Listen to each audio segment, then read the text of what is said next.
charging cable. It was around here somewhere.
Good morning, ladies and gentlemen. Welcome to the Over-50s World Cup.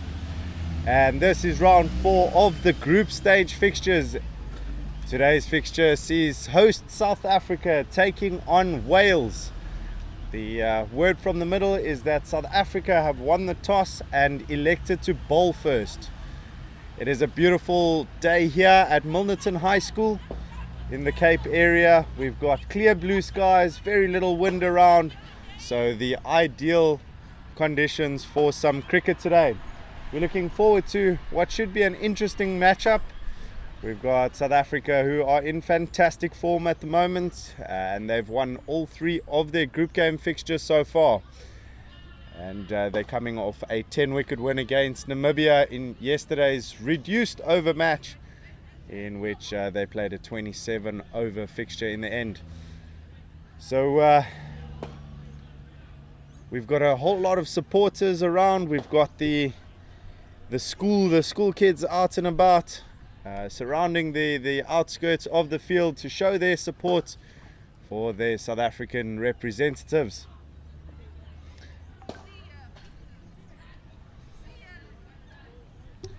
In the middle, we do have our 2 umpires from Canada. It is Rohan Witherspoon as well as Shanti Kumar.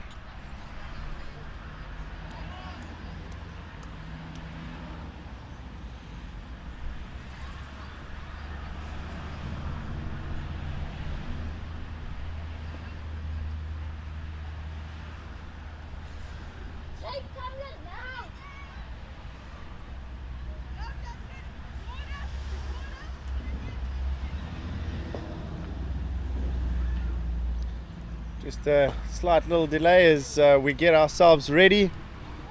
It is the speedster Alan Dawson, rested for yesterday's game against Namibia, and he will be taking first ball for South Africa. Obviously Alan Dawson, big name in South African cricket, so excellent to see that he's still involved with the game and actively pushing through with his love for the game. And facing first for Canada is Reese.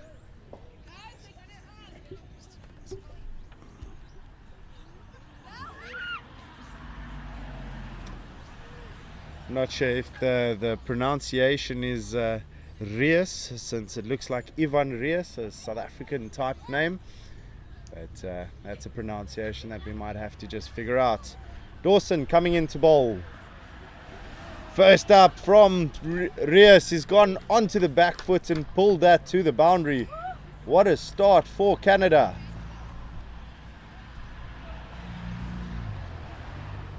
That will be a real pressure reliever, going in and scoring a boundary nice and early on in his innings. Bat on ball just to get the confidence up. Does look like a pitch where bowling is favourable early on, bit of moisture around.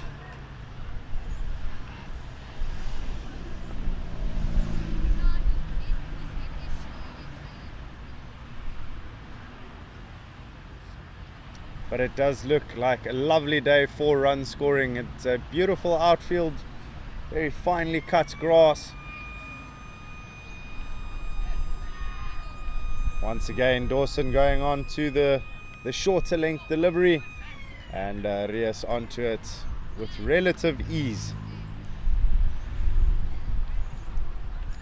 Does bring his batting partner onto strike, and that is Rowan Evans, number 24 for Canada. Canada will go into this game looking to take the attack to South Africa. South Africa obviously seen as one of the favourites in the tournament, and they'll be looking to really stamp their authority on this game. For South Africa, this could be an automatic qualifier for the semi-finals if they do go on and win. So a lot riding on this game.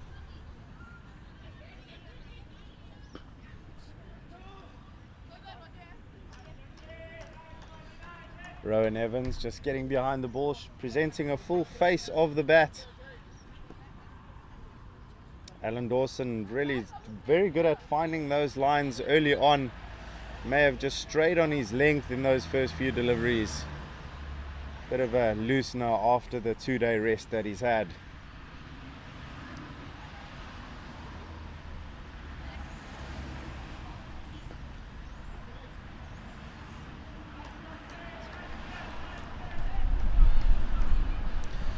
South Africa having rung in quite a few changes for yesterday's game against Namibia have returned to a very similar starting lineup to what they did in the first two games.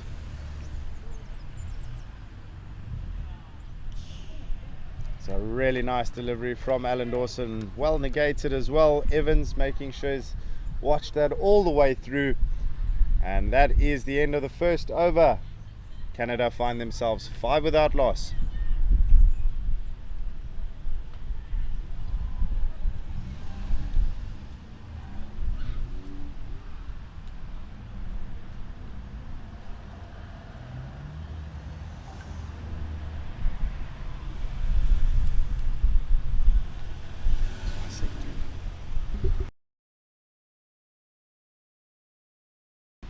Apologies, I did say Canada. The red colors seem to be confusing me. It is Wales, in fact, that are batting at the moment. And apologies for that confusion. Getting ready to bowl from the near end, we do have Gancho. He's been played his very first game yesterday against Namibia, and came in with some real vigor and energy, and earned himself a spot in the starting lineup for today's game. Left arm over the wicket, does seem to angle the ball into the right-handers, and does make things rather uncomfortable. Does look like there's a bucket of sand, possibly sawdust, just coming out to secure the landing areas for the bowlers.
After that slight delay, just to patch up the pitch a little bit,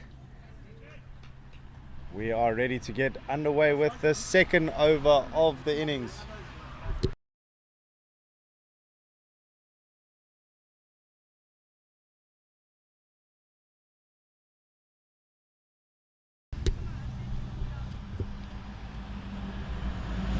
And Gancho getting nice and full early on. We saw that it was very effective, angling the ball back in, hitting the pads of the Namibian batsman. So Wales will need to be wary of that. Once again, ladies and gentlemen, apologies from my side. It is Wales that are playing and not Canada. Make sure that that doesn't come across again.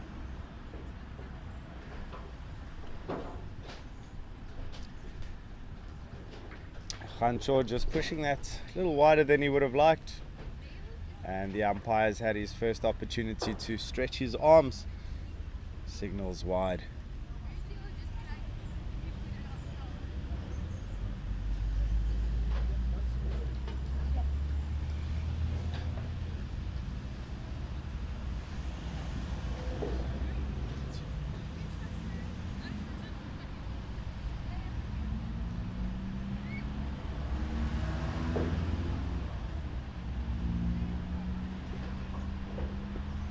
This one's full, driven through the covers. A chase on for the South African fielders, as it does look like they'll get there. The Welsh batsman coming through for a second.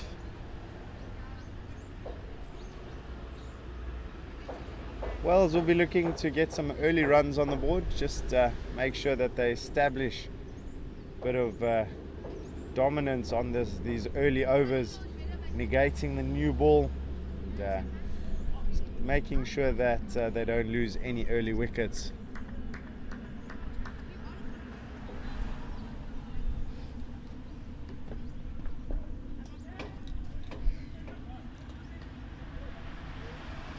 Once again, just trotting through for a single. I think what teams have failed to do against South Africa is just get strike rotation in, and that strike rotation just constantly keeps the scoreboard ticking. Khancho with the headband on, looks warrior-like in his appearance, and often lets off a bit of a groan when he bowls, just to emphasize the effort that's being put in.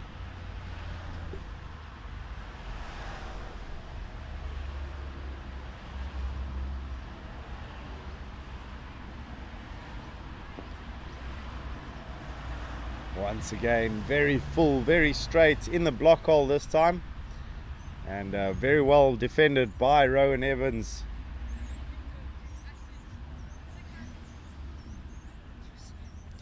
If you do see a bit of murkiness popping up on the camera, there's a bit of smoke that's drifting across the field at the moment, and shouldn't be too bad in terms of any interruptions or anything like that.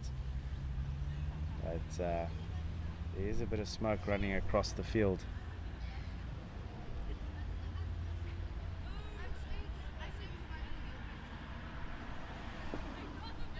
This one being hit down the ground.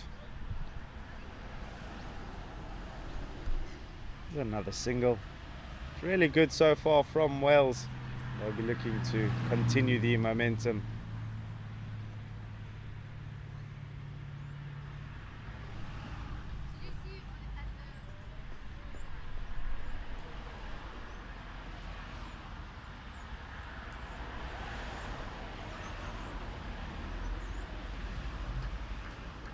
Really tidy finish to the over. Wales find themselves 10 without loss after 2.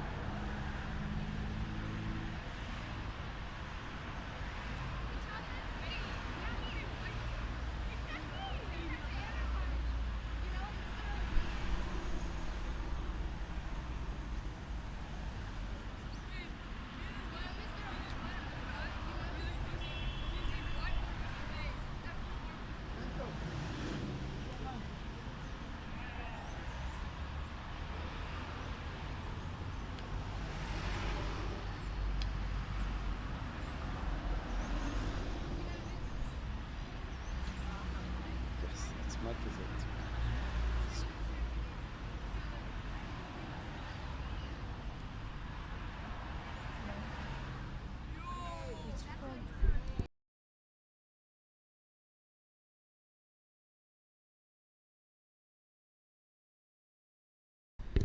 So Alan Dawson to continue now, and is just straight down leg side first ball, and that will be a wide. Apologies, it does seem that it's not smoke that's coming across the ground, but fog. It's really odd since it's clear blue skies, so very, very strange weather. And we do know that the Cape weather can be very temperamental and very unique in its appearance. So yeah, a bit of fog coming across the ground.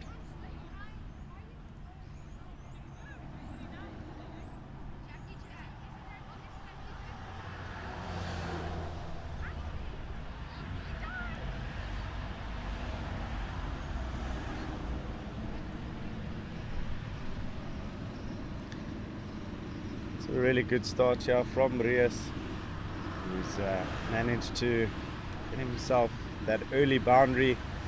since then, making sure he's keeping his scoreboard ticking.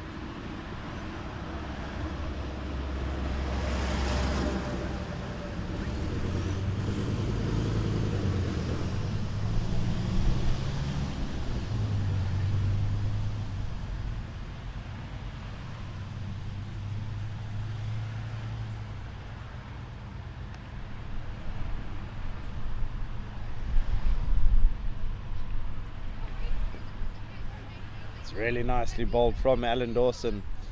Does manage to generate quite a lot of pace, and just troubles the batsman with that extra bit of zip, and just rushing Rias into that previous shot.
It is Khansho to continue. 3 overs gone now, 12 without loss. Wales off to a really good start.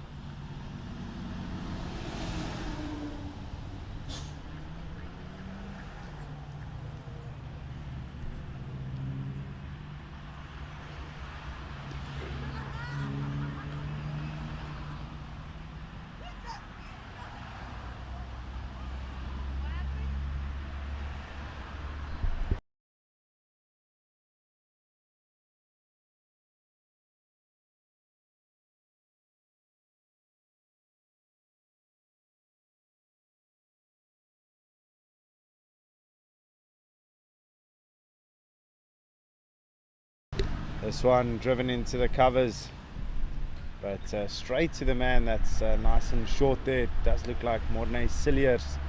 That's in nice and close.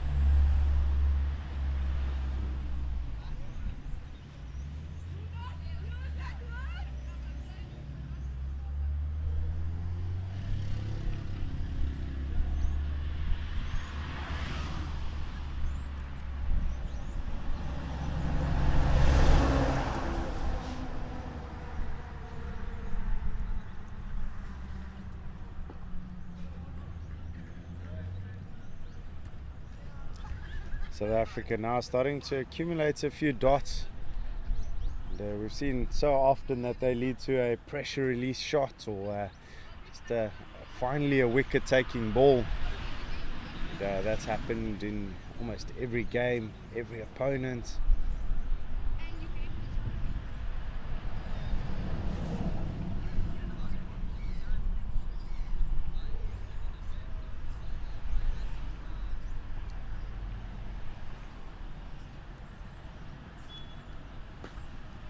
Really nicely rocked back onto that.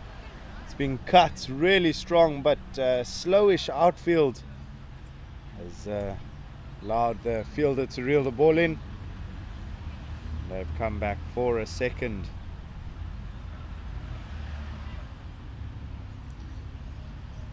Outfield seems really nice and nicely cut, but still a relatively thick outfield. It's quite slow. So the 2s and possibly 3s are on today for the batsmen.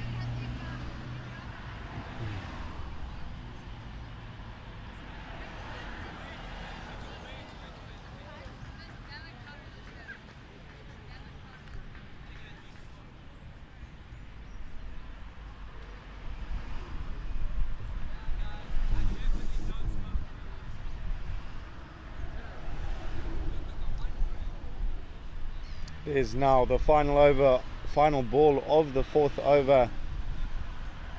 Khancho really good this over so far, looking to round it out.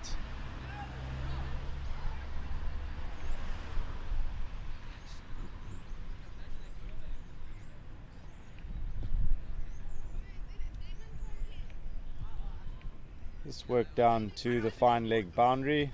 Single to round out that over. 3 runs coming from it. Been quite impressed so far with the 2 Welsh openers, just working the ball around when they've had the opportunity, and both Dawson and Khancho struggling to find those the real threatening deliveries so far. It's been good batting.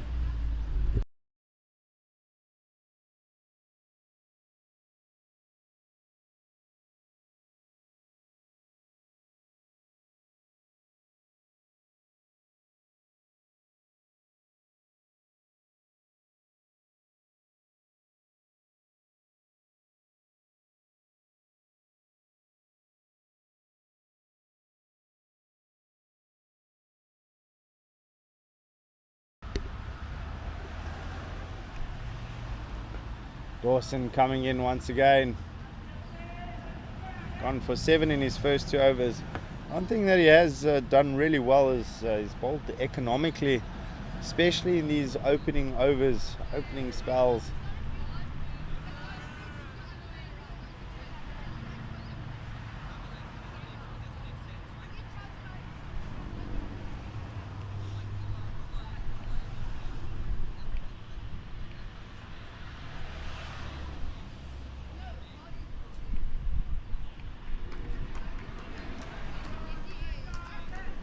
Amidst the confusion of saying Canada every time I was meant to say Wales, the umpires that are standing in the middle, they are Canadian. I didn't make a mistake there.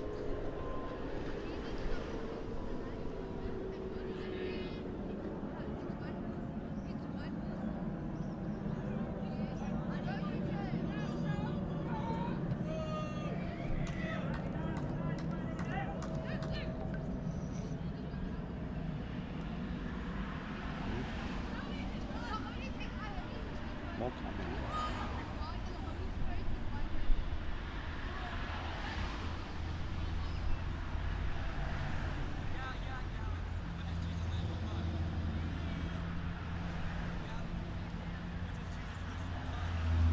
This one catching the outside edge and racing away to the boundary. Very fortunate for Rowan Evans. That's a fantastic effort at first slip. Unfortunately going down. Mario Solomons, who's usually got the gloves on, it's gone straight over his head. He's tried to take it, but unfortunately not able to. Craig Lyons taking over the gloves today, the wicketkeeper for South Africa.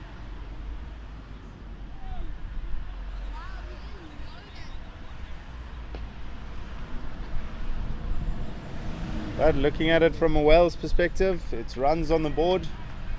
Doesn't matter how they come as long as they do.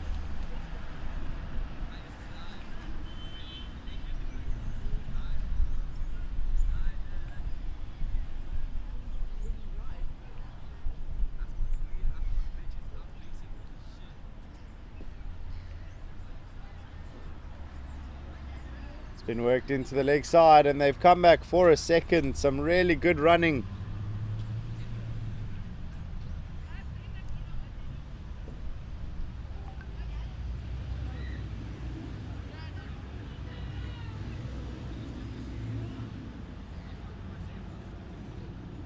Everyone just having a little bit of a squiz at the pitch, wondering if maybe there's a little less in there for the bowlers than we thought.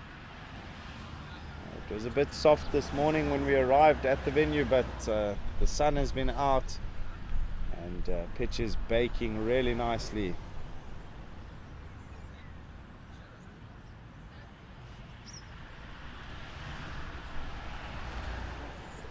Khansho getting ready to bowl again.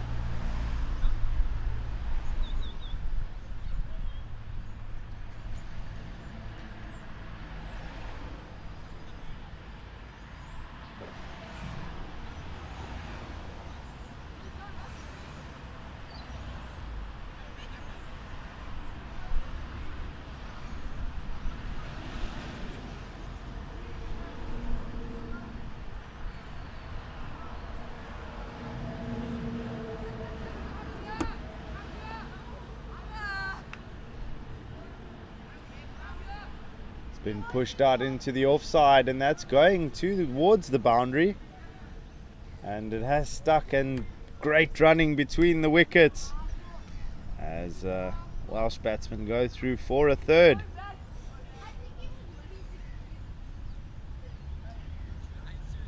Two Welsh openers looking really quick between the wickets.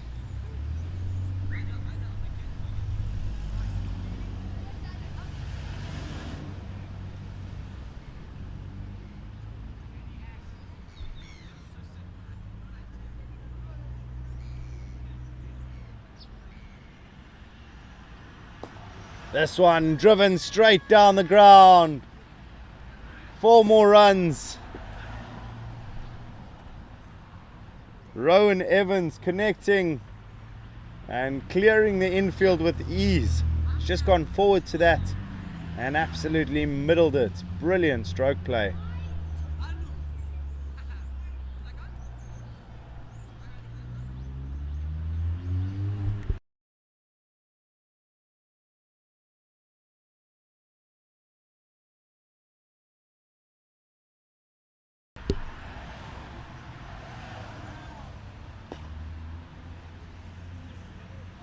One just being pushed to the fielder.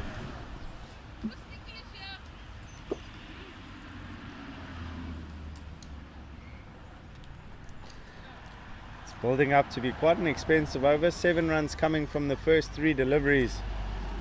Khansho will be looking to come back into this over, make sure that he rounds out.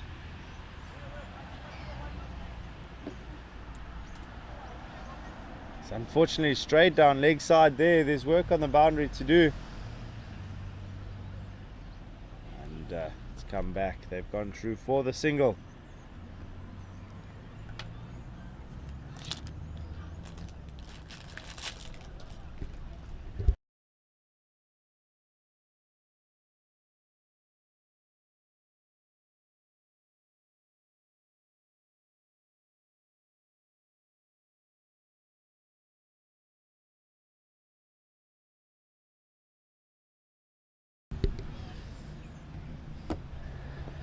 This one flicked into the leg side, slightly aerially.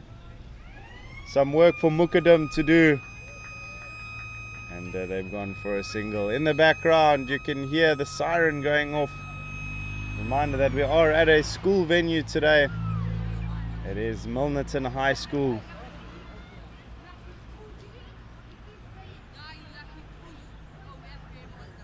One ball remaining in the over now.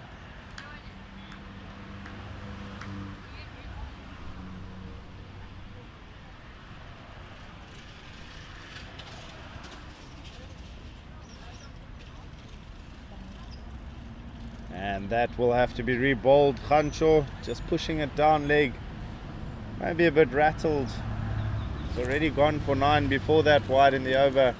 It's a successful one for Wales. And they get another ball as well.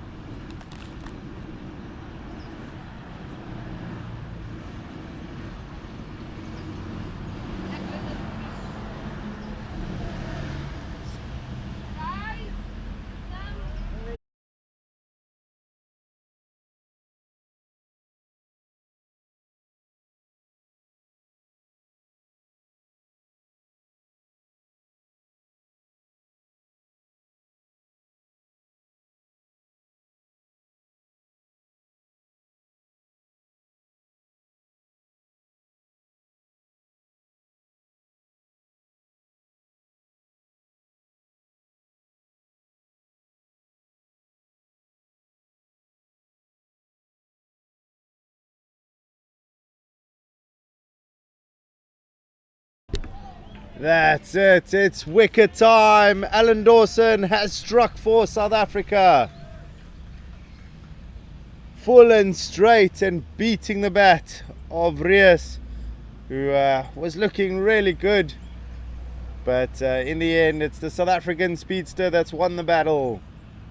Wales have lost their very first wicket after a rather confident start to the innings.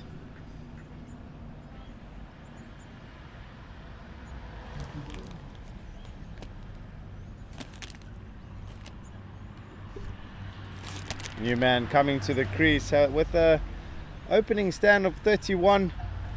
It's a really good foundation laid by the two openers for Wales. And he'll be coming to the crease looking to continue that momentum. South Africa getting into their almost traditional huddle that they've been getting together after every wicket, during every team talk, arm in arm, shoulder in shoulder.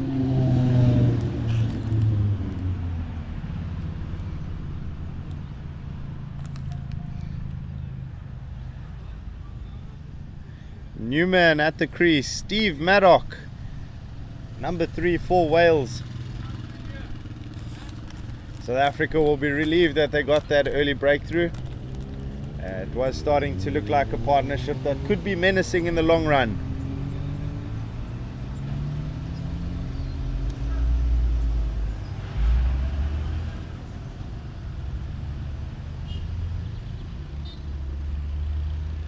Oh, that got a bit of extra bounce, and Alan Dawson making that really uncomfortable for Maddock first up. Not exactly the delivery you want to be receiving first ball of the innings.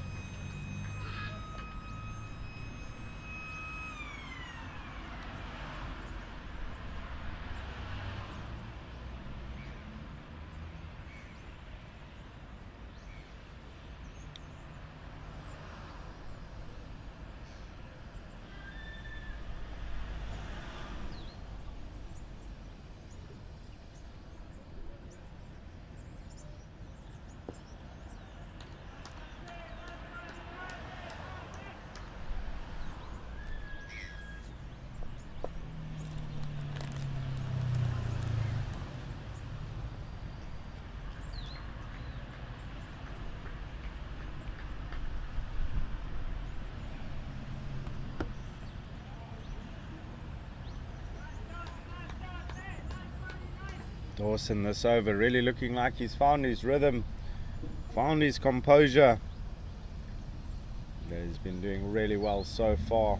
5 balls in the over, hasn't conceded a run, and he has got that early wicket.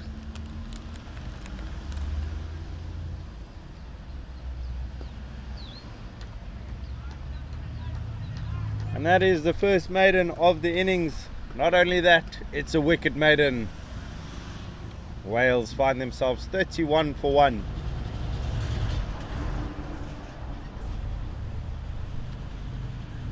The fog that very randomly appeared over the ground has now dissipated, and we have clear sight, clear vision ahead of us.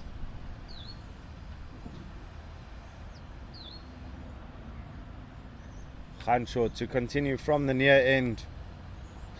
Slightly expensive, you know, it's gone for 6 to the over, but with a new man at the crease now, is the age-old saying in cricket, 1 brings 2. Is that going to be the case for South Africa?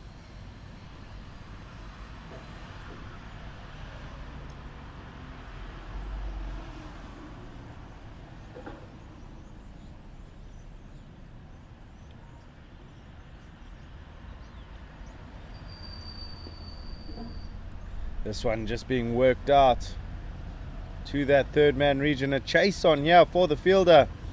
Manages to reel it in. So they come back for a second.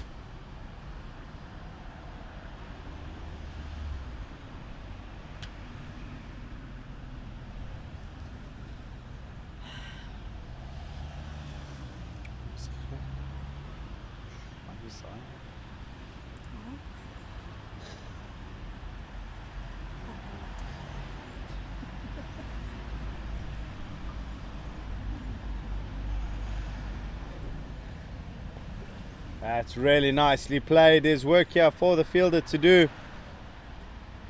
Not for the first time this over. And work for 2 once again. Evans keeping those runs ticking over.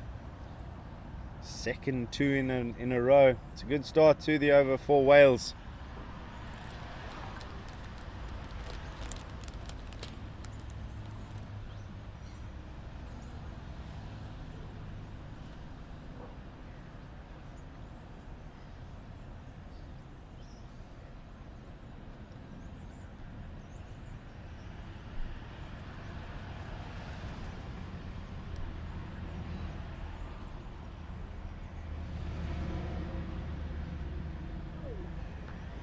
That's really well bowled from Khancho. It's the first time we've really seen Evans being beaten. And he's found that 5th stump line, try to drive through it. So just not making contact. Khancho doesn't seem to be getting as much swing as he was in yesterday's fixture against Namibia. There was a lot more cloud cover and a lot more English conditions, if we can put it like that.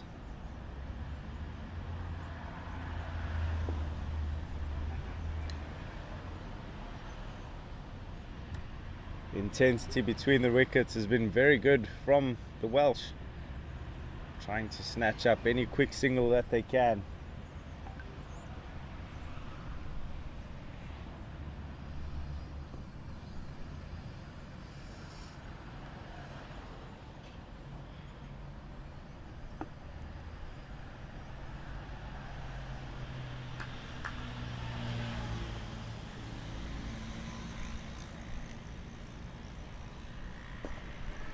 This one driven aerially to the fielder. Talib, the man, just stopping that.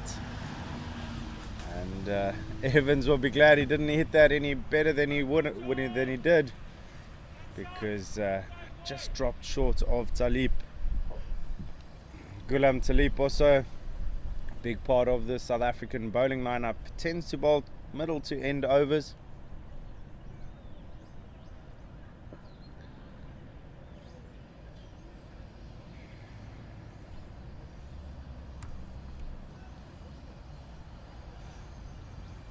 That brings to an end over number 8. Wales are 37 for 1.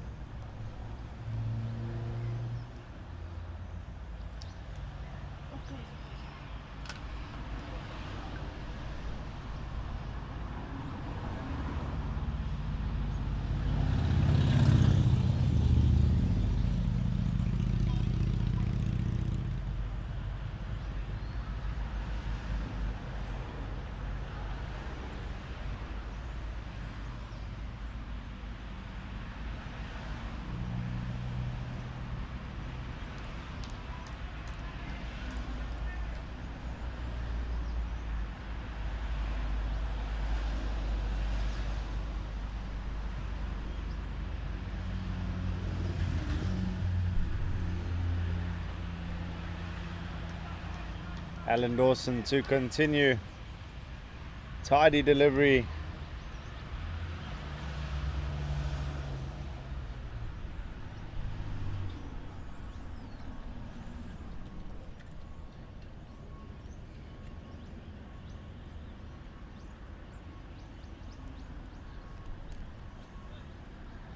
Oh, that is so close to the off stump. Hands on head stuff.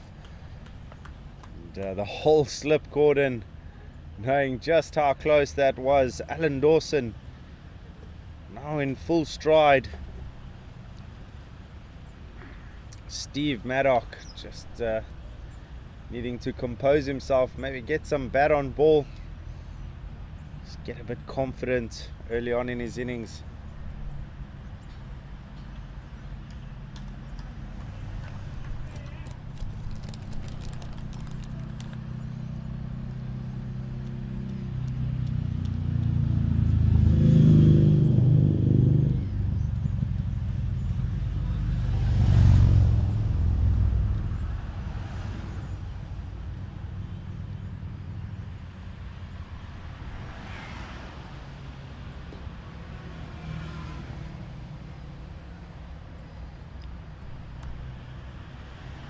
4 dart balls in the over. We saw his previous over, wicket maiden.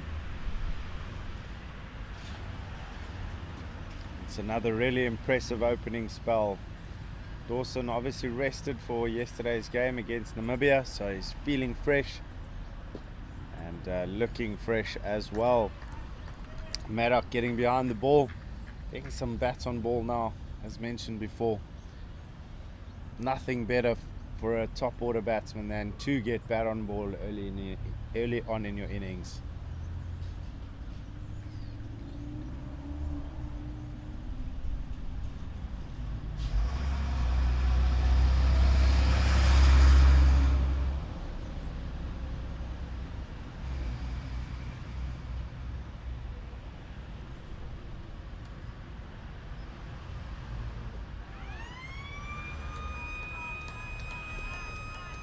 That's another fantastic over. Second maiden in a row for Alan Dawson. And that is the end of over number 9. Wales 37 for 1.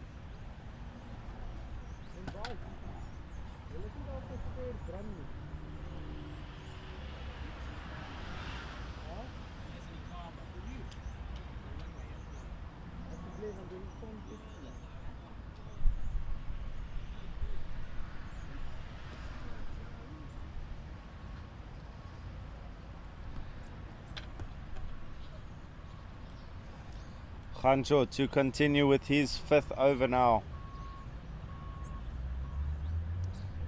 Seen that Craig Lyons now deciding to stand up to Khancho. So we've seen a few quick-handed stumpings from Mario Solomons yesterday. So interesting to see him now at that first slip.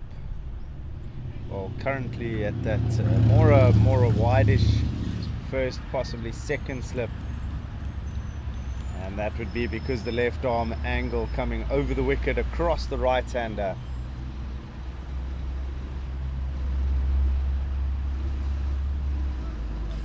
And that one's just evaded everything, and it's gone down to the fine leg boundary.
And that, ladies and gentlemen, was wicket number 2.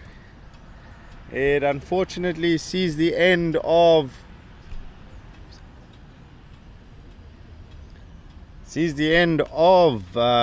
Maddock. Steve Maddock never really looked comfortable and decided to take on Khancho, who's got his first wicket now.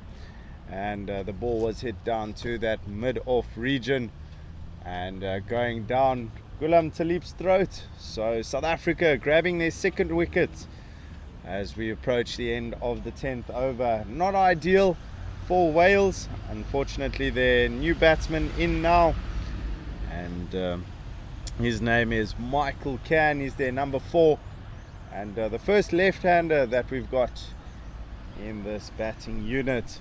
He'll be wanting to pair up with Evans, who's looked very composed so far, and coming in at 4, he is able to strike a ball really well. So vital wicket if you are South African.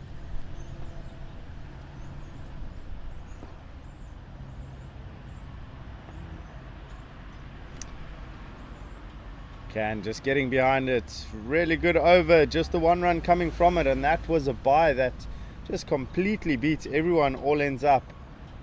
And now that the over is complete, that is another maiden if you are looking at it from a bowling perspective. So South African seamers starting to hit their lines and their lengths here.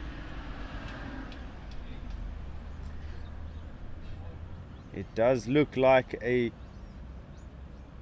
change in bowling here for South Africa. It is an early entrance for Clive Extian. It's the earliest we've seen the introduction of spin for South Africa. They're obviously thinking that this pitch will generate a bit more for the spinners. So Clive Extian coming in left arm, usually through and around to the right-handed batsman. So be interesting to see how Evans responds to spin so early on. The ends are a very good spell from Alan Dawson.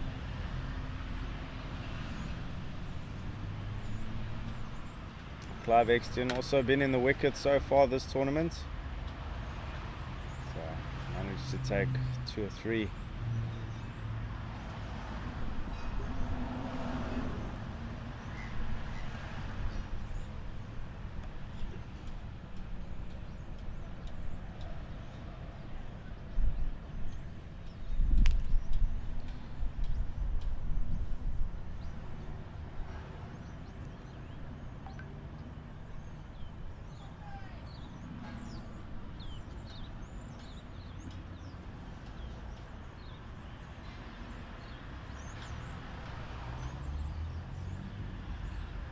Extian beating the edge first up.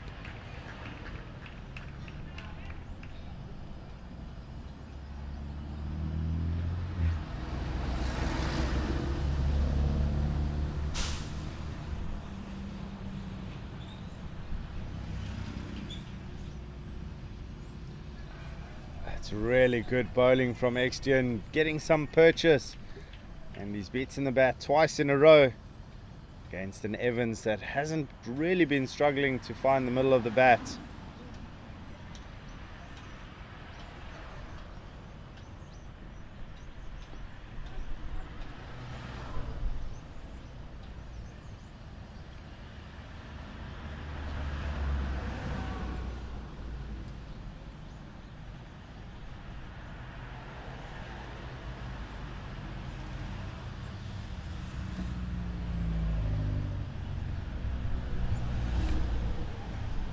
This time just bowling a little too straight and being worked into the leg side.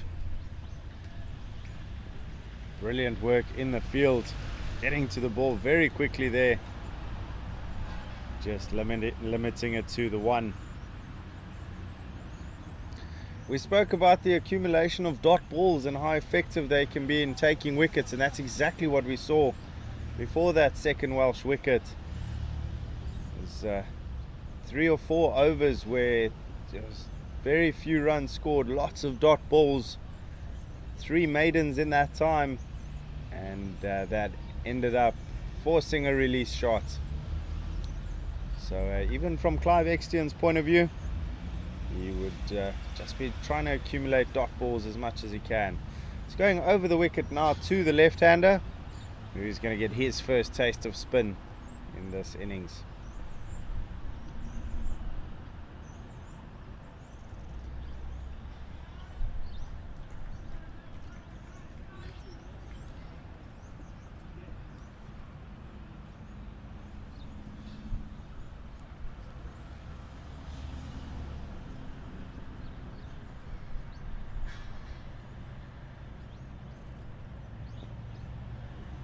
It's another really good ball from Clive Extion.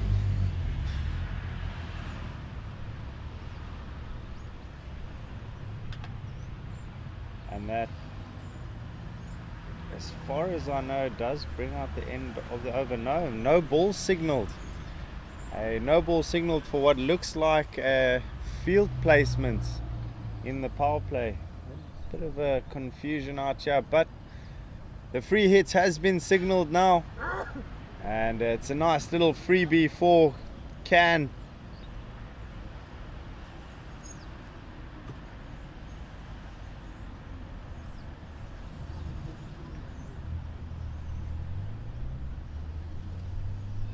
Can's gone across the line, he's caught the inside edge, ball's racing away to the boundary, chase is on, and that's some brilliant work on the boundary. They do go back for a third, so that big boot getting in the way, saving one run and rounding out the 11th over. Wales finding themselves at 43 for 2.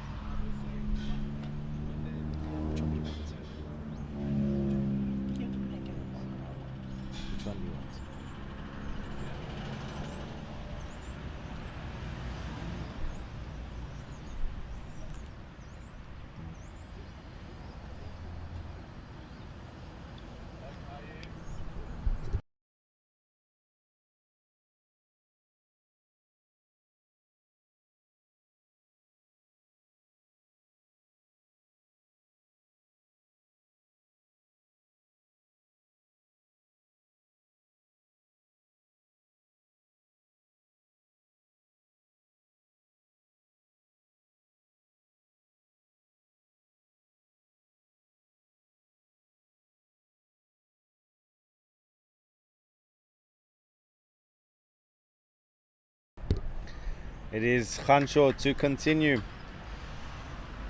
And, obviously saving Alan Dawson for the latter overs of the innings. Khanshaw maybe starting to find his feet now, so bowled 6 on the trot yesterday, and now going into his 6th over of today's innings.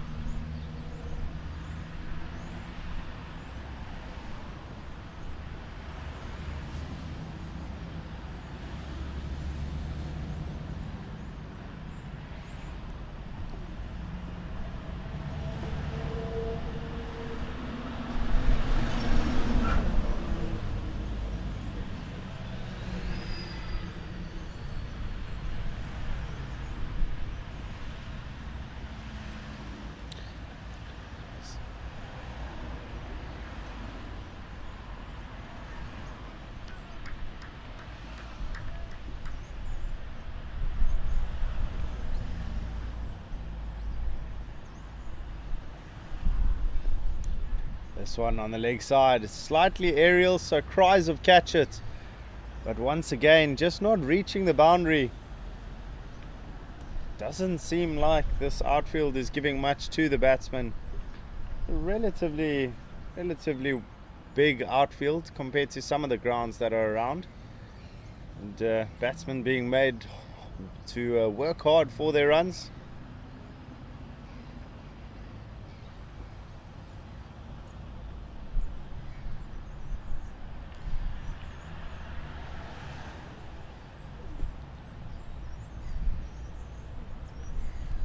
Khanshaw continuing with that very straight line, attacking the stumps, attacking the pads, forcing the batsman into some shots.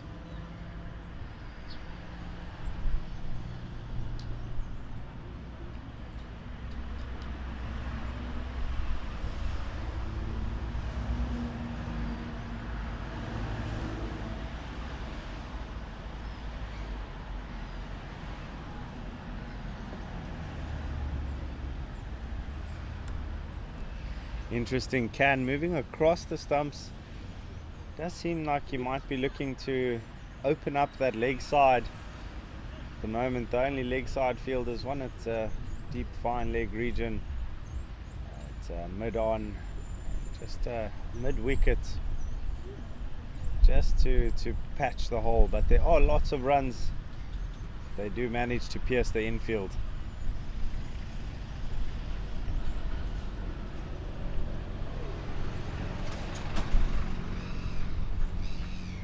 Hancho entertainingly always ending up on the other side, no doubt.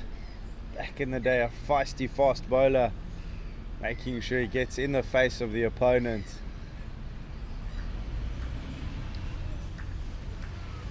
A real nice follow through.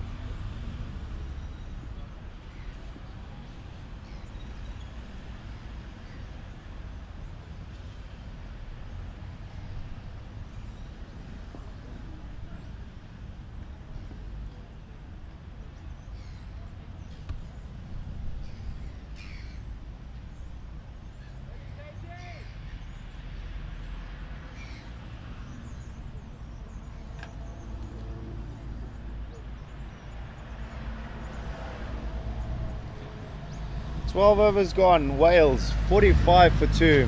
We are 3 overs out from the first drinks break of the day. It is quite warm, so refreshments definitely a must. Clive Exton to continue. Looked really good against the right-hander, turning it away from him. Beat the bat a few times of opener Rowan Evans.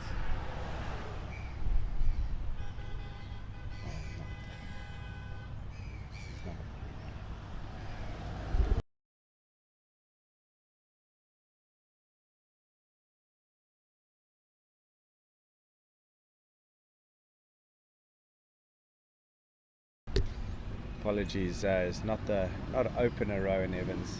Number 3. It's been there a while, so it feels like he might have opened the batting. Currently 22 of 31.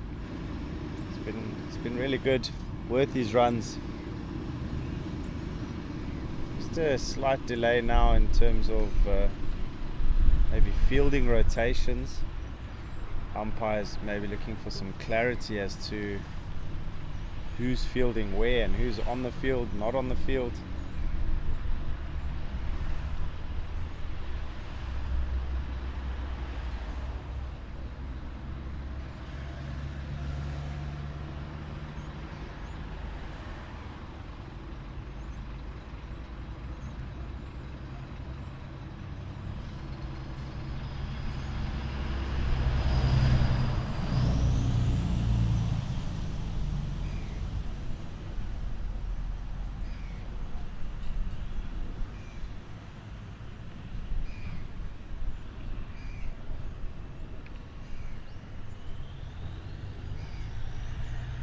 Exton just straying down leg side. Evans working it well, and some work for the fielder.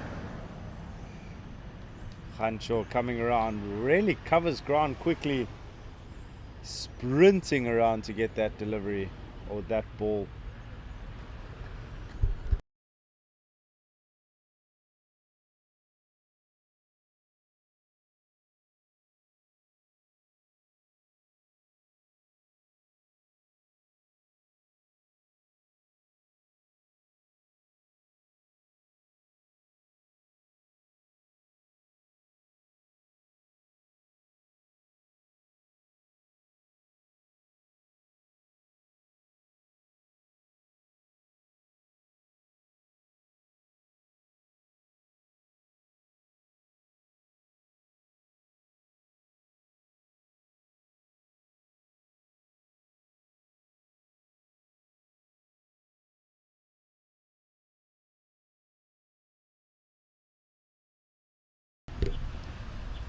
This one's just worked into the leg side once again.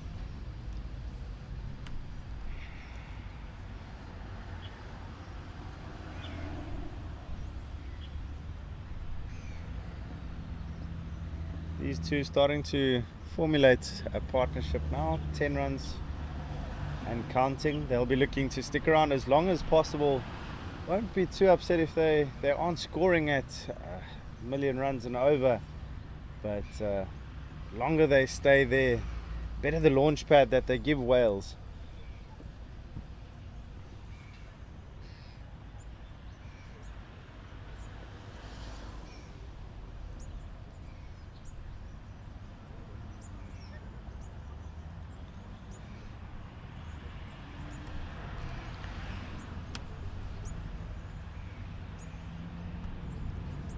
Final ball of the 13th coming up.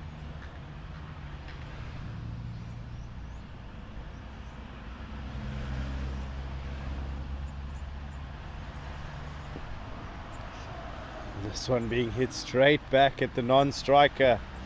Evans needing to duck out the way. Over up, 13 gone, 49 for 2.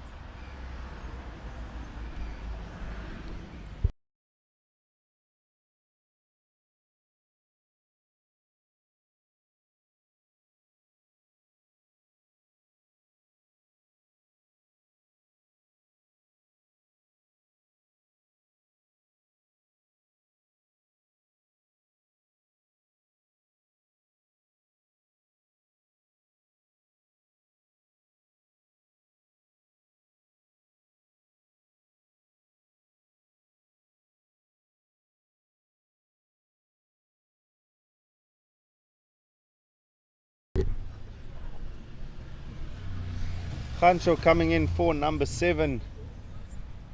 Really seems fit and active. He's been running around the boundary ropes, collecting balls, and now he's also carrying on with his bowling spell.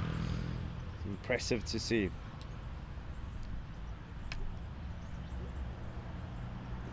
This one flicked aerially into the leg side. Chase is on for the fielder.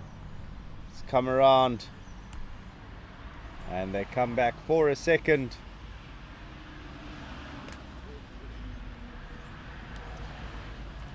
Welsh batsmen not scared of playing their shots. They've also not scared to take on the fielders. Few of their shots going aerially. And it's been a lot of 2s so far in this innings.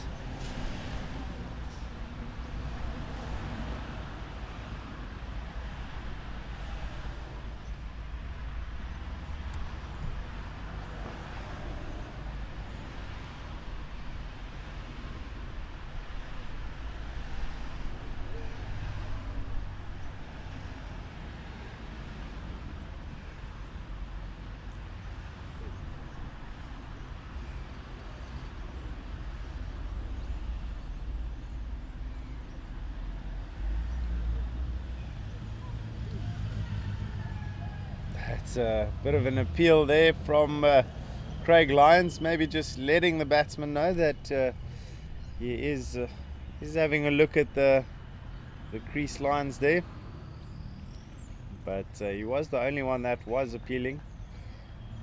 Square leg umpire deciding that that is not out. Mario Solomons, yesterday's keeper, managed to take two wickets, or got 2 stumpings.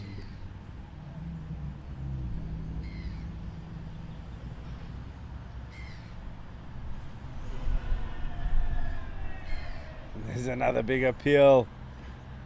Khancho, hands on knees, can't believe how close he's getting to taking a wicket. Can just having a go at that, missing the ball.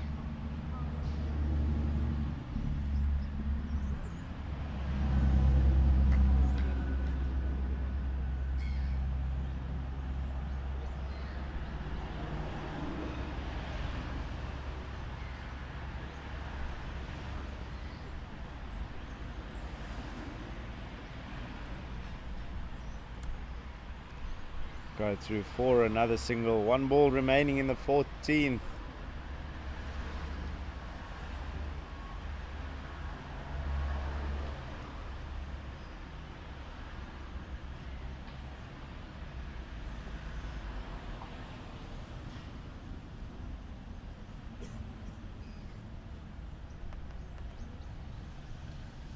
One ball remaining. He'll be pretty happy bowling to the right-hander. Still trying to angle it across him.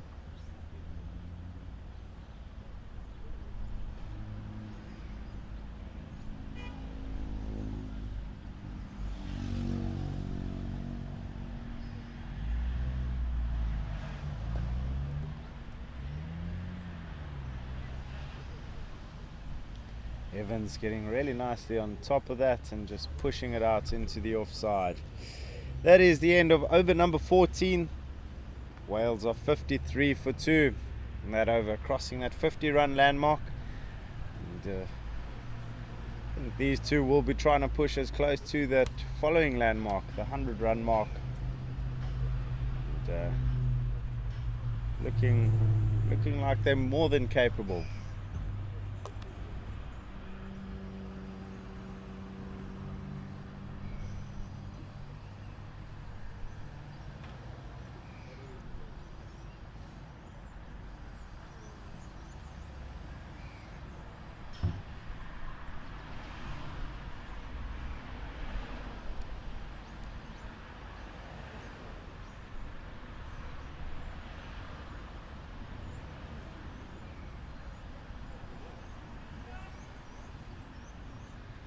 Extian to continue. Hey, there's an appeal. Oh goodness, it didn't seem like the most convincing appeal, but he stuck him. Rowan Evans, who's been holding this innings together so far, looking really confident and comfortable, but Extian has come in and has delivered the goods for South Africa.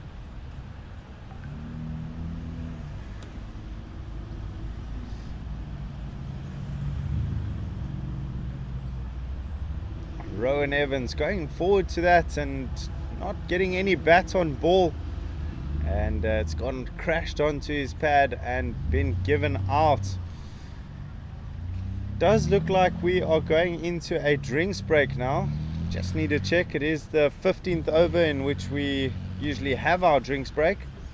So with the falling of that third wicket for Wales, it is now going to be first drinks break of 4 today. Ladies and gentlemen, stay tuned. As much as the players need a drink, so do I.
We're back after the drinks break, and Clive Extian's continuing his over.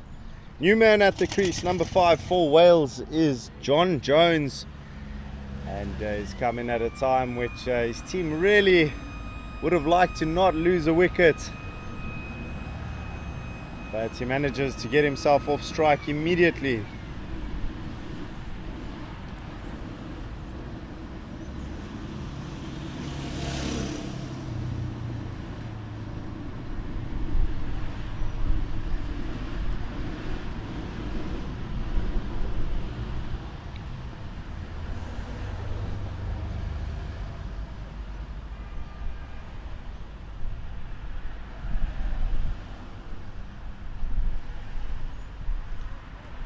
Another dot ball. Extian's been turning it quite a lot. It's made life quite difficult for these Welsh batsmen, and with him turning it into the left-hander, always chance of another LBW. He's chosen to play that rather late.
John Jones now getting his first taste of Khancho's bowling. So Khancho going into over number 8. Wonder if there's any fatigue creeping in. If that ball is anything to go by, it doesn't seem like it. On the money once again. Name of the game for John Jones now will be to stick around as long as he can. If Wales can limit the damage before the second drinks break and just keep the scoreboard ticking over, they'll be able to set up a real good foundation for themselves.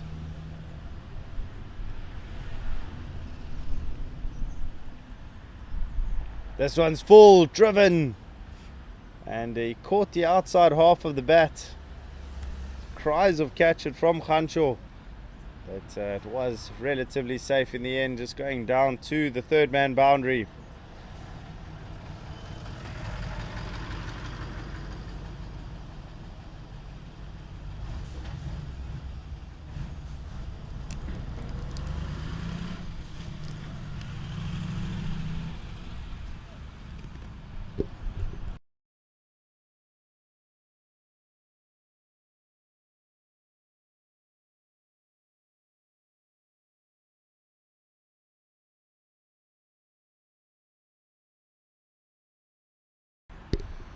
Khancho to continue.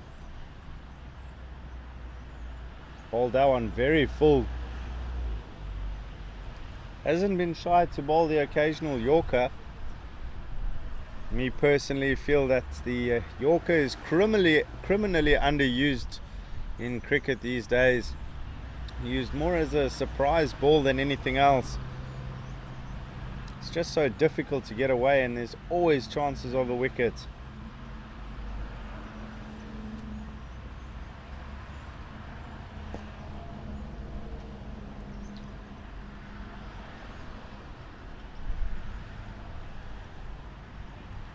Salim Muqaddam fielding that one. He's had a really good tournament so far, and sure he'll be getting ready to bowl very soon. quite possibly from this end. One Khansho is finished.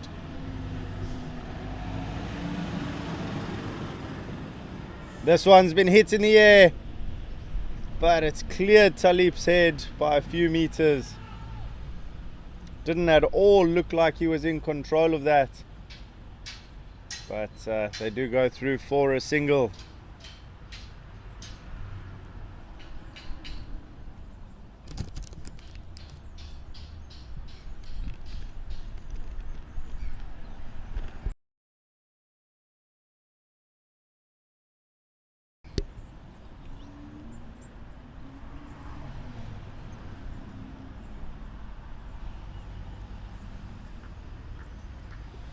Another really good over from Khansho, just the 2 runs coming from it. A few scary deliveries if you're a Welsh supporter, in that both of those singles aerial for a while, but in the end just landing safely, so no harm done. 16 overs gone, 56 for 3.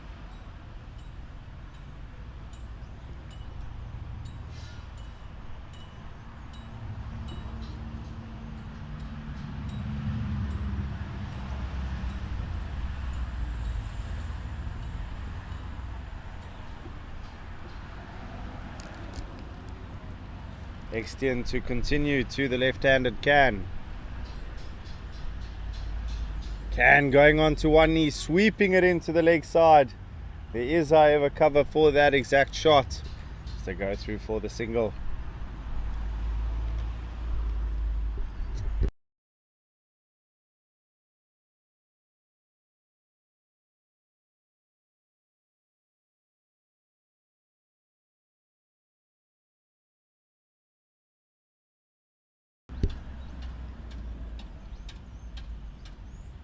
Coming through and around.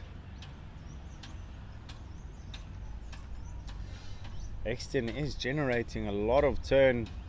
Pitch is relatively soft, or at least was this morning, and just gripping for the spinners.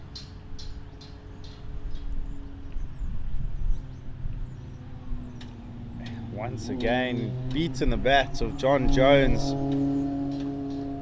Exton making it a habit, beating the bat. Haven't seen too many edges in the tournament as a whole.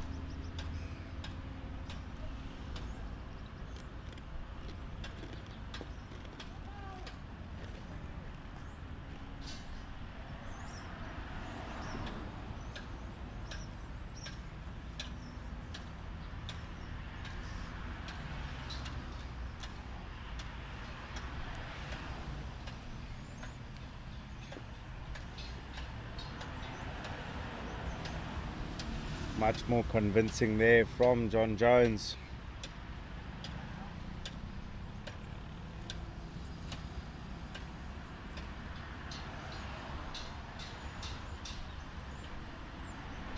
And there's a huge appeal. It's wicket time.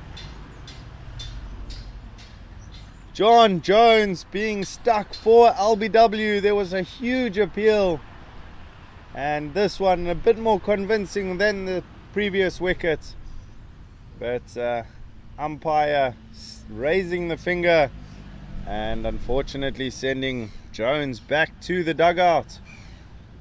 Wales starting to find themselves in a position of trouble as South African bowling attack starting to squeeze this Welsh batting unit.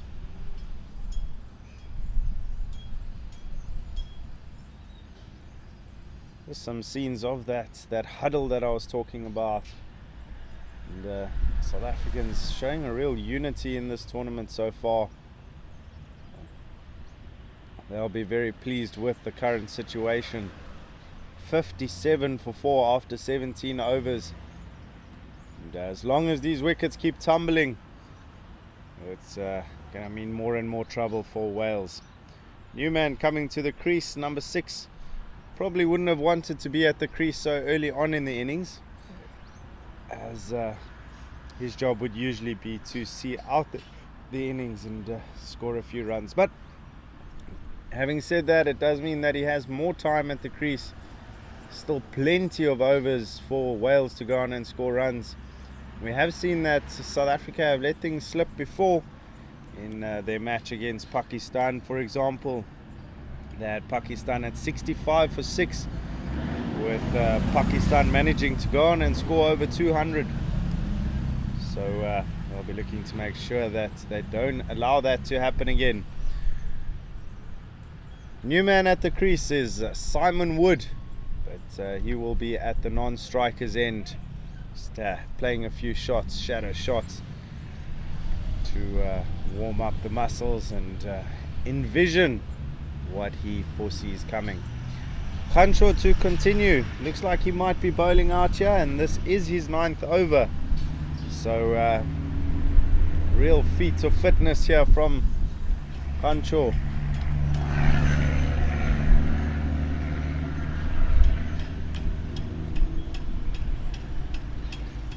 A nice quick run there between the wickets. They've taken on the point fielder, but getting through quite comfortably in the end. Simon Wood now to face his first delivery, grabbing his guard. Does look like he's grabbing a middle stump guard, possibly 2-leg. But either way, Khansho, 5 deliveries remaining in his bowling day. Can he grab himself a wicket?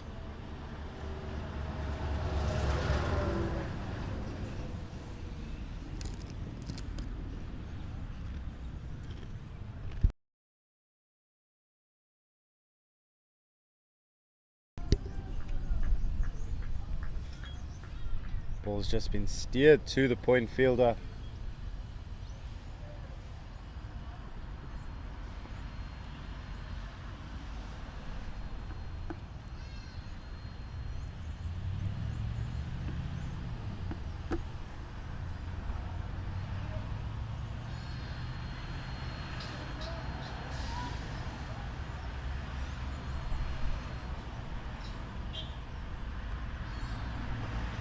That's a big drive there from Wood, and he's hit that very well.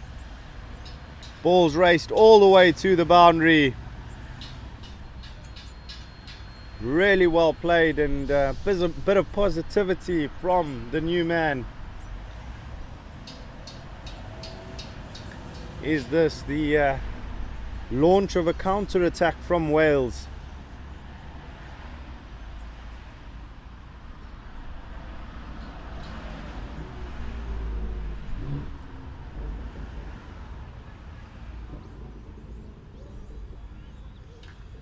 Good call in the end there not to go for the run. It would have been a very risky one.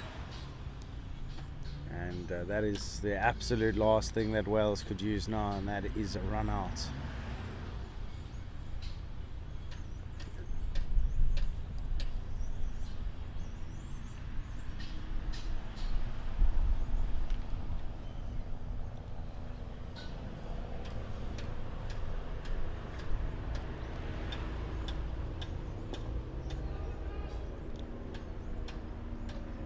Once again, just work to the square leg fielder. Khansho with his final delivery of the innings. What can he do? He's bowled 9 overs on the trot, and looking fit, like he could go another 4 or 5.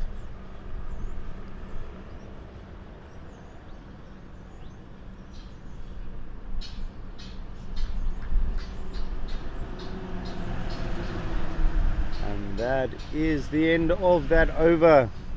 Khansho finishing off with figures of 1 for 37 in his 9 overs.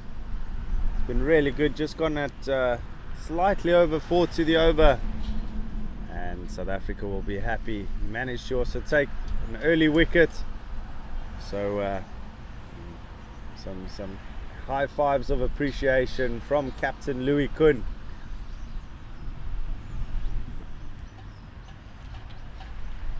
Do believe we'll either see Mukadam coming into the attack from this end, or quite possibly Gulam Talib. Extian to continue though. He's managed to take 2 wickets so far in his 4 overs, only going for 11 runs, so he's looked really threatening. And Can now needing to thwart his attack. He's not been shy to go down on one knee, swept it out, and it is fielded.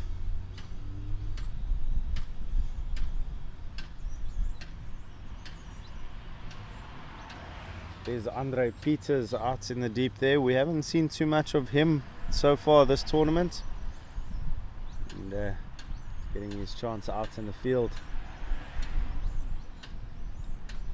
Louis Kuhn, the captain, rolling over the shoulders. Who knows? Maybe he's going to bowl a few. Seen that conditions do look favourable for spinners. And South Africa having such a seam-heavy attack. Be interesting to see.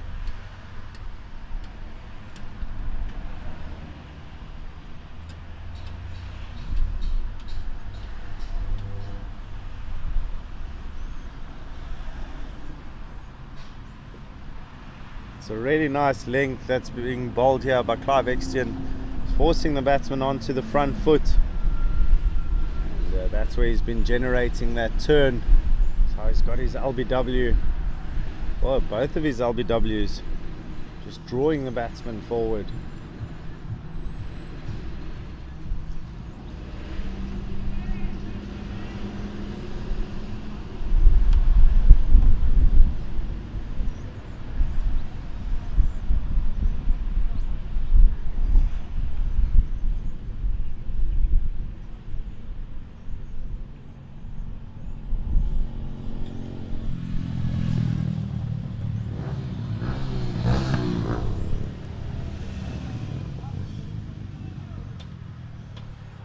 Loud call of no, as the dot balls accumulate here for South Africa. Well, for Wales in South Africa's favour.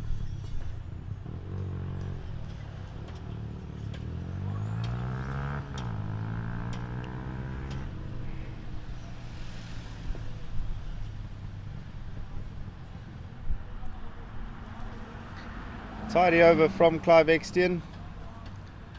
That is the end of over number 19. Wales 63 for 4.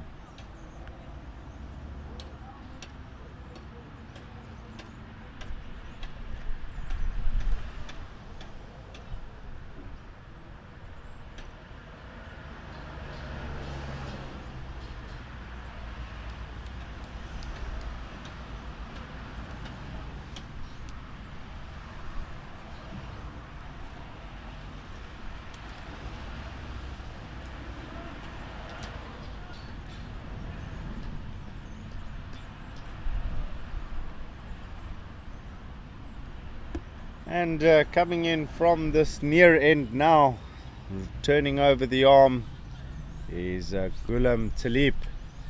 Talib also been a big feature in the South African lineup, and this is game number 4 for him in a row.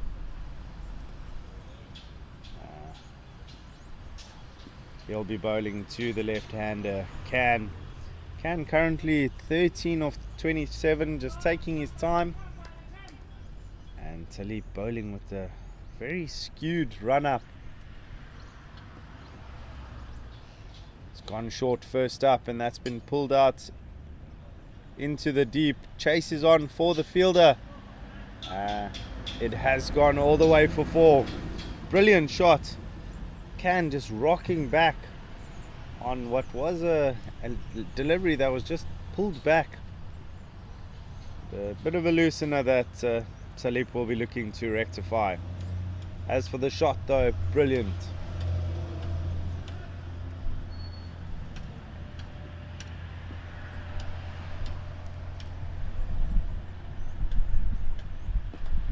Once again pulled into the leg side. Big chase on here for Khancho. And does reel in the ball as they come back for a second. Good start to the over here for Wales.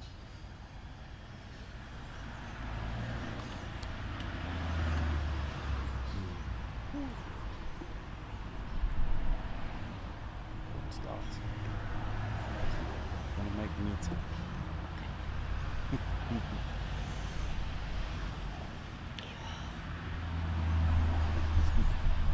How you feeling?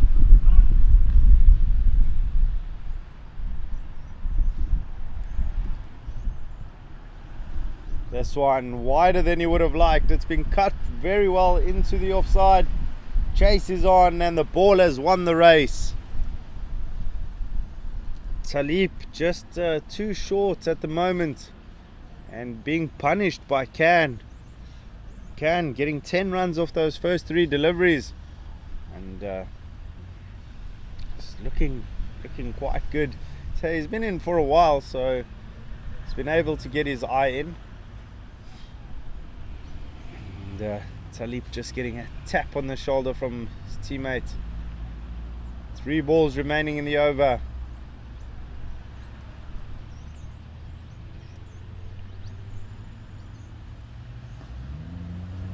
Once again, he's rocked back and he's hit that so well. He's made it look so good. The chase is on. This time, fielder does get there. They come through for a second. Michael Can really having a good over. 12 runs for him. Talib getting punished a bit. You'd think he needs to pitch it up more than he has been. It's been too easy to rock back, play your shots. Once again worked into the leg side. This time not considering the second. But done a lot of running this over already.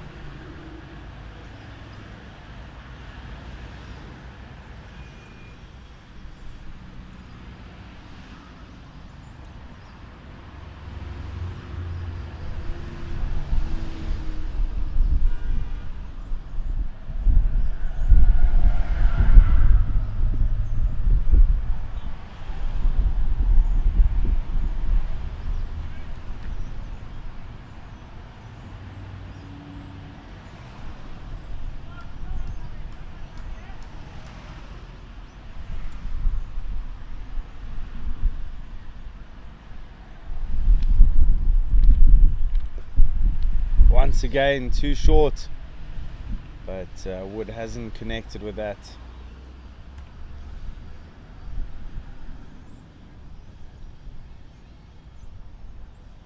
That is the end of a very good over for Wales. 14 runs coming from it, and now they're 77 for 4. Momentum is a very important part of the game of cricket, and an over like that can do exactly that. Sway the momentum. Here's a bit of a launch pad now for Canada to start working, chipping away, making sure that they keep the scoreboard ticking. They do, however, have Clive Exton to deal with.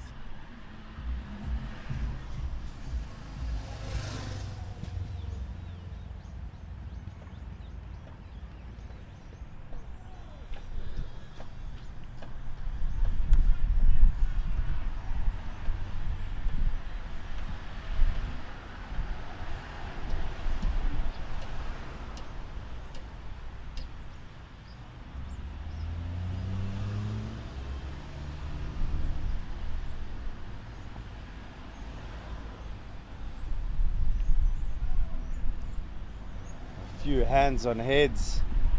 Was a bit closer than any of the other deliveries. Caught the outside half of the bat.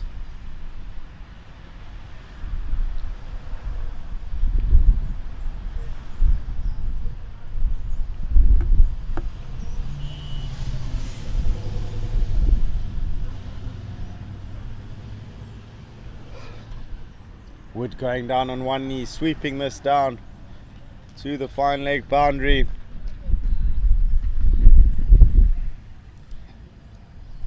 Getting himself 1 run. Once again, Khancho getting his steps in today, that's for sure.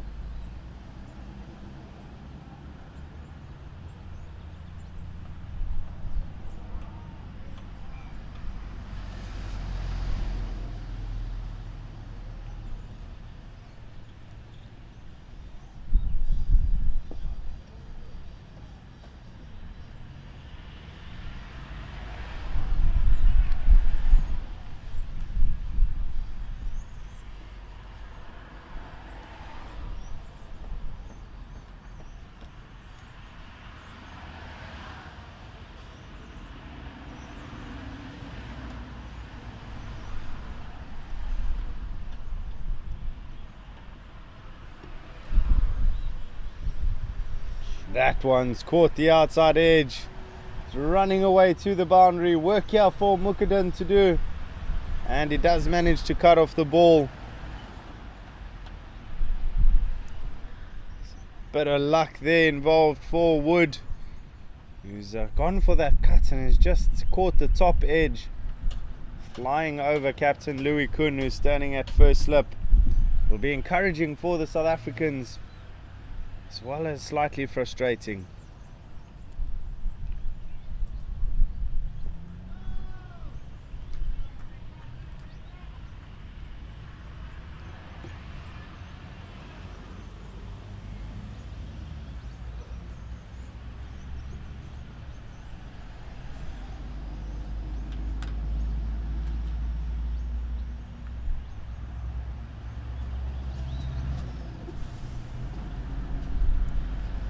That does bring to an end over number 21.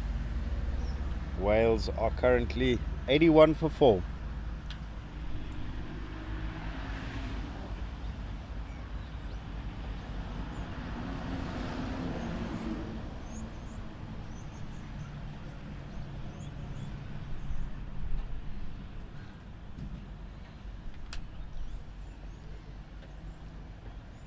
Talib to continue. He'll be looking to pull things back after that really expensive first over that went for 14.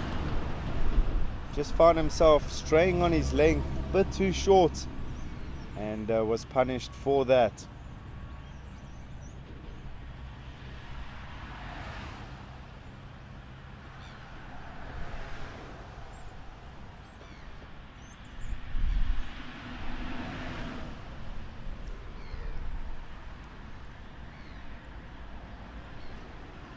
Much better delivery first up. He's gone and forced him onto the front foot, which is exactly what I would have been looking to do from the first ball.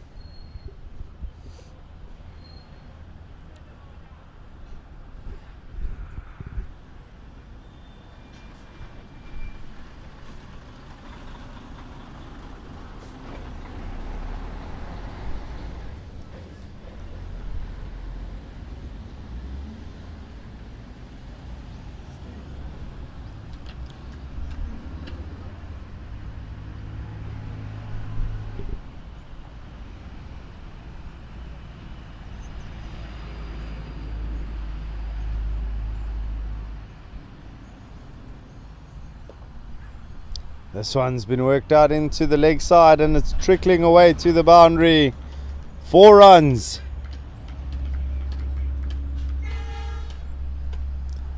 Umpire just giving the signal there.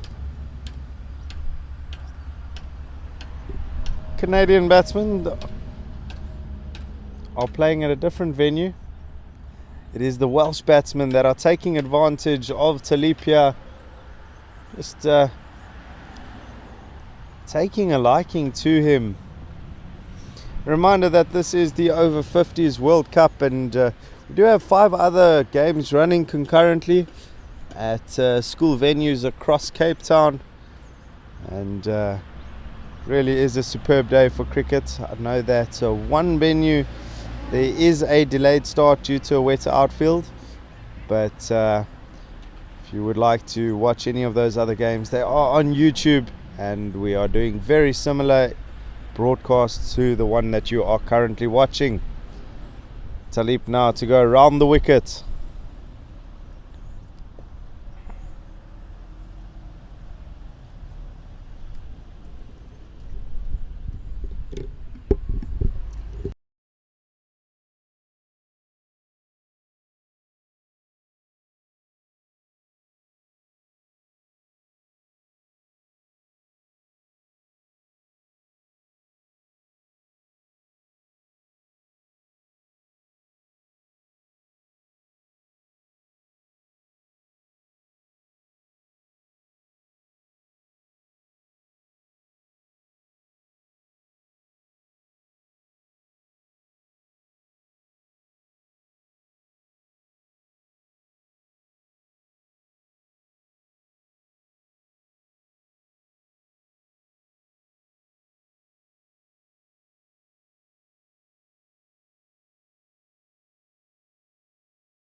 We are inching closer towards the halfway mark of the innings. 22 overs gone, and Wales are currently 86 for 4.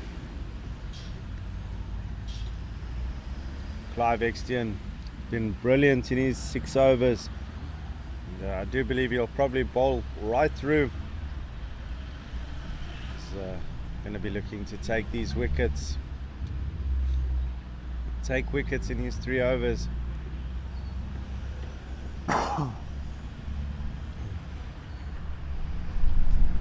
Once again going down onto one knee. Can does seem to be the best way to negate the spin, with the bounce being relatively consistent.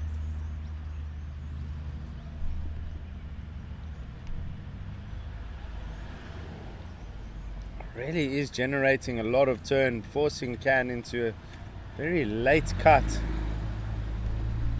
as they go through for a single.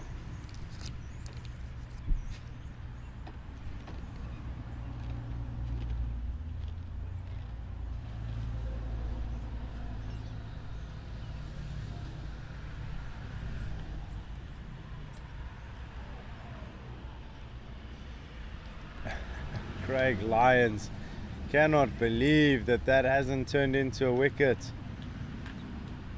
Looked like a real uncomfortable ball for Simon Wood.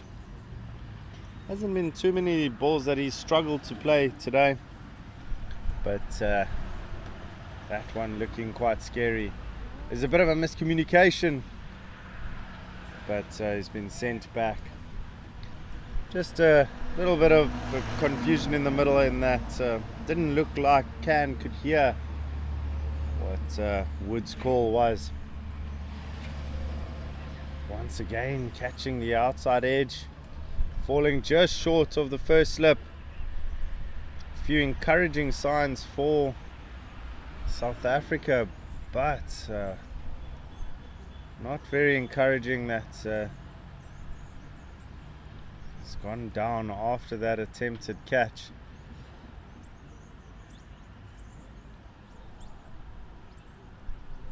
It's the last thing that South Africa would want, is their captain Louis Kuhn to get injured. Yeah, obviously just bending a bit awkwardly.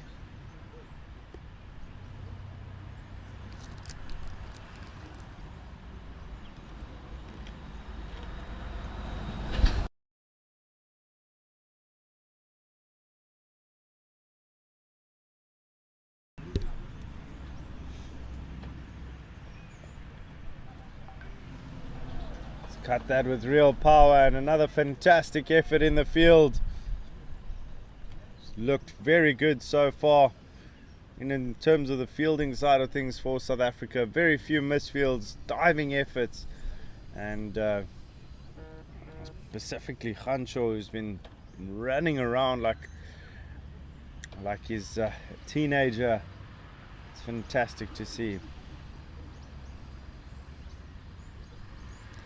Umpire is just in discussion with the batsman at the moment, not for the first time.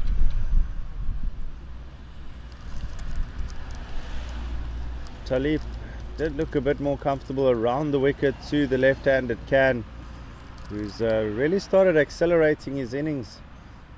It did look like he was struggling at one stage, but Talib, just a few short deliveries, being punished, and now sees himself on 33 of 39.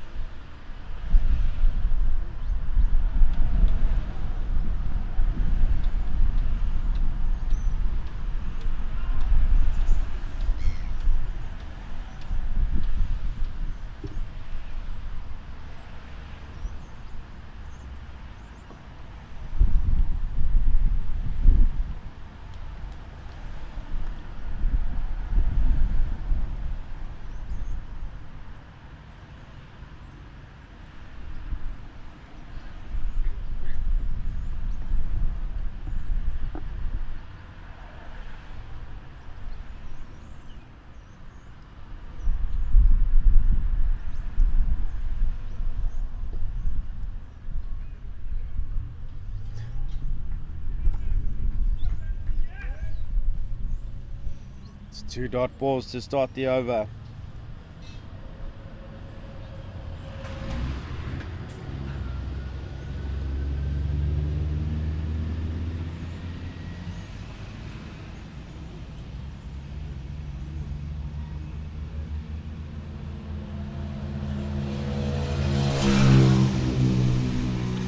This one being cut really nicely and racing away to the boundary.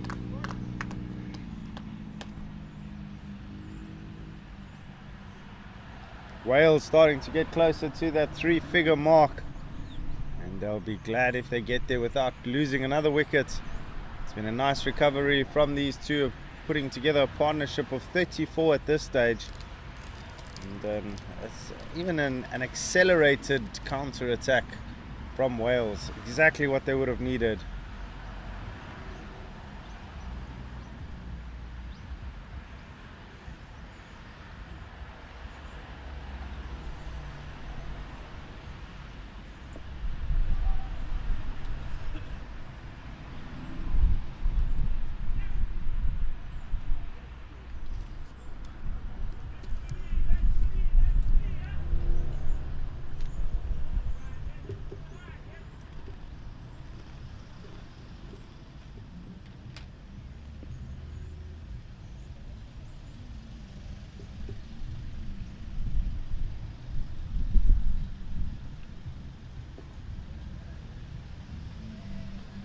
Really is a much better over from Talib. Just the one ball that's gone to the boundary so far.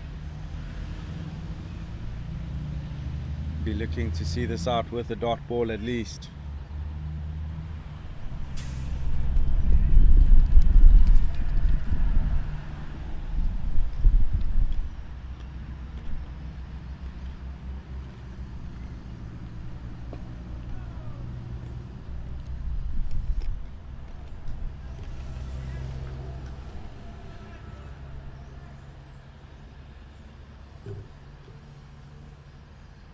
That, ladies and gentlemen, is the end of the 24th over.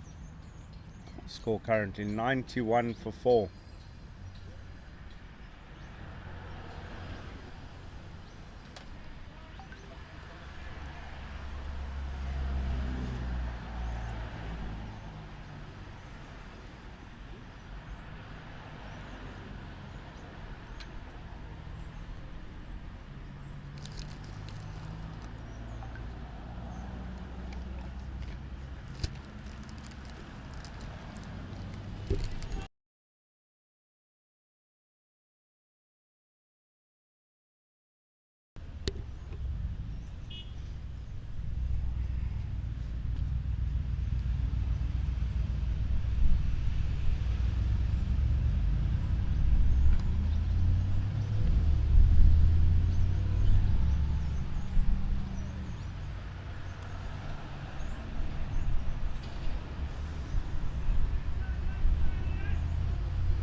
Extend with 2 overs remaining.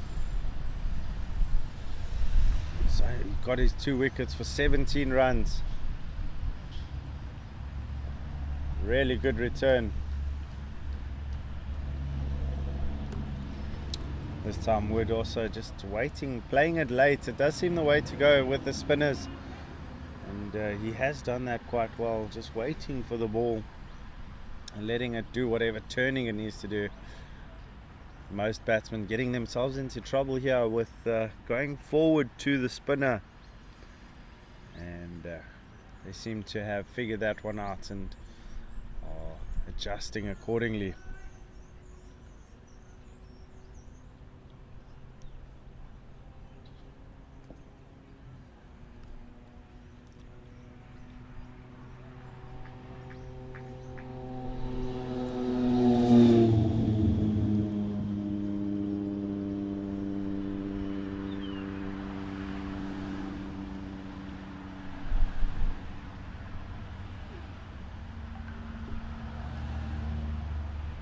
Once again, hands on head stuff for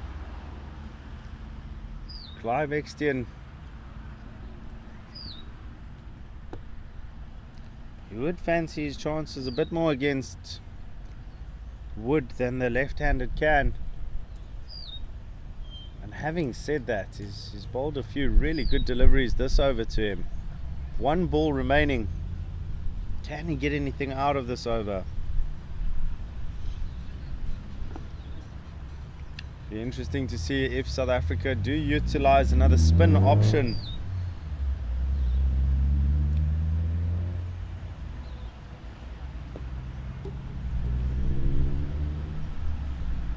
He's driven this one nicely.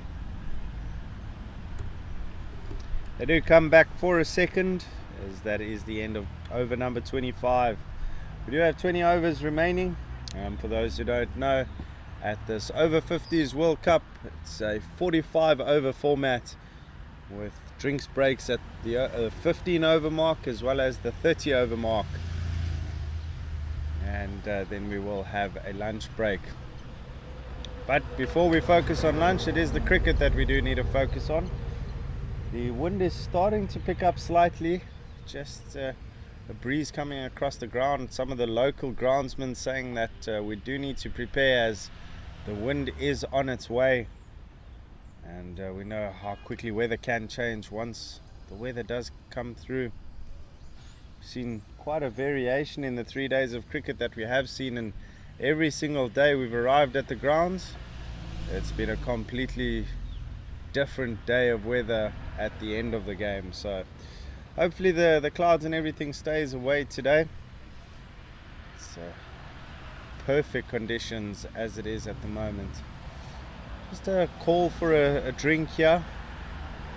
Michael Can, now on 39. It's looked really good, hasn't given too many chances away, but just needing himself a bit of a drink. The chat on the boundary from the Welsh, the bit of staff, one of the players, and just probably discussing the tactics, the conditions, the way forward for the rest of the innings.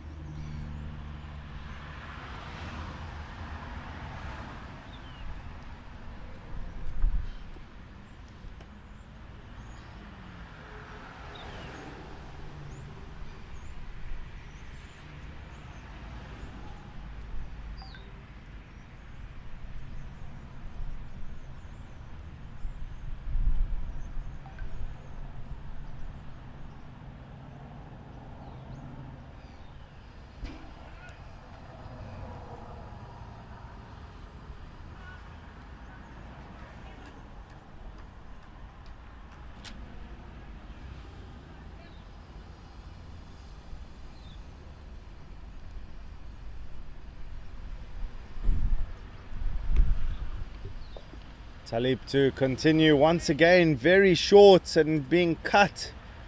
That ball going to the boundary, being punished for that shorter length delivery. It's not the first one he's bowled today. It's just looked a little uncomfortable, hasn't looked of sorts, as he's had a really good tournament so far, and it's the very first time that he's looked so loose in his deliveries. Simon Wood not complaining, capitalizing and getting on top of it nicely, piercing the field, and it's gone through to the boundary.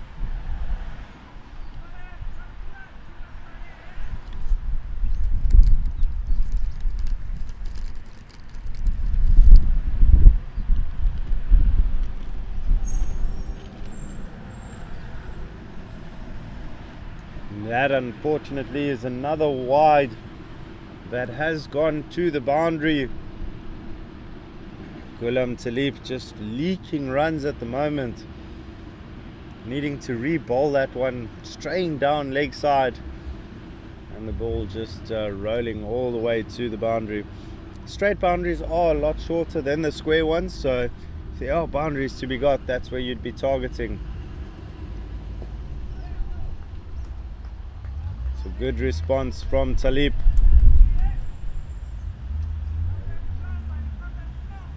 Wood also having now started spending a bit more time at the crease.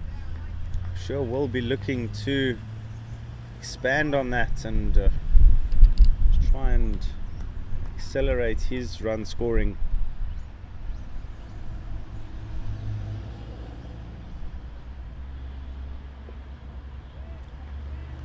Those 5 wides early on in the over did bring up the 3-figure mark for Wales, and they'll be relatively satisfied with the way things are going now, because the current partnership on 46.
Extian into his final over now. It's gone for 20 so far, and Talib managing to complete that previous over without too much more damage, so a good comeback.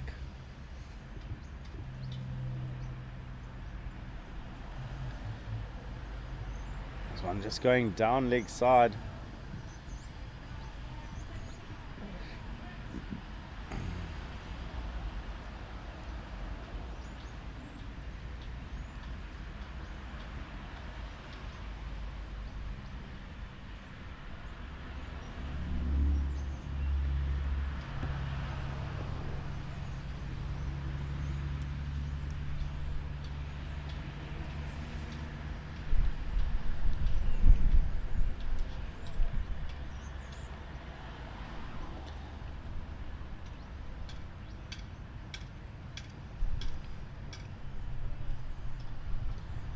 South Africa with an interesting field setting there, man in nice and short, possibly for that sweep, maybe missed timing of a sweep, but they've also got 2 fielders out on the leg side for the sweep if it does come out, and just like that, it's been dinked into the gap. They've gone through for a single. Extian, 2 balls left in his spell, gone for 22, taken 2 wickets, and there's 2 balls remaining.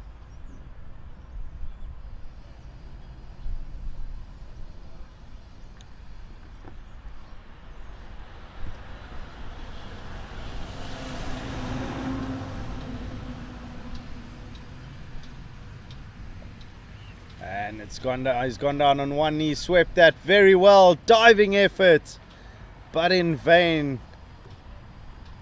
It is another 4 runs. Simon Wood executing that to perfection, and that does bring up the 50 partnership between Simon Wood and Michael Can. Really good knock from the 2 of them in tandem. They've been working so well and they've brought Wales back into this game. Does unfortunately look like there's a bit of an injury to Khancho by the look of it, who went in to dive for the ball and putting his body on the line for his country.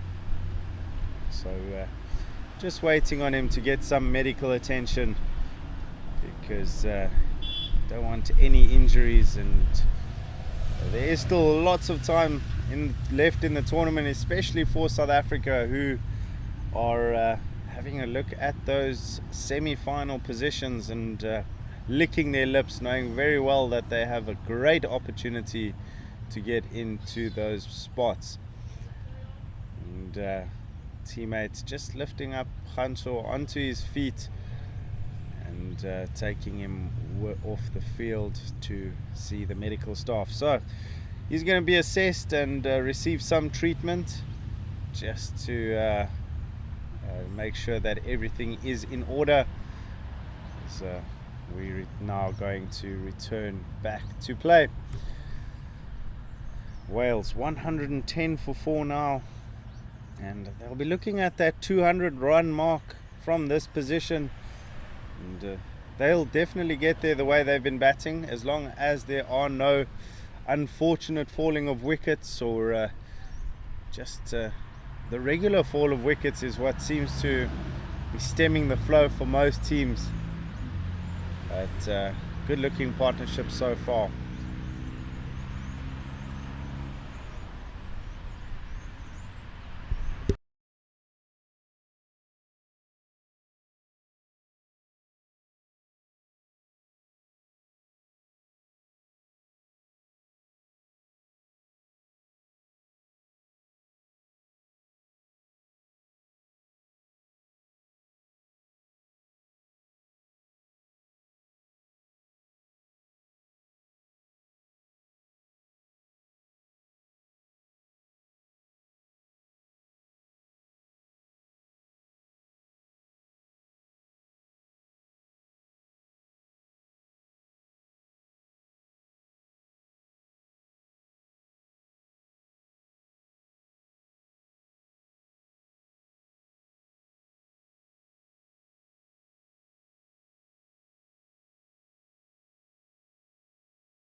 That brings to an end Clive Exton's spell and contribution with the ball in this match.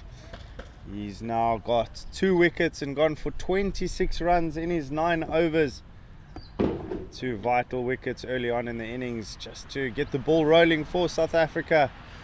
But the current partnership between Wood and Can have been able to see him out, and we'll be looking to push forward from here. Does look like there is a bowling change. Alan Dawson taking his markings now, and he's decided on a change of ends, so possibly coming back for a 2 or 3 over spell. Got Mukadam grabbing some dirt, making sure that the landing strip is good for Alan Dawson. A speedster getting himself an early wicket as well, and managed to do that by bowling out one of the Welsh openers. I think this is a sign from the South African captain Louis Kuhn that they are on the hunt for a wicket.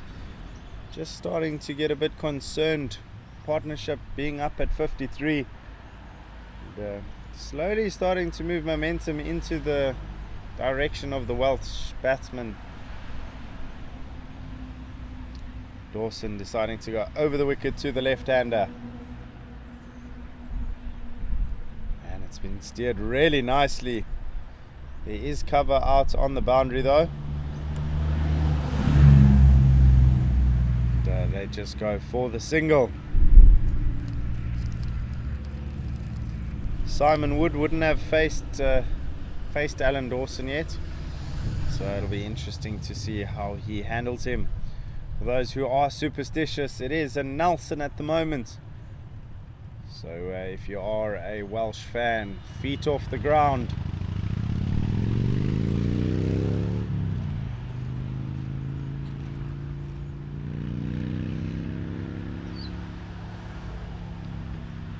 They do come back for a second. Simon Wood just opening the face of the bat, steering it down to the third man boundary, and they've run really well to get a second there.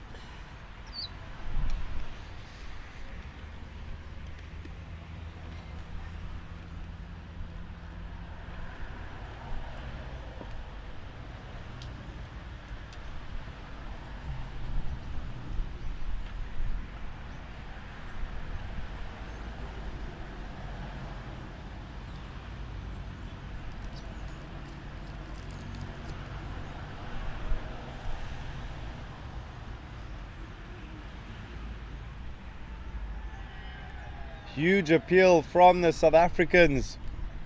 Alan Dawson straying down leg side, and if there was a sound, then it would have been on the pad. Would have been the pad that just clipped on its way through.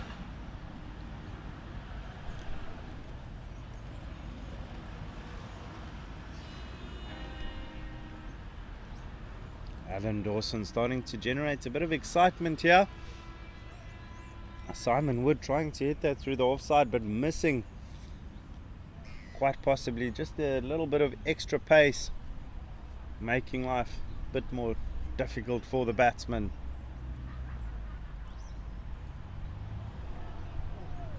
Once again, not looking comfortable catching the inside half of the bat.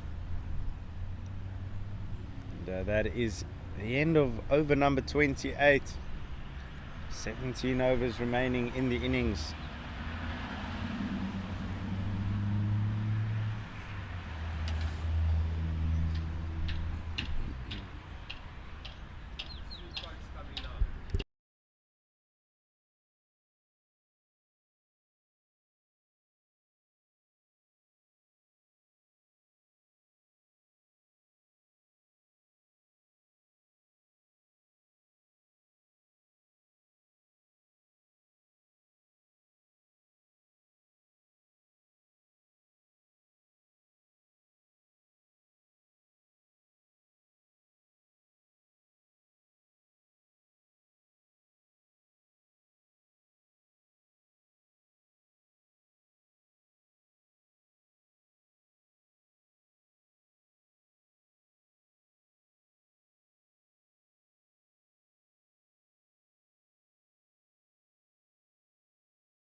It is a change in bowling now as Bruce Wilson comes into the attack from the far end.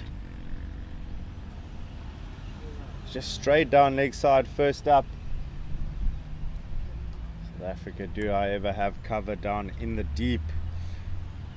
Spinners seem to be quite effective from that side, generating quite a lot of turn.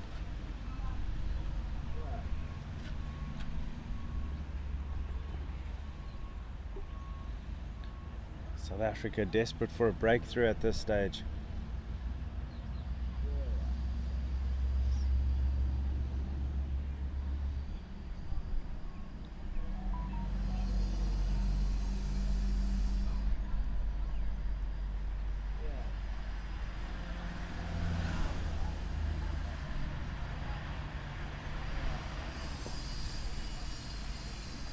It's exactly what Wilson will want to do. Just draw out the batsman onto the front foot.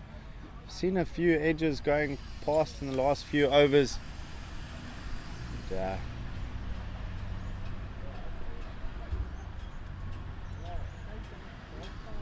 this one going down to the third man boundary. as they go through for another single. They've done that very well. When it hasn't been boundary runs, they've been rotating strike consistently, making sure that South Africans don't get too comfortable with their lines and lengths.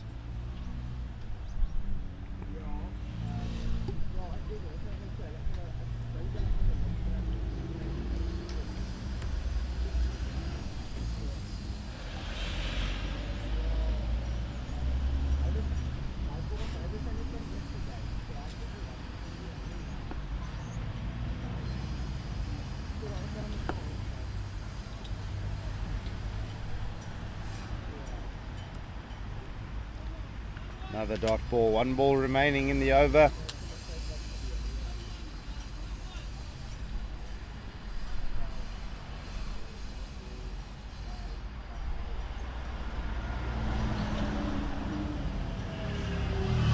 Let's toss that one up a little wider, but Can not shy to go across the line, relying a lot more on the bounce than anything else. That is the end of over number 29. Wales 116 for 4.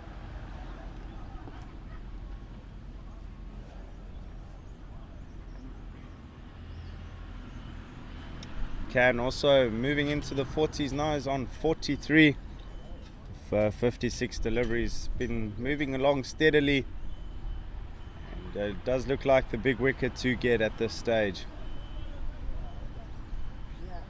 Alan Dawson with a fantastic comeback over prior to that. That's another great delivery, beating him all ends up.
And that, ladies and gentlemen, is our drinks break.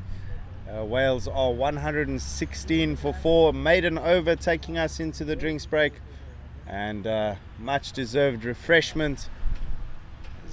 We will be back with you very shortly to continue the broadcast of this Over-50s World Cup group game. It is round 4 of the tournament, and we are setting ourselves up for a wonderful fixture out here today.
Thank you. And we are back after the drinks break. 15 overs remaining in the innings. Wales with a platform here to bounce from. Their response now vital in the context of the game. This has proven to be a really good batting deck, and it has been prepared in that way as well, according to some of the local groundsmen. So definitely something in it for the spinners, but runs are the name of the game. Unfortunately, that is very full. So full toss swept into the leg side. Went out to James Albani, who's come on to field in place of Khancho, who's supposedly, by the looks of it and from what I've heard, hurt his shoulder. So still receiving medical treatment on that side. But James Albani, who's played the first 3 games, is now coming onto field as this one is swept out really well. 2 fielders converging to collect that on the boundary. Anything less than 200, according to the locals, not a good enough score. And with the powerful striking of the South African batting lineup, Wales will need to be looking at that 230, 240 mark. I don't actually see why they wouldn't be able to get there. They've been batting so well. This partnership now 61, and sort of keeping this innings together as they were, what was it, 57 for 4.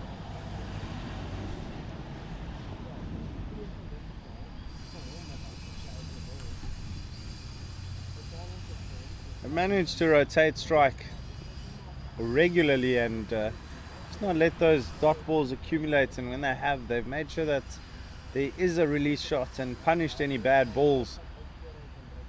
Fortunately, Gulam Talib on the receiving end of quite a bit of runs. Just wondering now, we haven't seen any bowling from Mukadam today. I think that might be because he's been relatively tired. Bowled 9 overs in the first 2 fixtures, and then he's gone and bowled 4 or 5 overs yesterday again. But new man coming into the attack is Grant Jansen. He's had a nice rest yesterday. He was carrying drinks around for his fellow teammates, and the left arm seamer coming over the wicket. And, also a bowler that tends to make things happen. And, he'll be looking to get that much needed breakthrough for South Africa.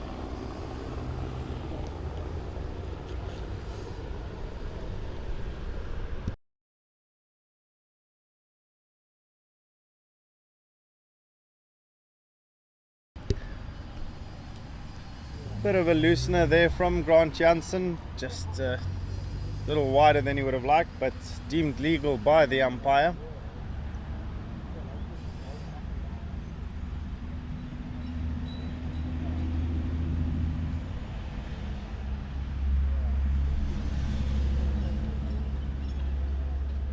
It's guided down to the 3rd man boundary.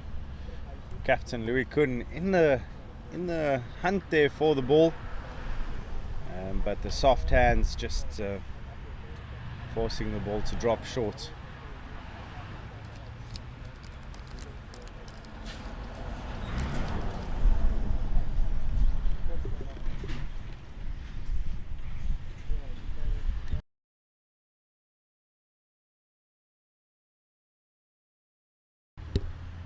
Jansen getting his first shot at the left-hander.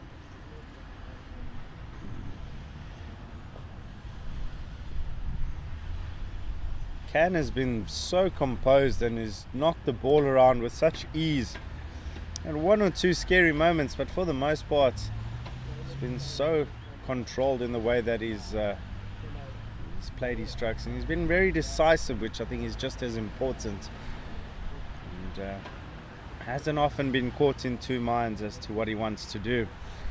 He's now moved on to 45, so within 1 big hit of a half century. It's a great effort at point. That ball was absolutely crunched in his direction, but a diving effort.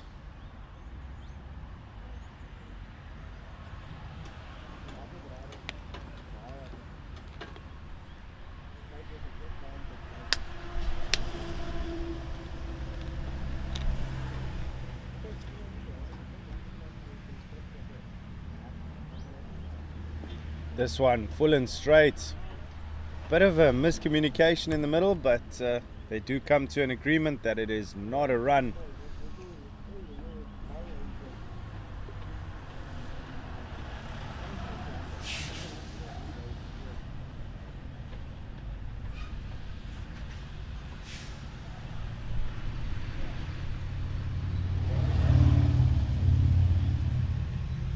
This one short, being pulled. Is, however, cover on the boundary.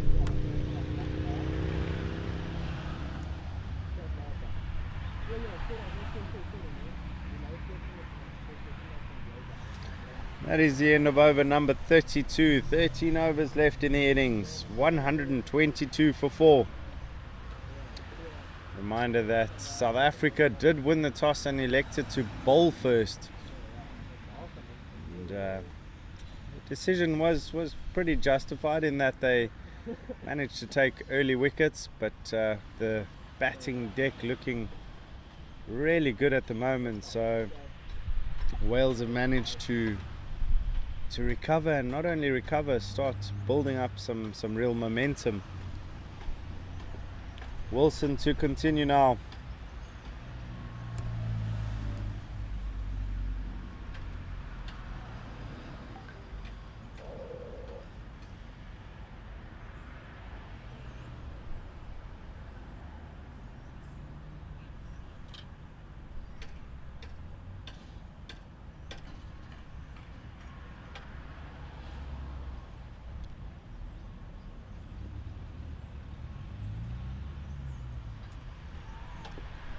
This one driven, diving effort in the covers, but it's gone for 4. Brilliant shot. Michael Can moving within 1 run of his 50 with a superb shot. There's a big dive in the field to try and catch that one. It would have been a spectacular catch.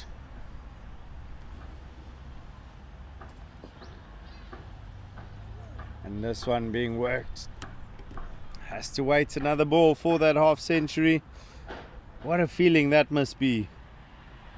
Scoring a half century at a World Cup game. And there it is. He's knocked it out into the leg side. Gone through for his single. And that is 50 runs. Brilliant work from Can. And he'll know very well that the job doesn't end there. He's been so good.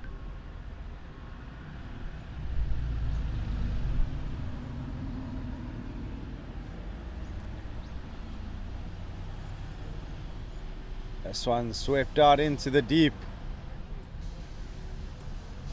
They've come back for a second, but that's on the throw. This throw was not the best.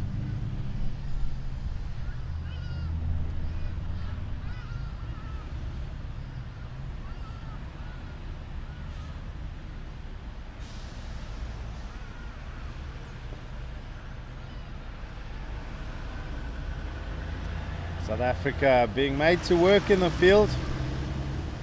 It's probably the most work they've been so far, having played against a few other teams in the first 3 games.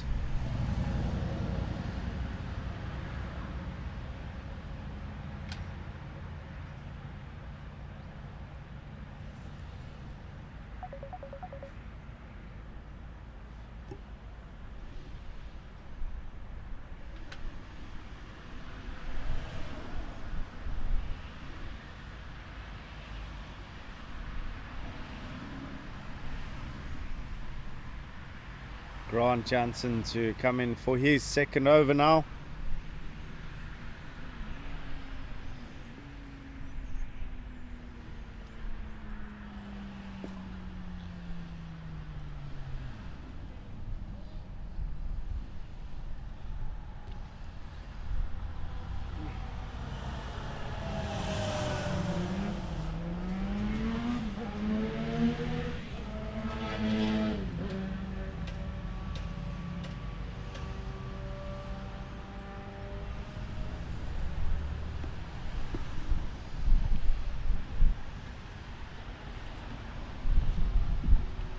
He's had a bit of a drive at one of the wider balls that Jansen's bowled.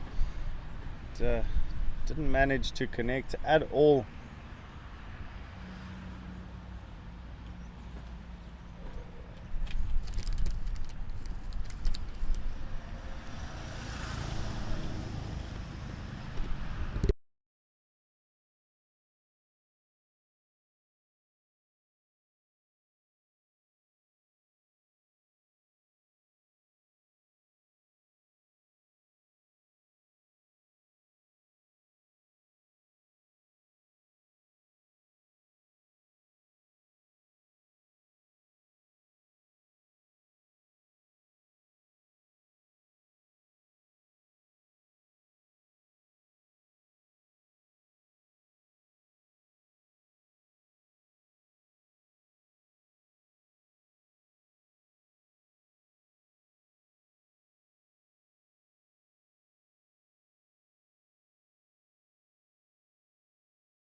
Bruce Wilson to continue. This has been slogged away into the leg side. Didn't connect as well as he would have liked. Do think that Canada might go on the attack very soon, and probably be Michael Cann that does it. Once again, swept out into the leg side. One thing I have noticed at this Over-50s World Cup is most batsmen are quite comfortable to go down onto one knee and sweep the ball into the leg side. Really good shot to have against the spinners on a track that does turn. It has very consistent bounce.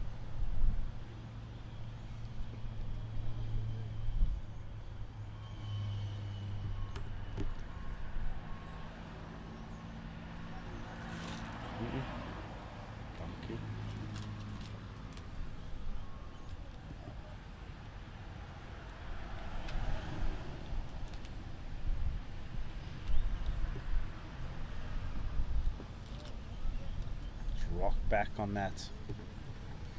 Hasn't managed to clear the field. Just the true runs coming from the over so far. Good one for South Africa. As long as they can accumulate a few overs where they don't concede too many runs.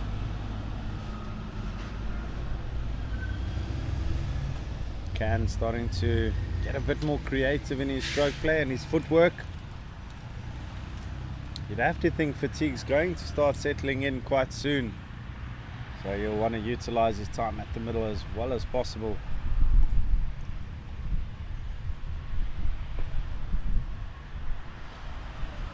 Good fielding. Just the 2 runs coming from the over. 35 without loss. Oh, apologies, 35 overs gone, and the score is 133 for 4.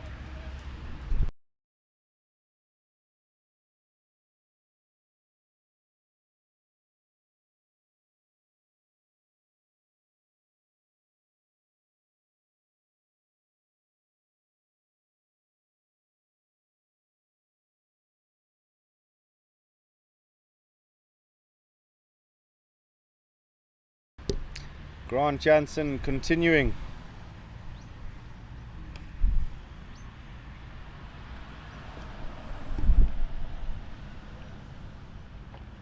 One's just gone up in the air, kept the keeper very interested in that. And a little bit of a missed time. It hasn't happened too often in this partnership.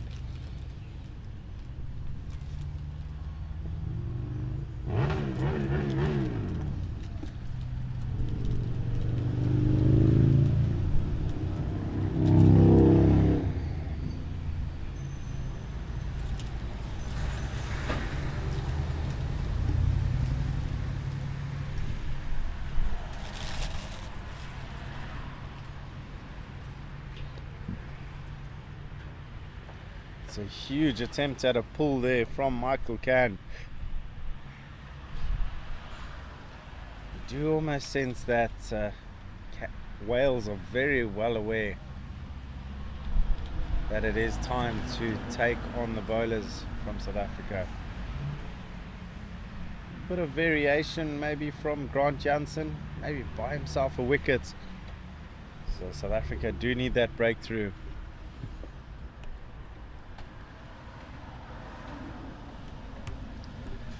This partnership now moving on to 78. Just to give you an idea of the damage that it's doing. And they'll be very chuffed, Will Wales, as well as captain and coach. It's all about seeing out this innings now.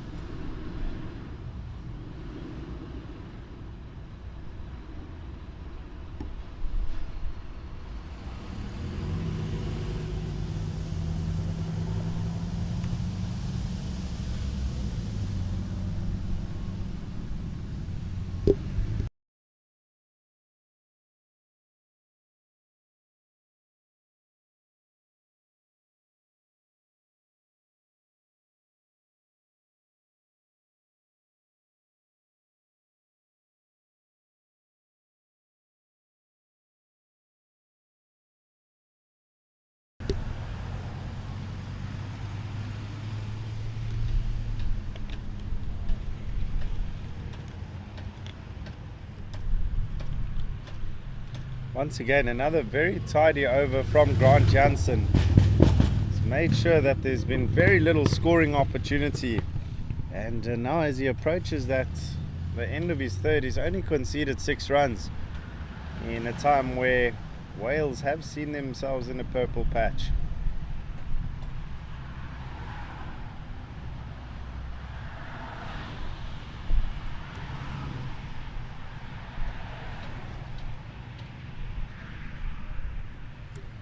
Once again, a really economical over. Just the 2 runs coming from it. Score is now 135 for 4. 9 overs remain.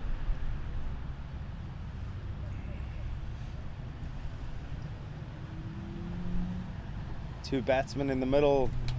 Quite a animated discussion as to the plan going forward now. Wilson can continue from the other end. And he's been quite good at the moment. 4 overs gone, and he's just conceded the 16 runs. This one being swept into the leg side. Some real power, 1 bounce to the fielder.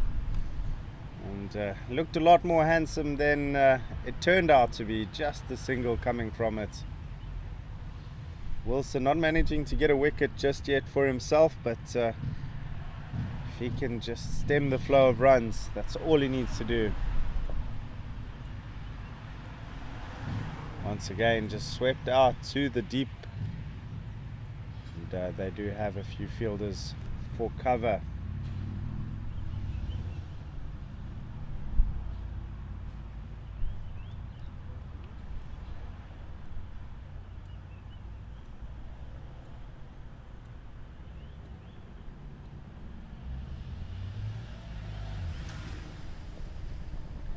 Once again, going on the sweep. This time it's been hit really hard, and it's gone all the way to the boundary.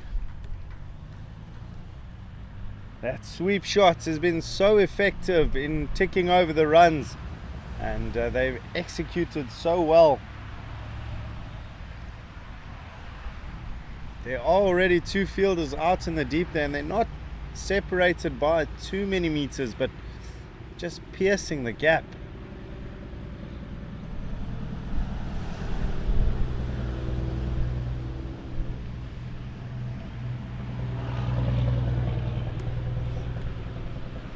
Fielder at that backwards square leg region, ball being hit both sides of him when it is swept. It's been a good over so far for Wales. 8 runs coming from it, 2 balls remaining.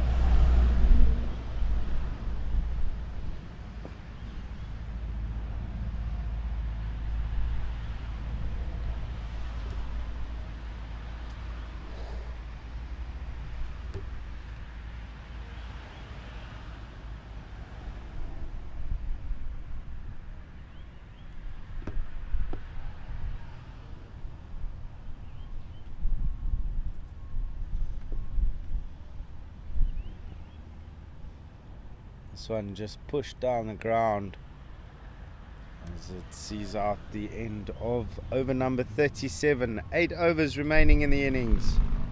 145 for 4.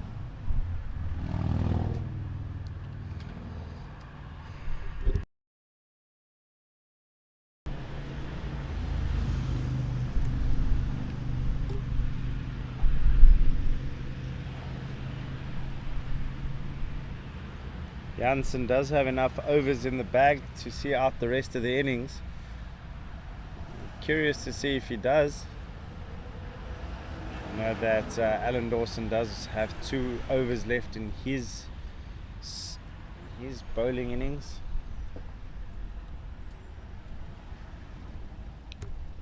Remaining. Sorry, he has 4 more overs that he can still bowl. So there are a few options. Talib also, who's been expensive today, but he has a few overs available. That's a great shot, driven with real power, and it's gone all the way to the boundary. Some good appreciation from the Welsh dugout. And, really are representing themselves.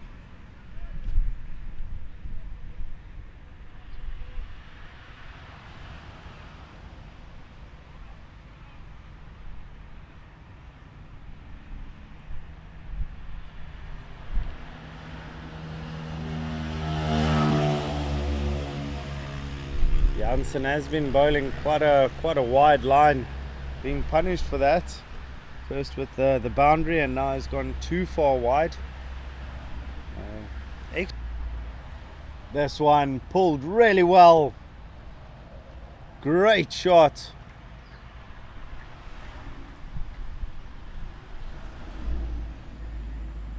Simon Wood, out of nowhere, has gone on to 47 of 71 deliveries. He's almost crept up on Michael Cann, who's been there for a bit longer, but wow, even I'm a bit surprised that he's got so close to that 50-run mark. He's done so effortlessly. Jansen coming around the wicket. And unfortunately straying down leg side, not ideal.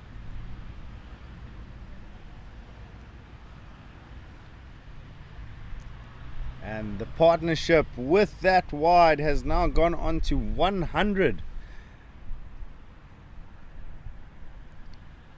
Just to do the quick math for you, Wales were 57 for 4. This partnership has been crucial.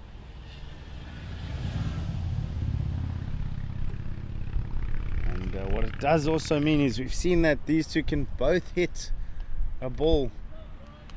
So going into these final overs, their eyes are in. They've seen all the bowlers. They feel what the track is all about. So going into these last few, we could be in for some explosive cricket.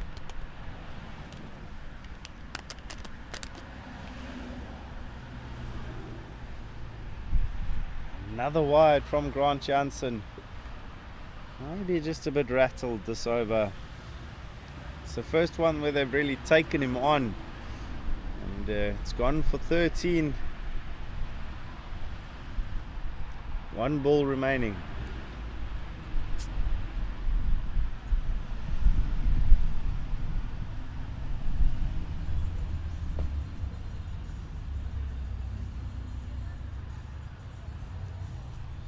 And they have snuck through for a single. Another very resourceful over for Wales, 14 runs coming from it. South Africa just struggling at the moment with this partnership that's looking so strong. Don't see how they're going to break it, other than probably buying a wicket. Surface not giving them enough as bowlers. The other side of it is, though, that Wales do need to come and bowl on the surface as well. And according to the locals, anything under 200 is not good enough. 7 overs remaining. Target will be around that 220, 230 mark for Wales.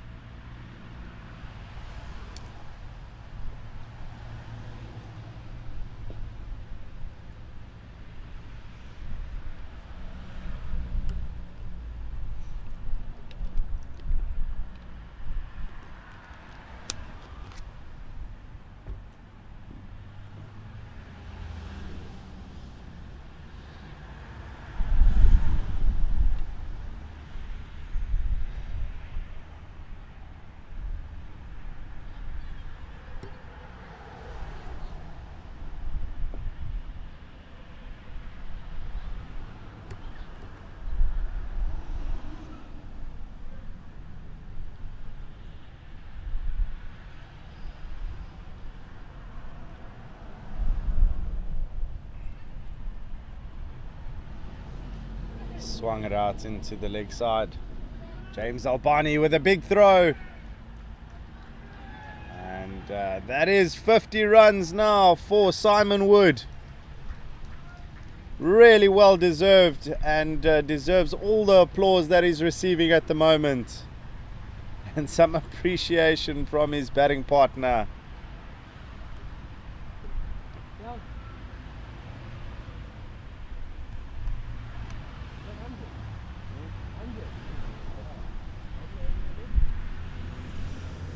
under 7.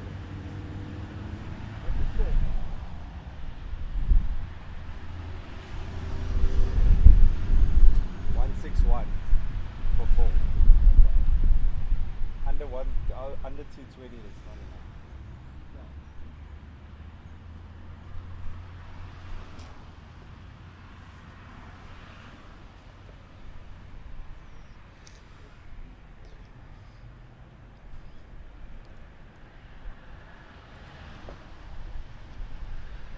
This one being pulled out into the leg side once again, and it's actually gone all the way for 4.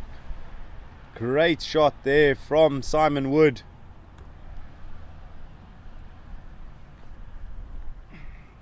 And Bruce Wilson, he's got 2 balls left in the over, won't want to concede another boundary.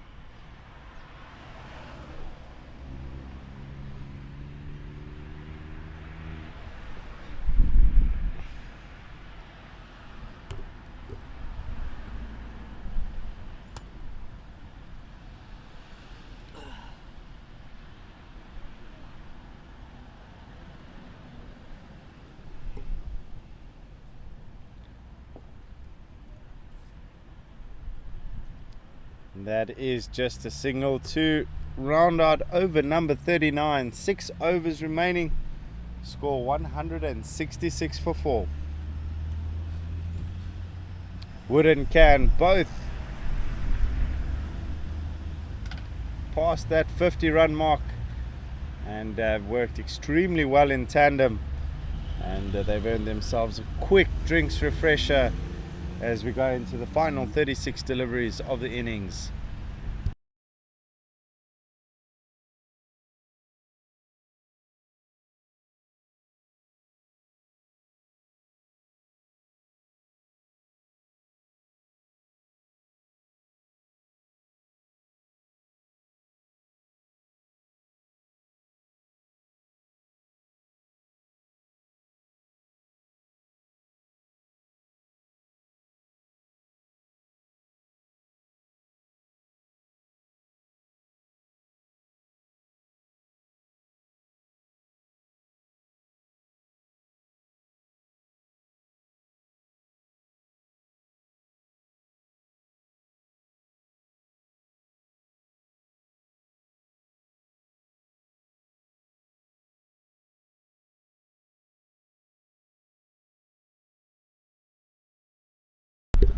Grant Jansen to continue.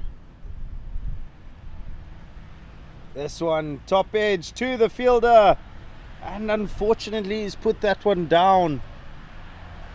A real difficult catch, and not too sure if it went all the way or dropped just short, but that was an opportunity for South Africa.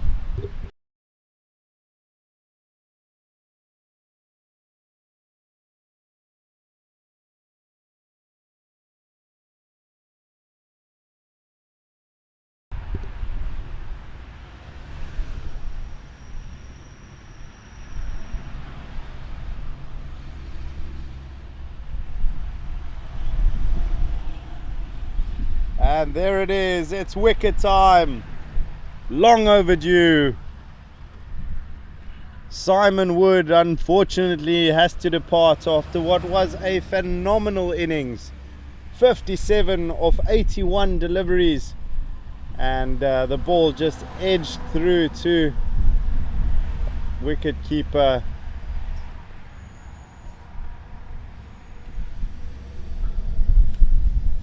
Craig Lyons. Sorry, I had to check up on that one. Mario Solomons has been on the glove work the whole tournament. So big round of applause from his teammates and the dugout for a phenomenal knock. He came in at a time where they were in trouble.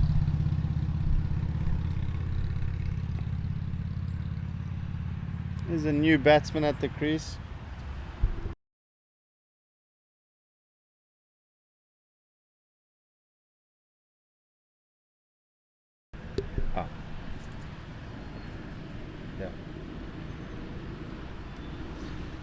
The new man at the crease, Mark Davies, coming in where he'll definitely have license to score a few runs and open the arms. Jansen taking a vital wicket now and just bringing the new man to the crease where Wales were looking to accelerate.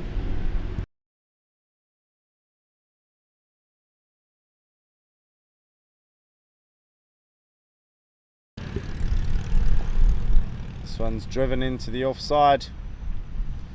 Pretty sure for Davies it'll be a case of getting Can on strike. Can just seeing his partner depart. That was after would put any value in that, but what I can tell you is Wales do value that 111 run partnership, and it's given them something competitive to work with against a very strong South African side. South Africa also a really strong batting unit. It's a short delivery. And, one for the over signalled by the umpire. It's deemed legal. I'm the man at square leg.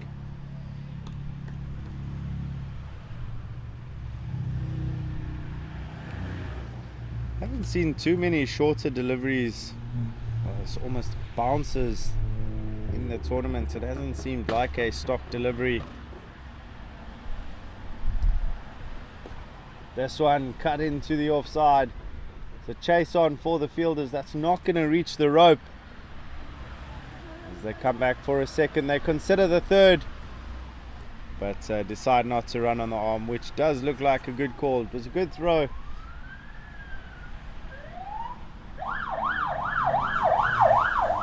And that is the fire trucks in the back. Jansen for his final ball of the over. Once again cut into the offside, and that's with real power. 4 more runs to the total.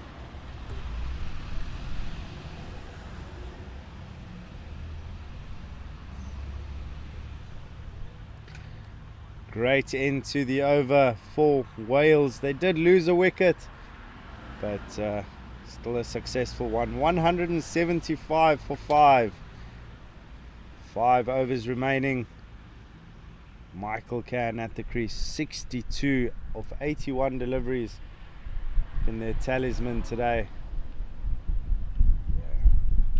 Need to see what Davies has in him. Coming in at 7 for Wales, so would have expected to come in around this time. Be great to see if he does start launching, creates a bit more excitement here. Because there's nothing better than some explosive batting to round out an innings.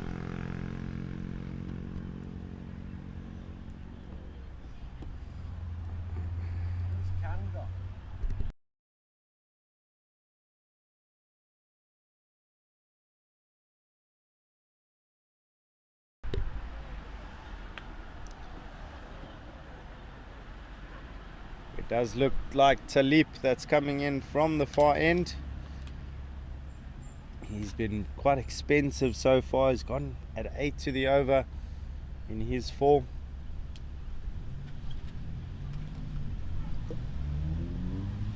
Is either a change in ends. Might be a little bit more comfortable. Just never looked like he got into his rhythm from the near end. Bruce Wilson also a bit expensive, so time for a change in bowling. It's a good ball first up. They go through for the single. It's a good run in the end.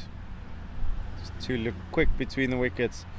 Can still looking quite fit considering he's been at the crease for a long time. So not looking too tired. Got through that very easily.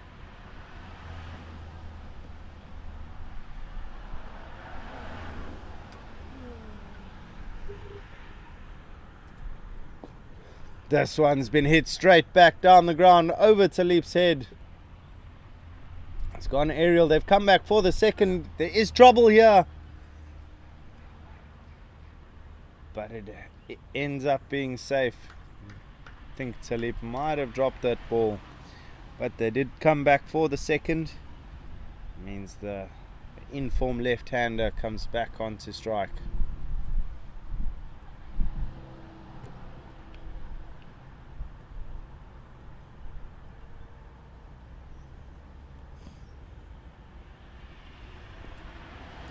That's a quick single taken.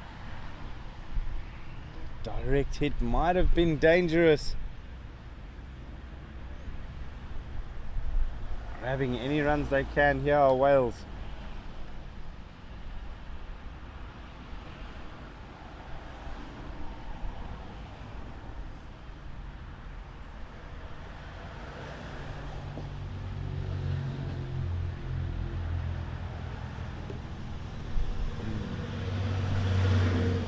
Davies does look quite handy with the bat. He's looked rather comfortable in the 3 balls that he's faced. So managed to turn over strike again to Can.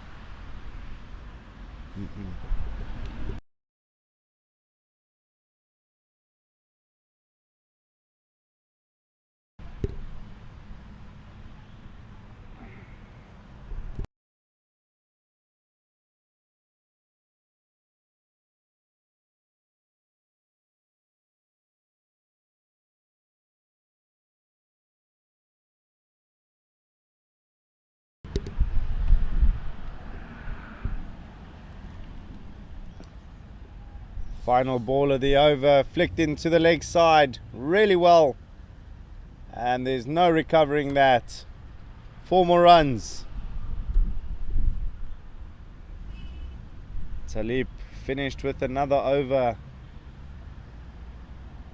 And, a good one for Wales. 10 runs coming from it. Exactly what they'll be wanting from these final overs. At least 10 to the over. And that would take them up to 225, which you would consider a defendable total. Like I say, it's a very strong South African batting lineup. And the more runs that Wales can accumulate, the more comfortable they'll feel going into the second innings. As for the bowling, there is a bowling change now. The South African speedster Alan Dawson back into the attack. And he was always going to bowl 2 of the last 4 overs.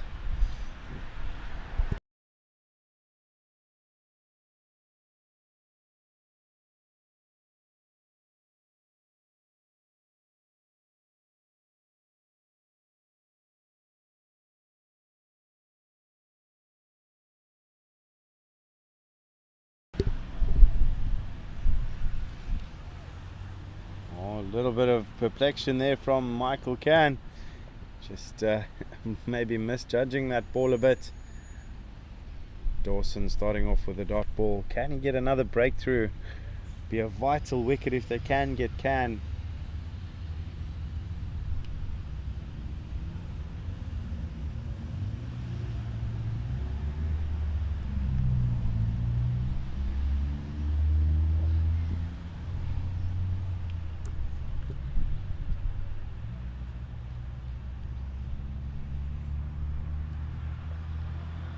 Another single.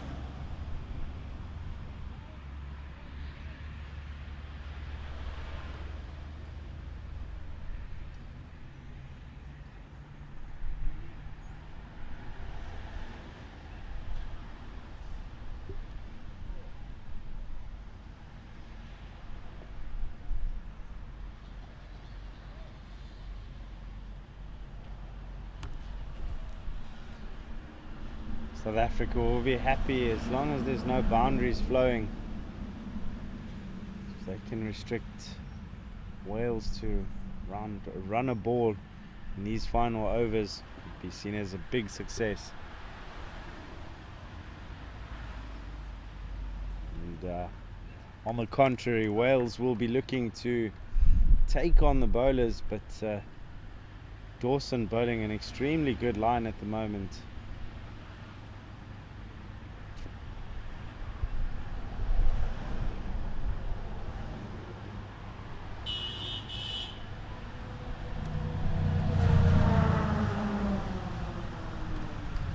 Another dot ball. What an over this is. 2 runs coming from it with 1 ball remaining.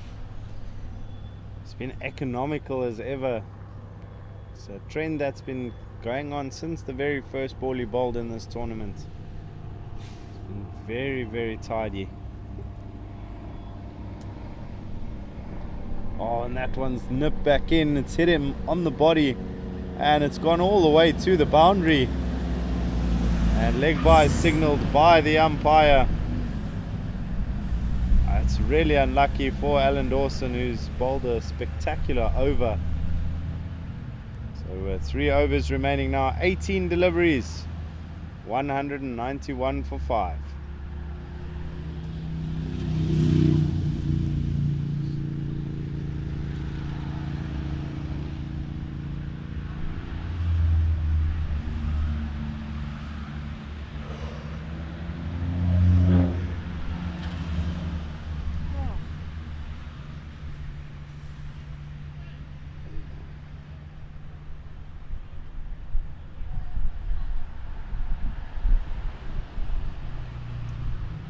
It is Ghulam Talib to continue from the far end.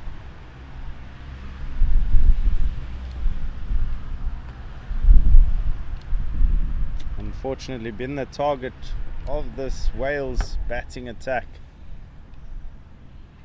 Can he pull it back?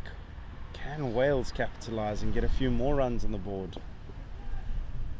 And that one's been driven out to the covers, unfortunately not being able to catch that as they come back for a second. It wasn't too far away from the fielder, and from this angle it looked like it'd gone straight down his throat. But all's well and ends well for from a Wales perspective.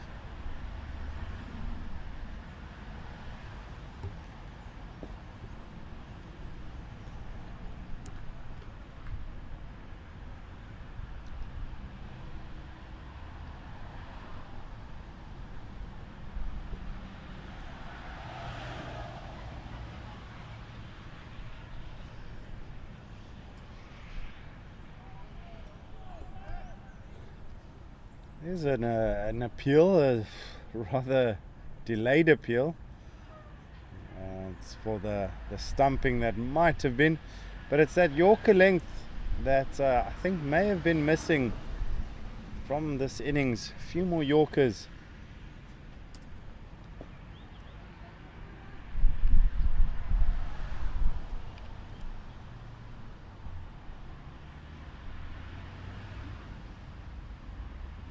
Another single to the total. It's been a very good over from Talib. He's only conceded 3, but now he's up against what has been a bit of a nightmare for him, Michael Can. He's gone after him. It's gone in the air. James Albani settling under it, and it's a wicket. That brings to an end what's been a fantastic knock from Michael Can. 67 off 90 deliveries, and he was always going to take Talib on, so close to the death, or well, in the death at the end of the innings. Just miscuing one. It's one of the very, very few that he has, and he's put together a great knock to help his team set a total for the South Africans. Real standing ovation from the dugout for that innings.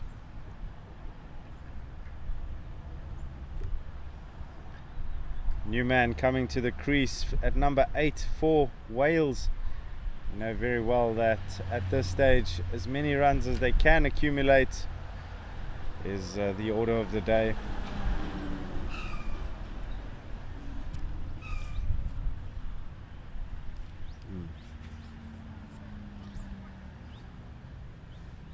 Coming in at 8 is number 9 for Canada.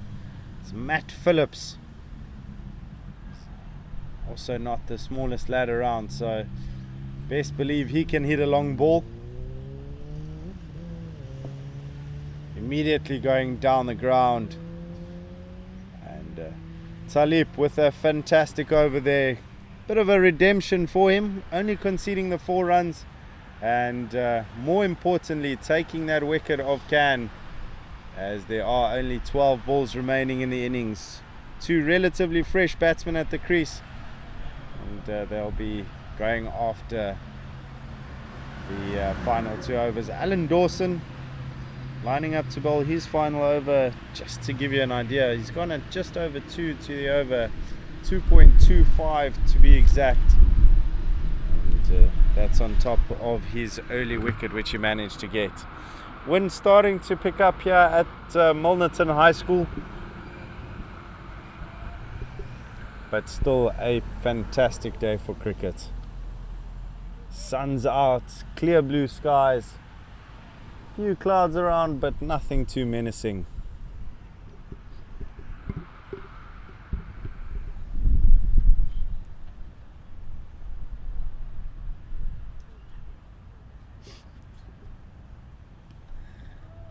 That's a good ball from Dawson, dot ball. Few late wickets here have slowed down the Welsh sort of counter-attack, not even counter-attack, just they're aggressing in these final overs. Dawson once again going full. Phillips not managing to get bats on ball.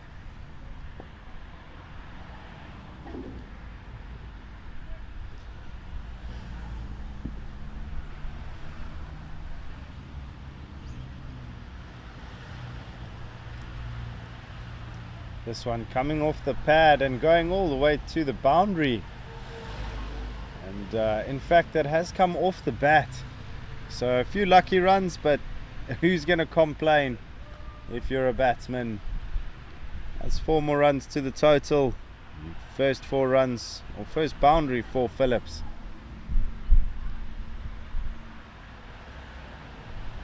Scores moved on to 199. That 200 run mark looming.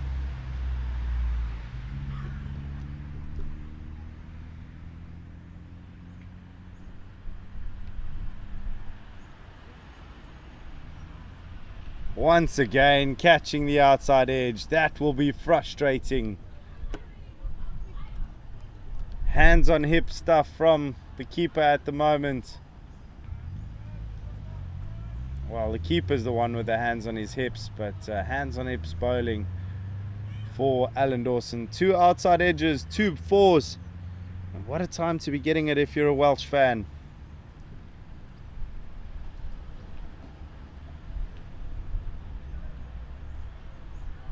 And they do go through for a single, a bit of an inside edge onto the pad.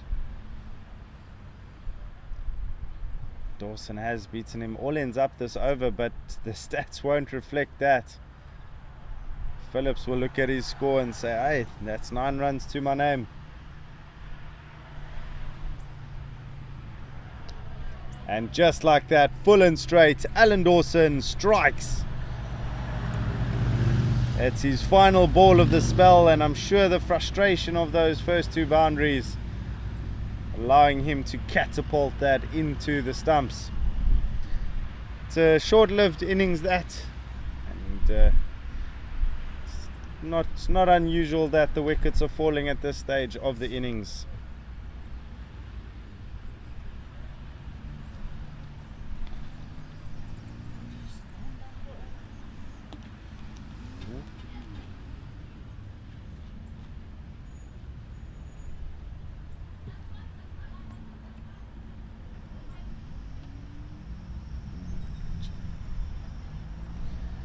New batsman coming to the crease with 1 over remaining, 6 deliveries, and Gulam Talip is going to bowl to Michael Phillips.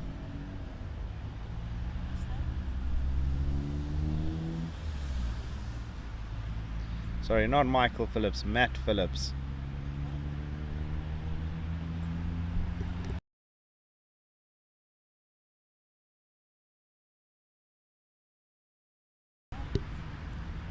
Talib coming in to bowl. This one's been hit down the ground. Chance of a catch, and it's a wicket. That's 2-2 for South Africa.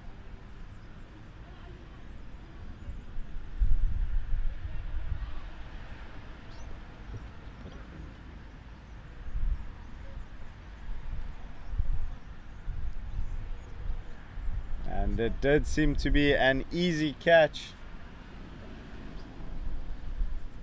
It was very easily taken there at the long off region.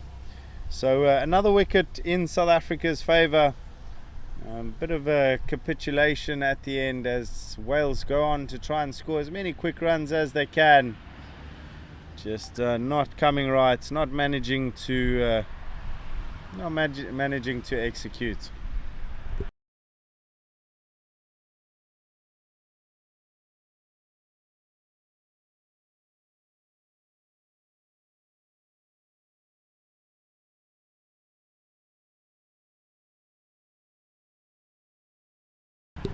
New man at the crease is Julian Bollinger, and he will definitely apply his trade as a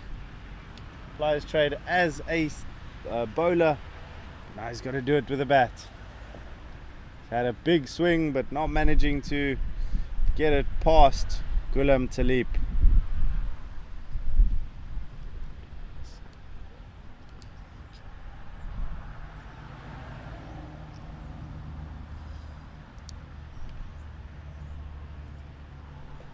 This one has gone down on one knee, swept it.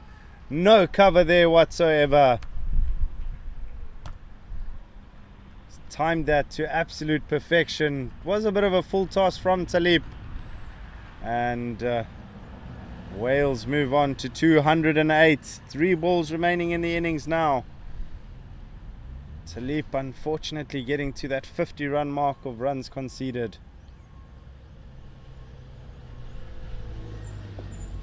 Been hit down the ground.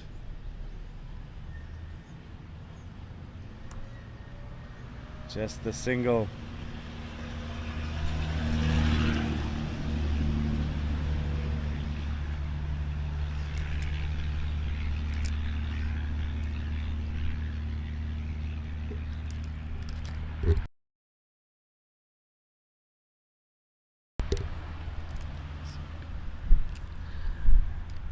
New man on strike, the left-handed Madhura Singh, and he will be looking to just get as many runs as he can. 2 balls, what can he do?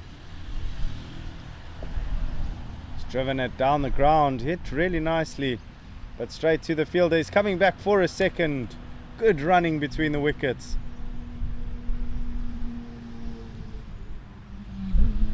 $211 for 8.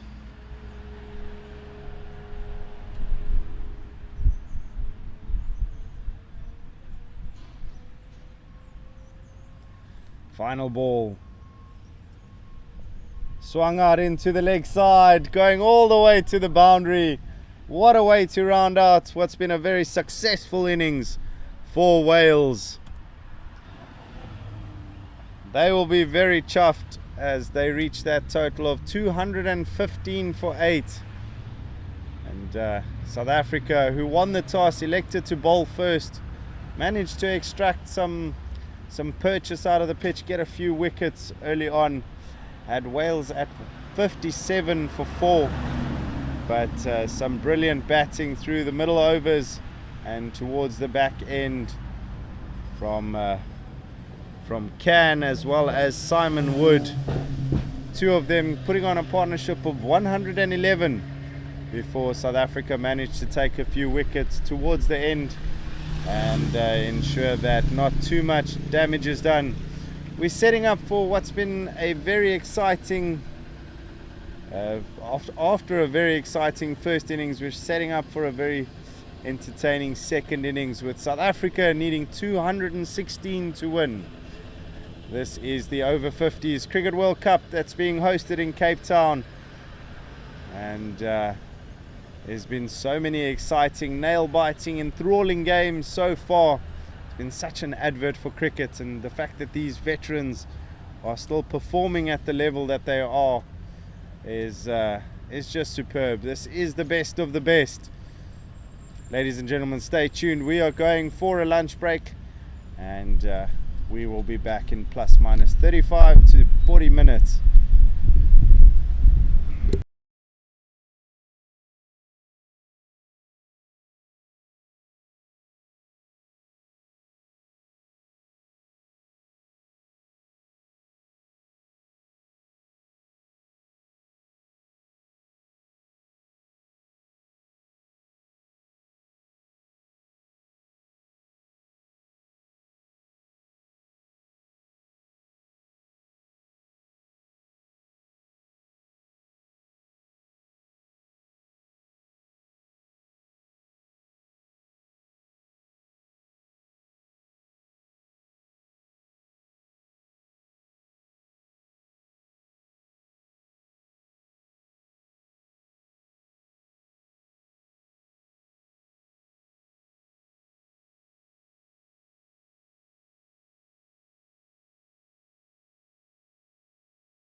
should call my dad and tell him to get ready. Really?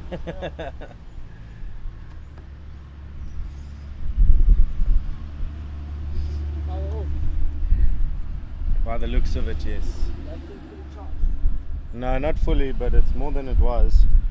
And at the moment, I've only got the camera plugged in. No, we have 7, well, almost 8 hours. That's because the With just the laptops aren't. Oh, good. What? Theory? Yeah, so this PoE's power supply is a pain in the ass. You touch it slightly and it'll go off and back on again.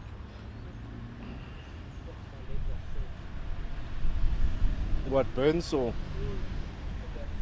You've got a blanket, put it over your lap. Blankets covering my feet. Yo.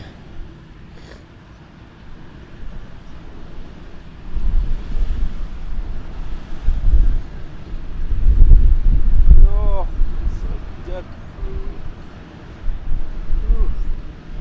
That pizza went down well yesterday. Yeah.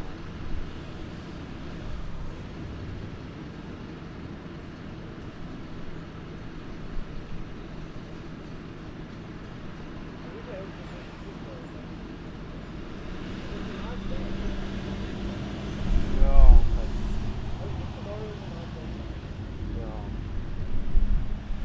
oh, I don't know. Cape Town's so unpredictable.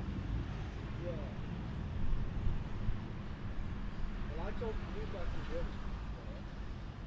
I'm not working tomorrow. Yeah.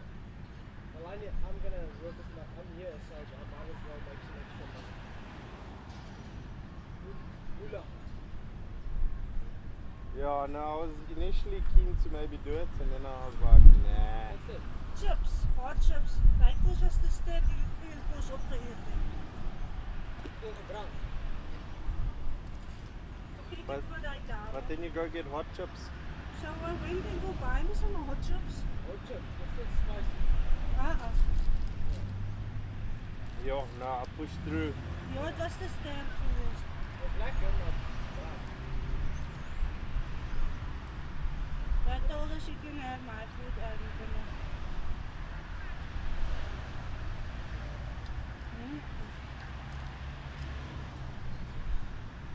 Ja, dit is een liefde man. Yeah, we're okay. Het was lekker, maar sterk.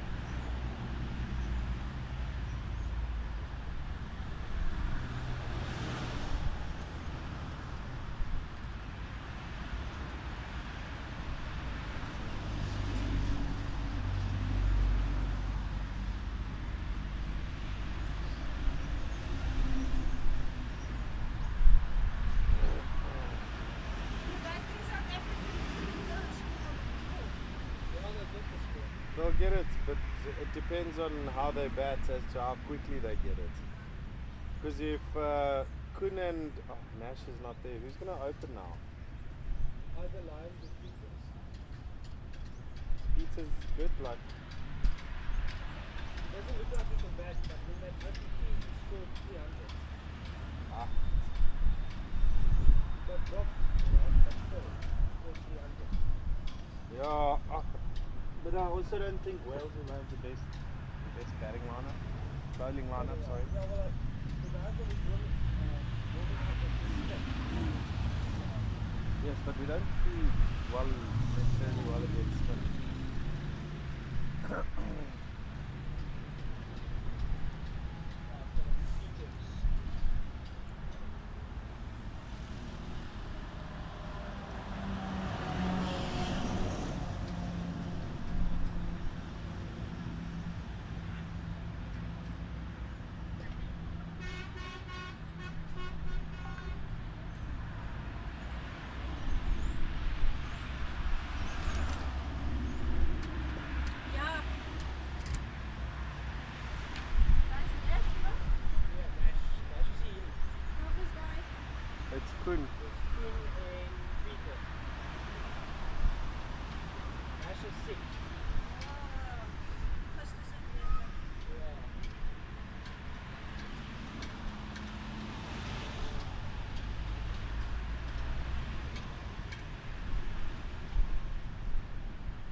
our cricket. 128 for 5. And that's after a bit of a recovery. Temba's on 65 not out. Literally holding this innings together.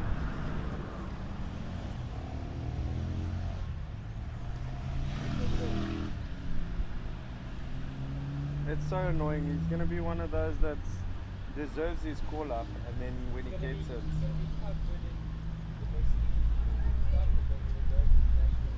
just doesn't break through.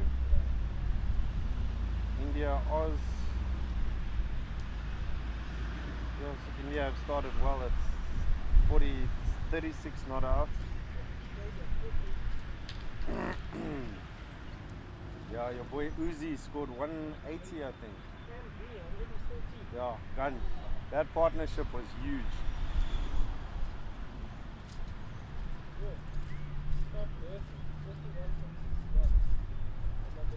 Mm. New Zealand, Sri Lanka. Oh, fuck.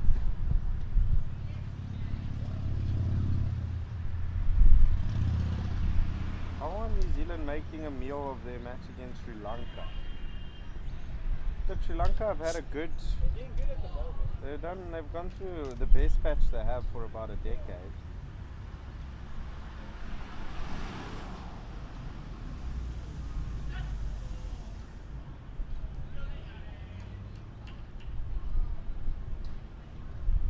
So you say you're definitely working tomorrow. I'll find out about Nick, guys. Send anything. Okay. Looking for people, I said, well, I'm available. It's not work planning and TV. But I don't know if I want to work anymore.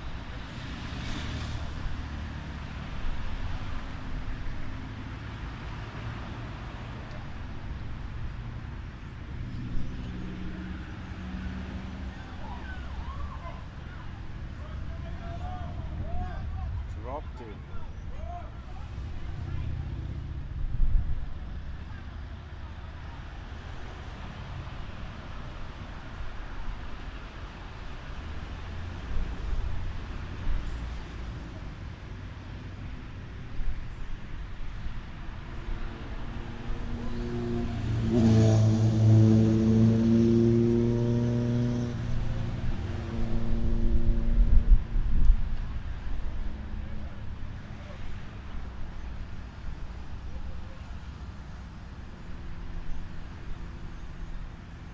Is jy seker dit was vir Nikki en Verstappen daar wat daar verby?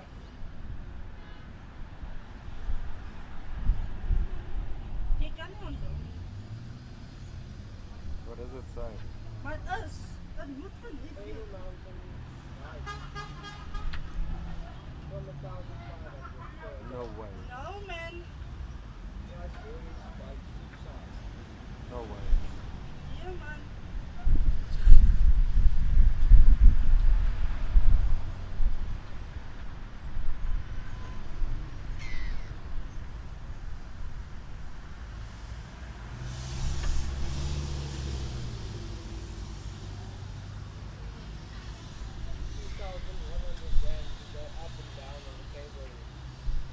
Ja. Fuck no. That's Maar not wat ons good.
Gotta do it.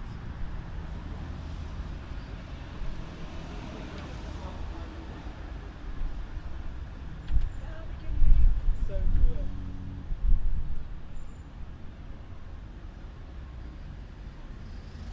good. Can It's you on again. Why is it switching on automatically?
Off.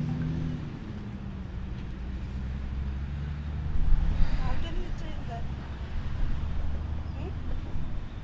Are you muted? Can only do it at the end of the day once the stream is stopped.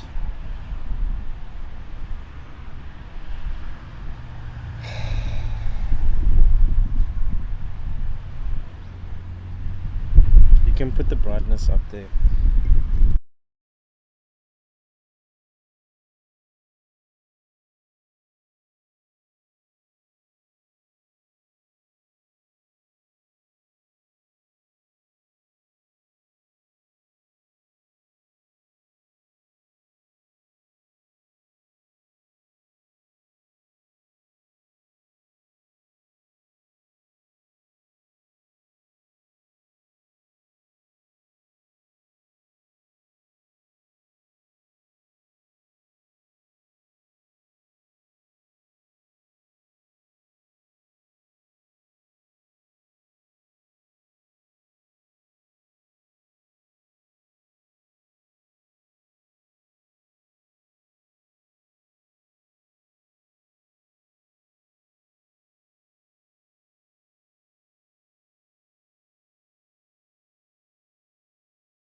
Good afternoon and welcome back to the second innings.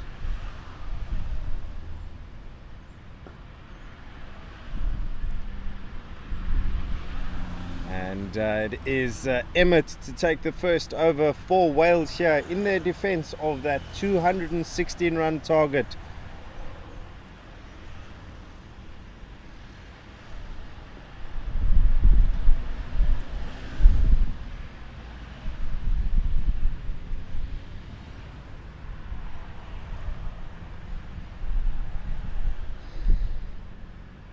Opening the batting for South Africa is Louis Kuhn, who's just punched that into the covers, and they're pushing through for a single. And with him is Peters.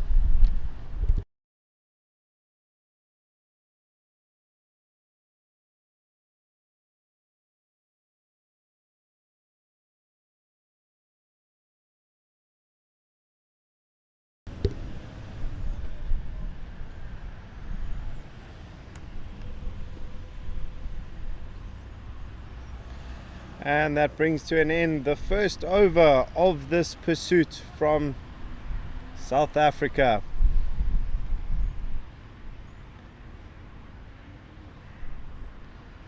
It was an enthralling, a really intriguing first innings, and had a bit of ups and downs for both sides. Started off really well for South Africa, taking some early wickets, and then brilliant partnership in the middle, stabilizing the innings, and then it led to a final total of 215 for 8 for Wales.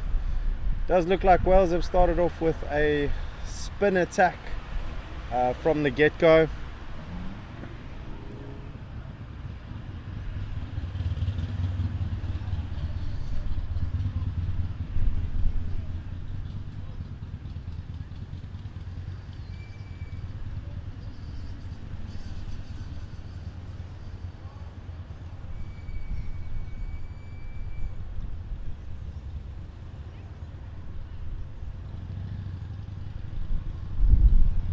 Coming into the attack now is Madhura Singh, and you'll be looking to get that early breakthrough for Wales.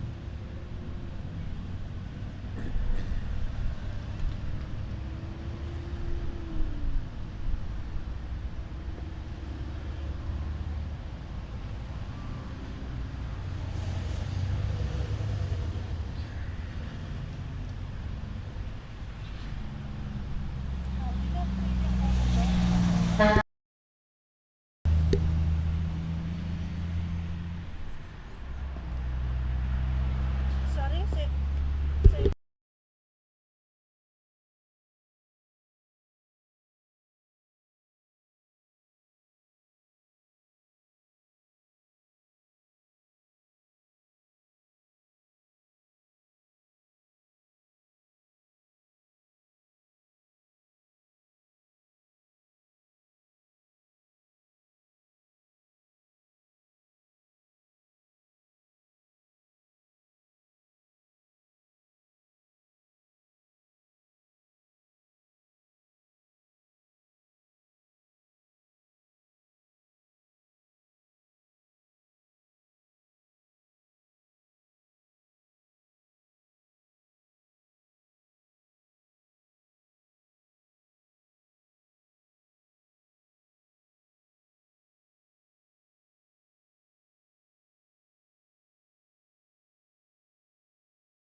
Right, after 2 overs, South Africa find themselves 6 without loss. South Africa knowing very well what their target is and what is required from their batting innings, and the required rate currently at 4.88 to the over. So they'll be looking to stay on par with that if possible. Emmett, another left arm spinner, coming around the wicket to the right-handed Louis Kuhn.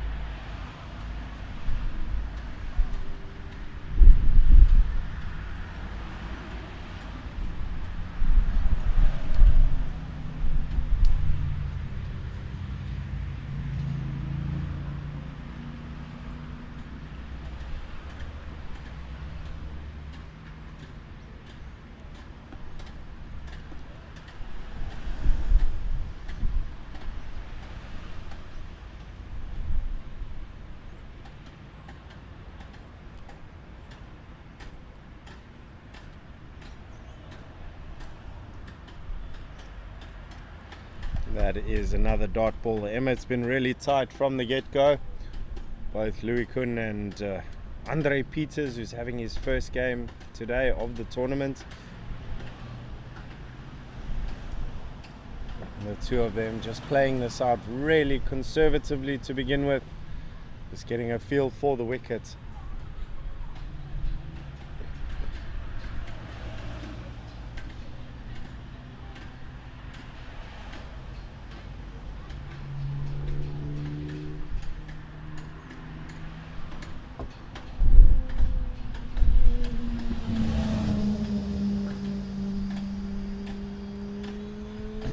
Really nice stop in the field there.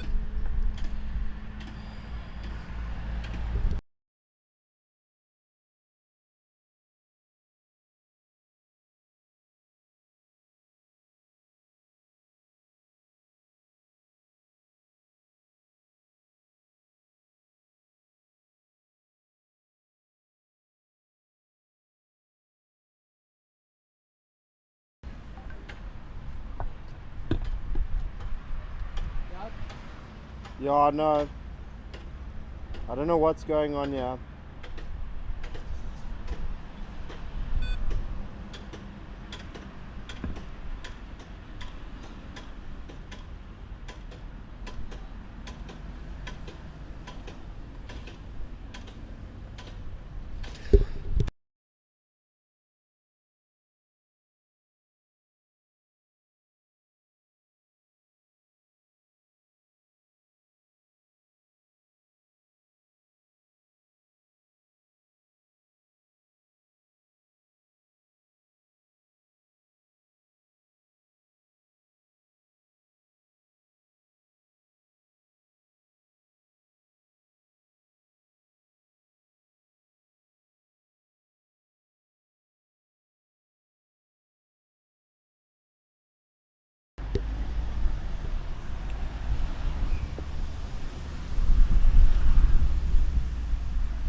Apologies, ladies and gentlemen, we're just trying to rectify some of the audio feed issues which we've been experiencing. So everything does seem to be up and running now, and apologies for any outside commentary that you may have heard that has nothing to do with the fixture that we have at hand.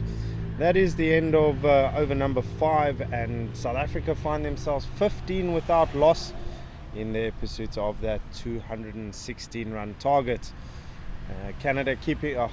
Wales keeping it nice and tight early on, and just making sure that the South African batsmen don't have anything loose to work with.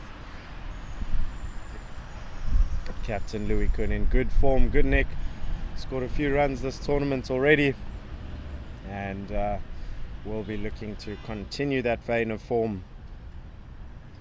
Very important game here for South Africa, as victory would see them almost guaranteed qualification for that semi-final, if not already guaranteed.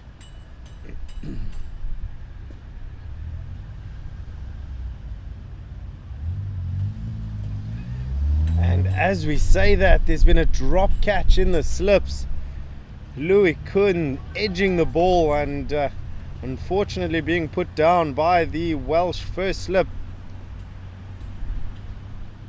It is Ivan Rios at that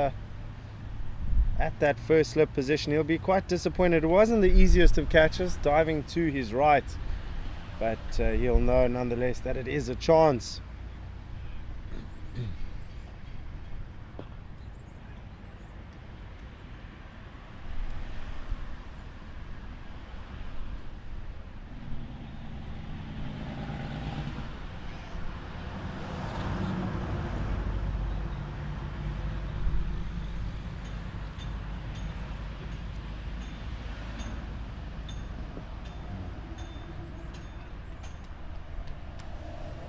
Madhura Singh's been very tight so far on his lines and lengths.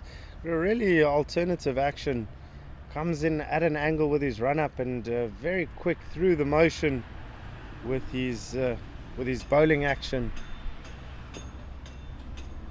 Worked really nicely into the leg side. Should just be the single, and is for South Africa, with them knowing what their target is to chase. They'll know that they're not in any big rush to score big runs, so rotation of strike, just seeing out the new ball, would be the call of the day for them.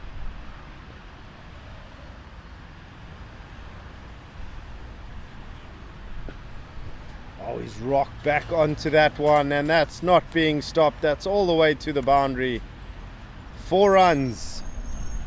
Louis Kuhn, really powerful batsman, and anything that's offered up to him, short, wide, and he's absolutely punished that to the boundary.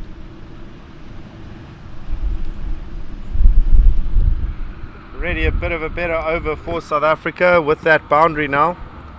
The wind has started picking up here at Milnerton High School.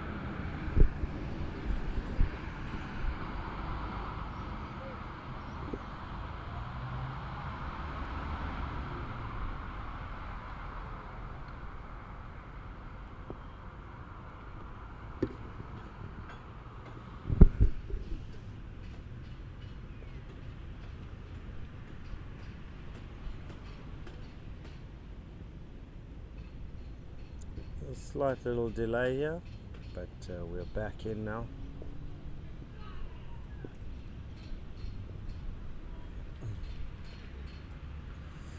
And that is the end of over number 6. South Africa 21 without loss. Wales also got off to a relatively good start, with their openers making an opening stand of 31. It was those next few runs that they seemed to struggle, as they ended up 1.57 for 4. So definitely something in it for the bowlers, and it was the spin of Clive Extian that took 2 of those 4 wickets. So Wales, with their opening with a spinner, means that they are also looking to utilize that turn that we saw that came from Clive Extian's fingers.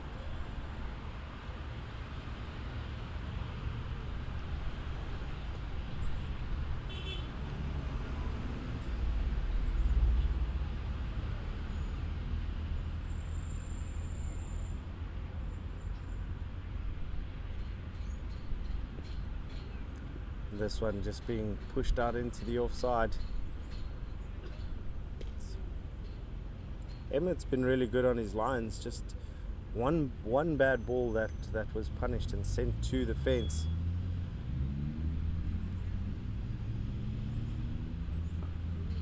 That one's just a bit wider. We saw it as well with the Wales innings, the squarish fielders being put out on the fence for cover, whether it was at sort of a deep square leg, a bit straighter than that, almost a deep mid-wicket area, and then there's that sweeper on the offside that South Africa utilised. For now there's only the sweeper on the offside, nothing on the leg side. Driven with absolute precision straight through the gap. It's bisected the fielders. That wasn't even the worst delivery in the world. That was just a glorious stroke. Managed to caress that through the gap. Louis Kuhn playing with the spin there, and it's been so effective.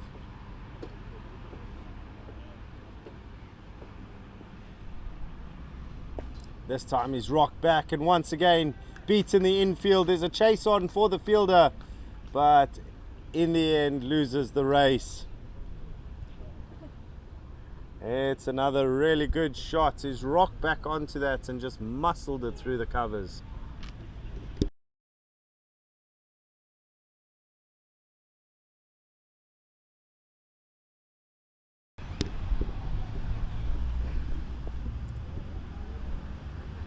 This one's been pushed into the offside. Gone through for a quick single, or no, they haven't. Decided against it. It's been a good over for South Africa, already 9 runs from it.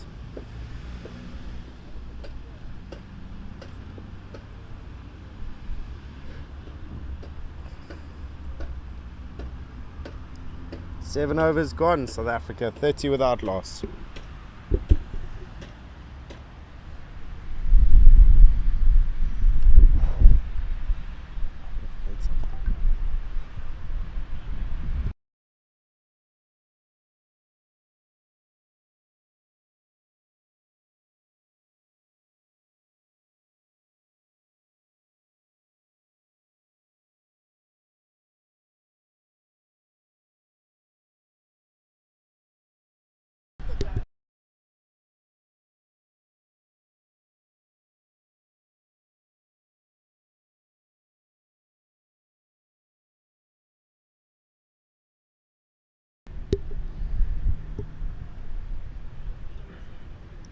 Madura Singh coming in to continue. He's bowled those 3 overs, just the 10 runs conceded.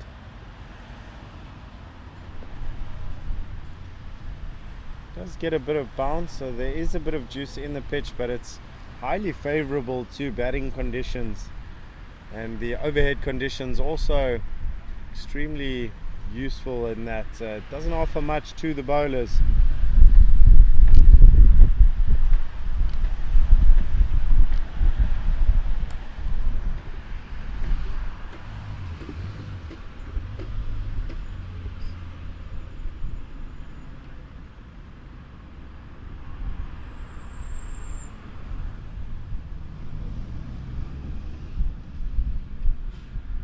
That's really full straight, and Wales will be looking to maybe target Andre Peters. He's, like I said, this is his first match of the tournament, and he's coming in for Brandon Nash, who's been the opener that's joined Louis Kuhn for all the other games. So opportunity for him to prove himself. A little bit of illness here and there in the South African camp, and an injury as well to Khancho, who's still being examined and being treated for a shoulder injury as far as we know. As they go through for a single.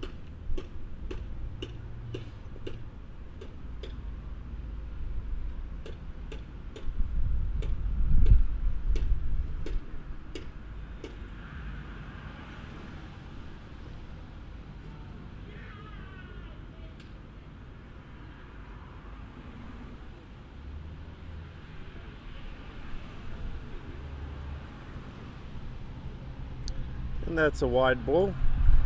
Wales will want to look to avoid that as much as possible, as they do know this South African batting lineup can hit a few runs. So for them to give away a few freebies, it's highly irregular and not what they'd want to be doing. And Peter's just guiding that down to the third man boundary. South Africa 33 without loss after 8.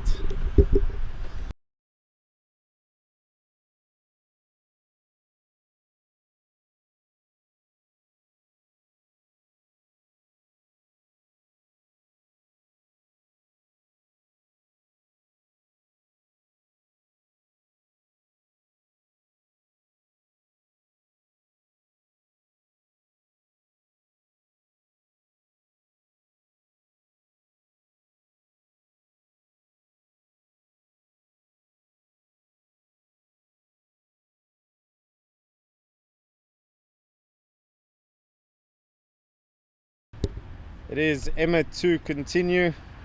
He's gone for 20 in his 4 overs. That expensive one with Louis Kuhn getting the 2 boundaries in the previous over. And the Welsh captains decided to put a bit of cover out on the offside. There's a deep sort of cover-ish area, and a long off. Louis Kuhn's been so good playing with the spin.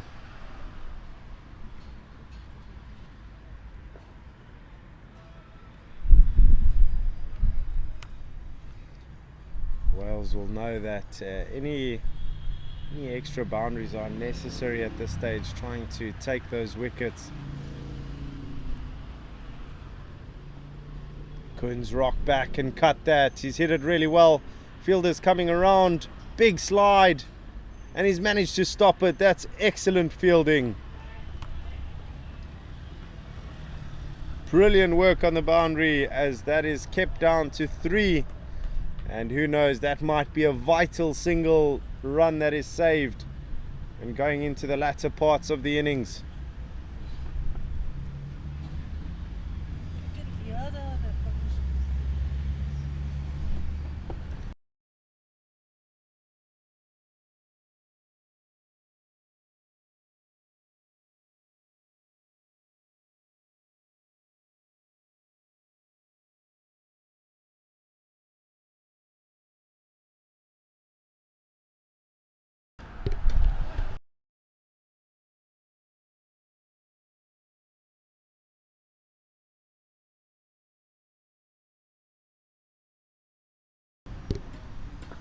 This one driven into the covers, straight to the fielder.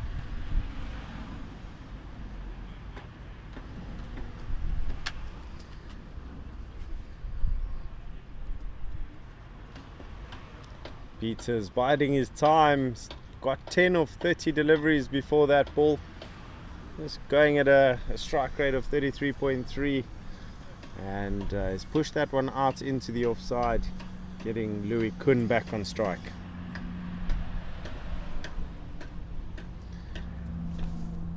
Tidy over outside of the 1 delivery. Emmett's just conceding the 4 runs, and that rounds out his 5th over. South Africa 37 without loss.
And Madhura Singh carrying on from the far end.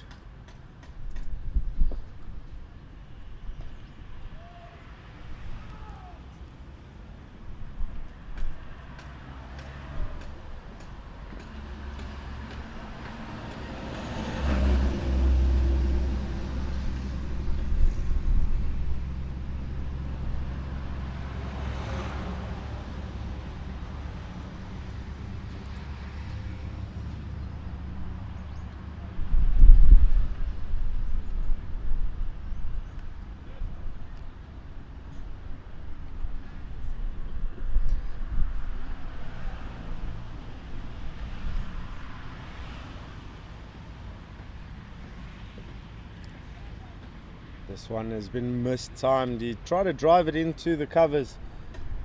There's a man out in the deep, but there are still runs to be scored. 3 balls remaining in the 10th.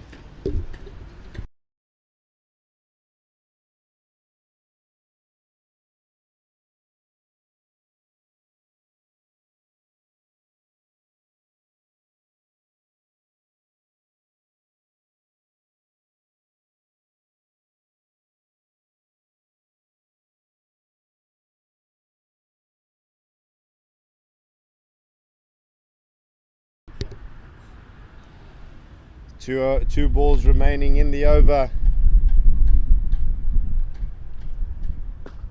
He's rocked back on this, pulled it through the leg side with real authority. Great shot from the captain.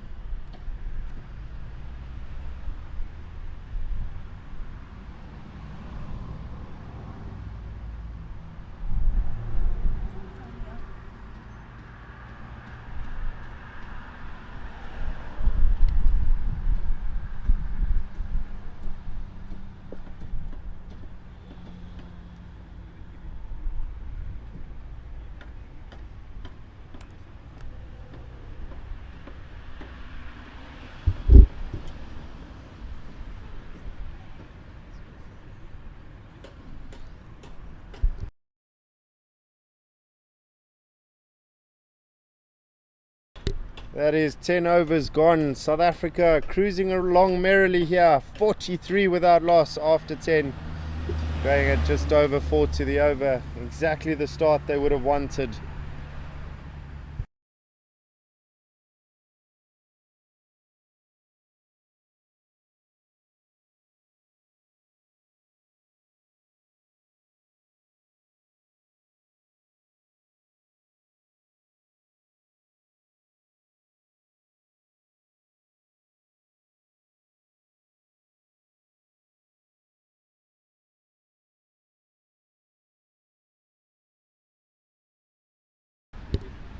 And Emmett to continue. Louis Kuhn already racing to 30.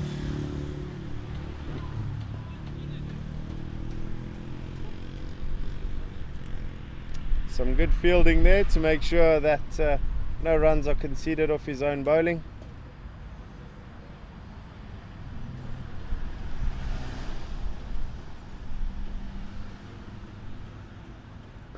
This one swung across the line, and there's no reeling that in. It's a long boundary, but it's traveled all the way.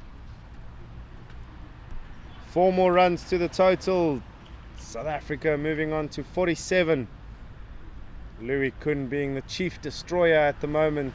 34 already to his name of 28 deliveries. Taking no prisoners at this stage.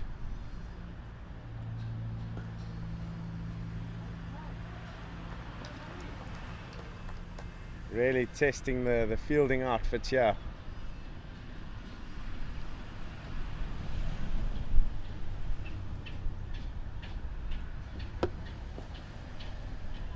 This one pulled but not timed as well. Doesn't matter. The outfield is rather quick, and it's gone to the boundary again.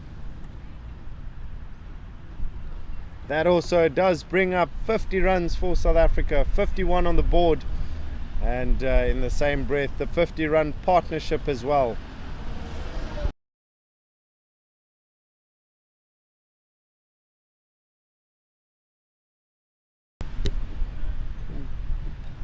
some really good batting from the captain, putting pressure onto Wales as over number 11 comes to an end. 51 without loss.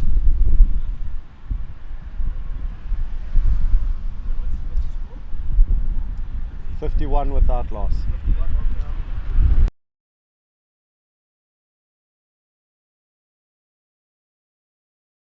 51 after Just to give you a bit of an update, there are other games on the go, and our very first group game for today has completed. Sri Lanka playing against Canada. Sri Lanka coming out 6-wicket victors in that fixture, so good win for Sri Lanka. 2 standing umpires at this fixture are Canadian, if you missed it a bit earlier, so might be a bit disappointed to hear that result. It does look like we are going to see our first change in bowling now.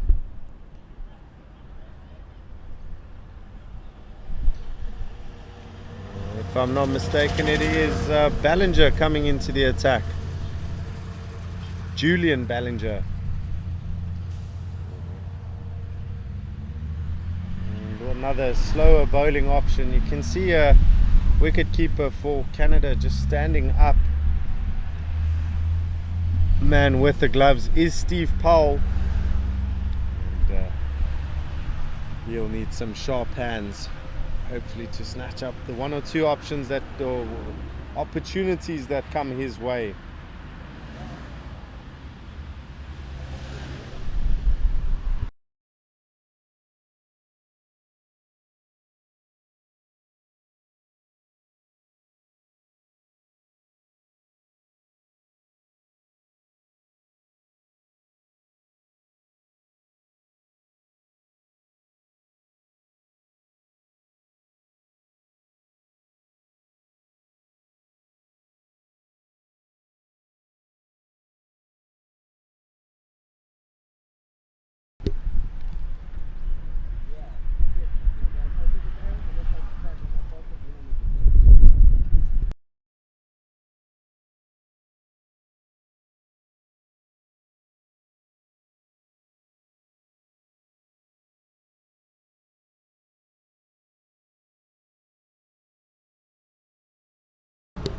That one's worked into the offside.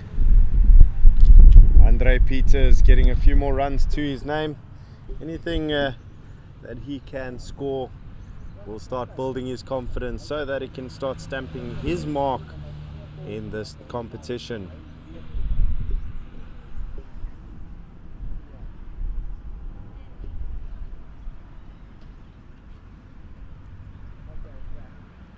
This one's been cut straight to the point fielder.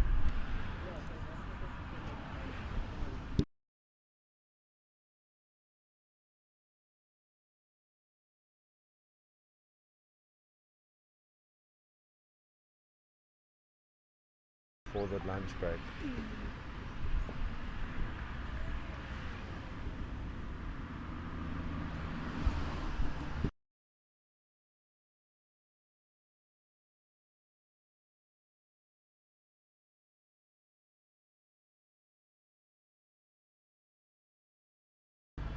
This one's just been glanced down the leg side. It's a chase on for the fielder. Big work needed, and unfortunately the ball does win the race. If you're a South African fan, you're very chuffed with the start. And Wales desperately needing a breakthrough at this stage.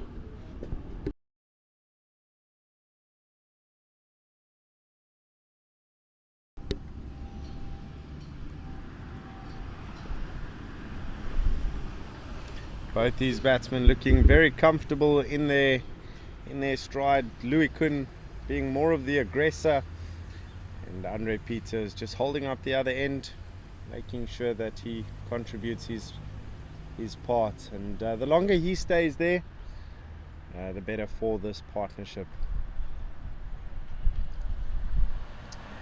Also really nice to see the squad depth in that Brandon Nash in great nick himself, just not available for today's game.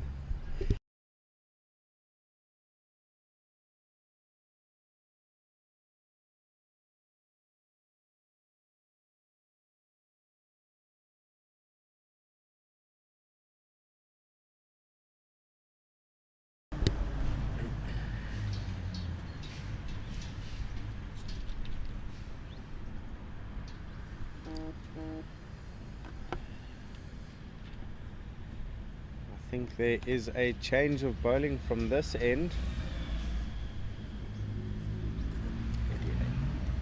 New man Mark Davies coming into the attack.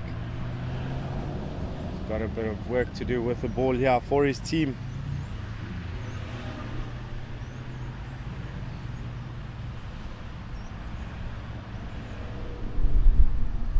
Bit of discussion now as to what the field placements should be. A bit of rotation and still cover out on the offside boundary. Question is it another left arm spinner? Yes, it is. Left arm spinners galore. They've almost been the most predominant action of bowling through the teams that have been that I've followed in this group.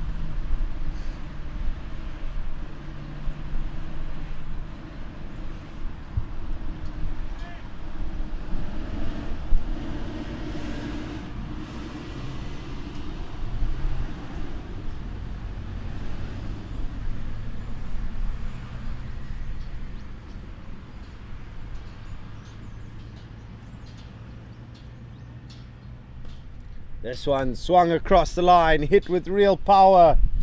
There is a chase on for the fielder and it looks like he might get there. Does he get a boot in? Unfortunately not. Louis Kuhn moving into the 40s really early.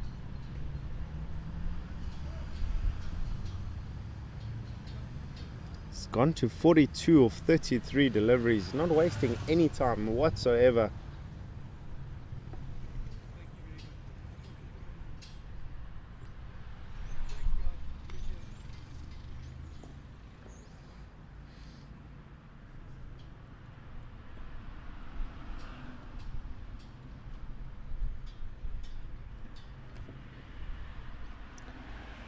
Louis Kuhn's really been relentless on any sort of bad bowling, but it's not been particularly bad bowling, just one or two loose deliveries that just get punished, that happen every over.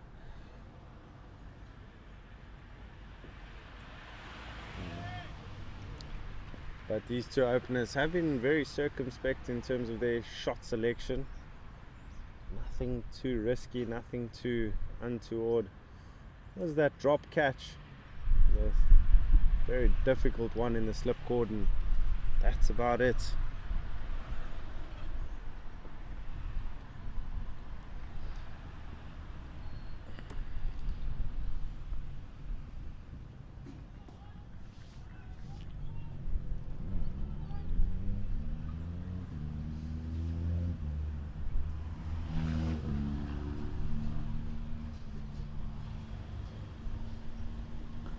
Just rock back, crunch that through the offside, but now they do have that cover on the fence.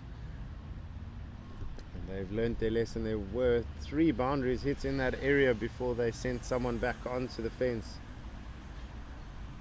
13 overs gone, score is 62 without loss. South Africa are cruising to this drinks break as in a very dominant fashion. For Wales, they'll know that they just need to break the deadlock, get that first wicket, possibly bring 1 or 2 wickets in after that, and suddenly South Africa are then on the back foot. Ballinger carrying on from that far end.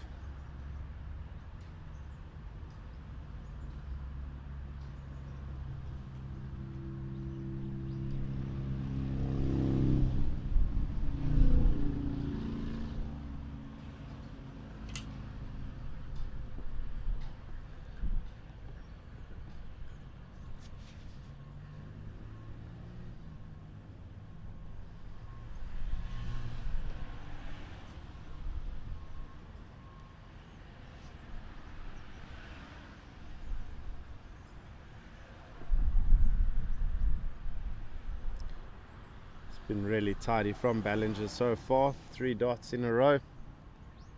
Apologies, just the 2 dots in a row. but not giving Louis Kuhn anything to work with. Full straight and using a bit of turn.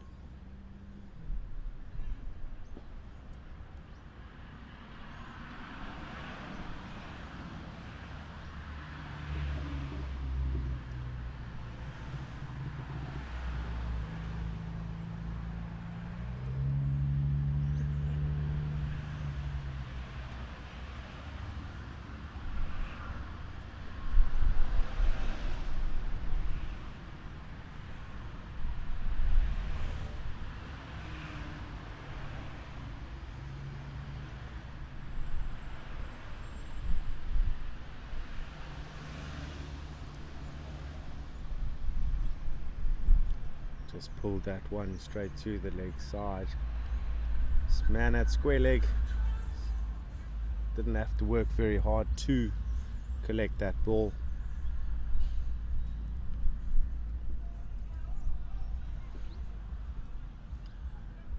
That's really nicely worked. Good running between the wickets. He's gone across the line there, just pushed it into the gap, and they managed to get through for a single. Andre Peters to face the final ball of this over, and then we go into the final over before the first drinks break of this innings.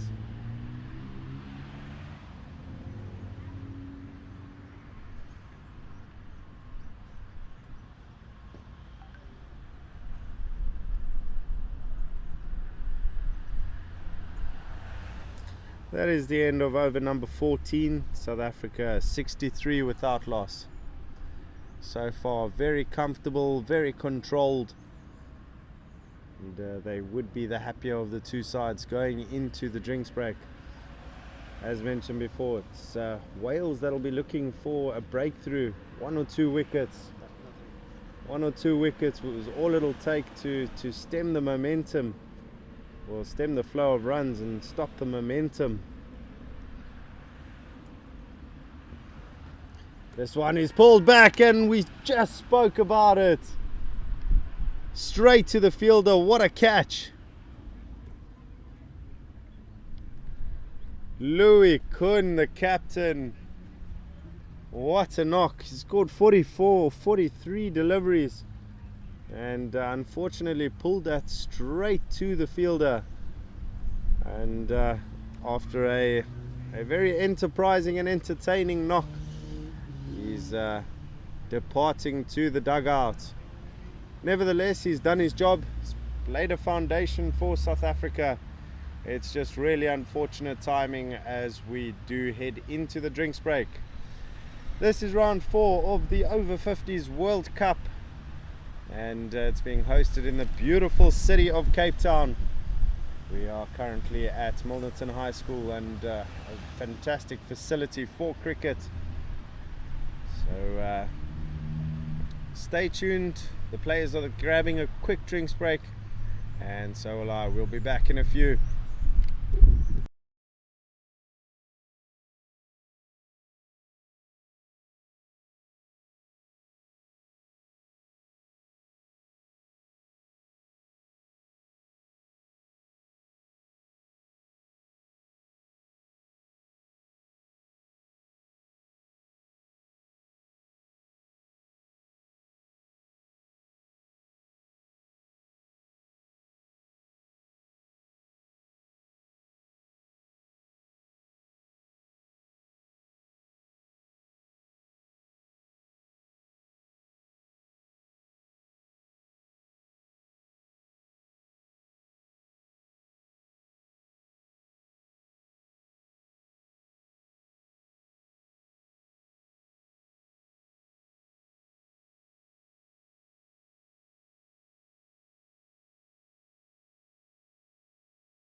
And we're back after the drinks break.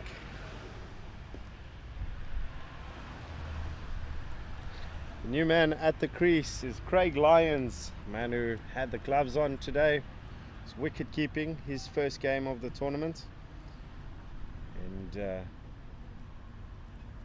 Davies completing his over.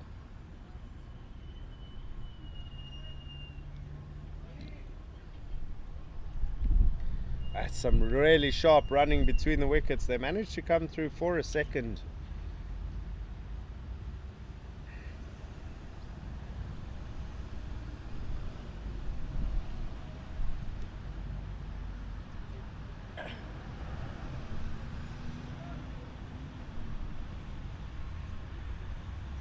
Davies coming through and around, just working the angle to Craig Lyons.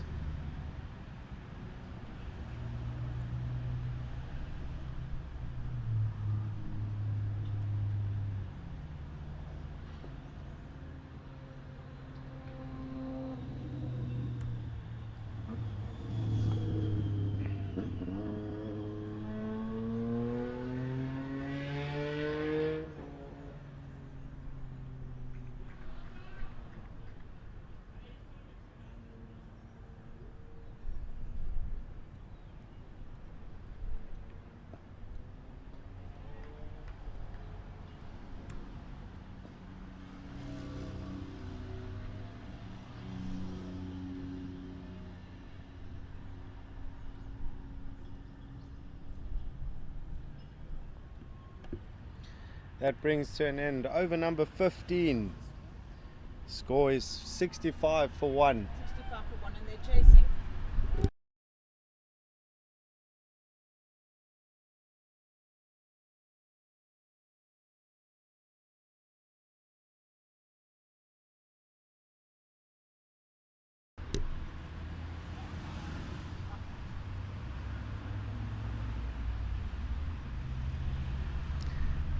Julian Ballinger to continue. He's only conceded 7 runs in his 2 overs so far. So it's been a really tight effort on his end. Peters has rocked back. He's hit that in the air. And it's fallen just short of that point fielder. So just needs to be a bit careful there. He is on 18 or 43 deliveries. So he spent a good amount of time at the crease.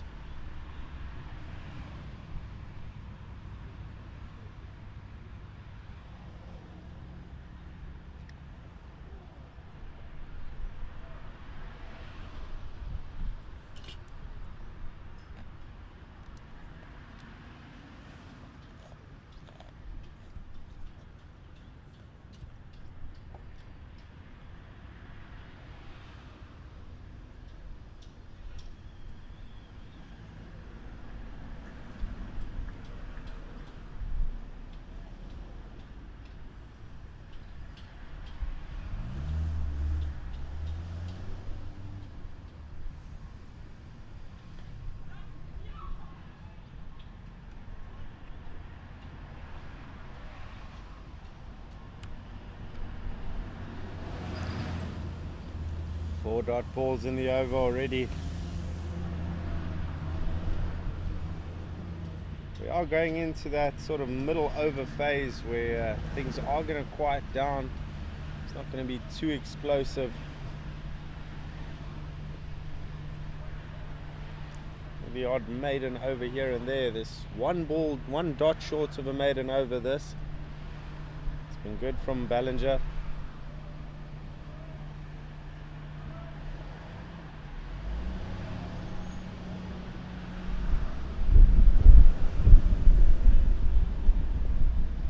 This one's been hit straight back at the bowler. He's had a bit of a dive at that and looks into the heavens and wonders why he didn't take that. But Peter's getting away with one. He does end up getting a single and brings to an end over number 60. South Africa now 66 for 1.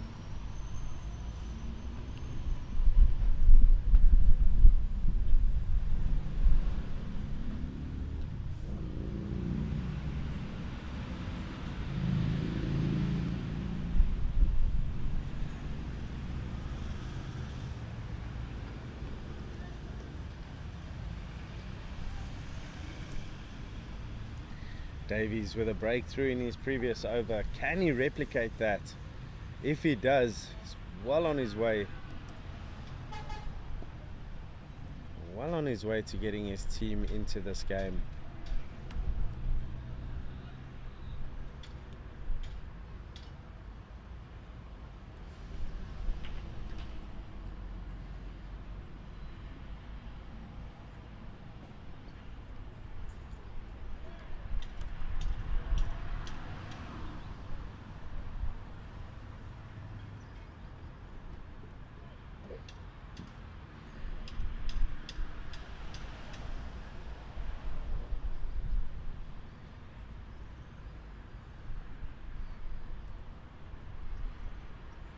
Gone down on one knee, swept that, and that's raced away to the boundary.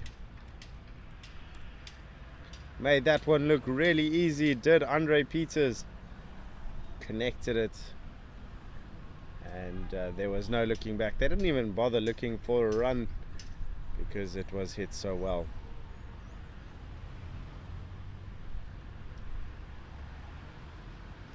He'll draw a bit of confidence from that. He hasn't found the boundary too often. Can't really say that because that was his third boundary. And just biding his time.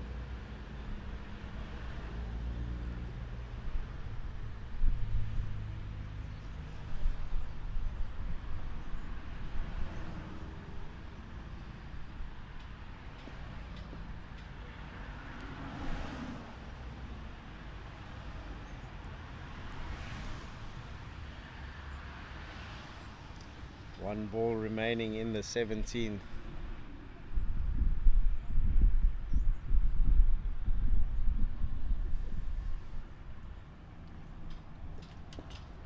Had a huge backswing, but hitting that straight to the fielder. That's 17 overs gone. South Africa 71 for 1. Current match scenario, 145 required from 168 deliveries. Still very early days, and the next 7 or 8 overs will be vital in sort of deciding the momentum going into the next few.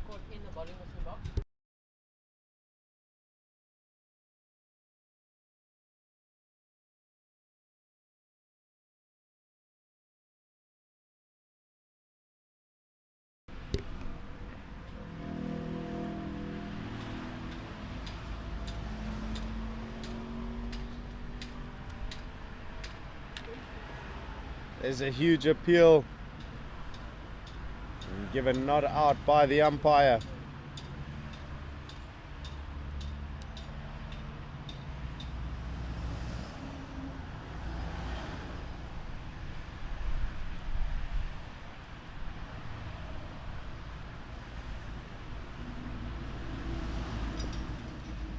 This one's been hit straight to the fielder.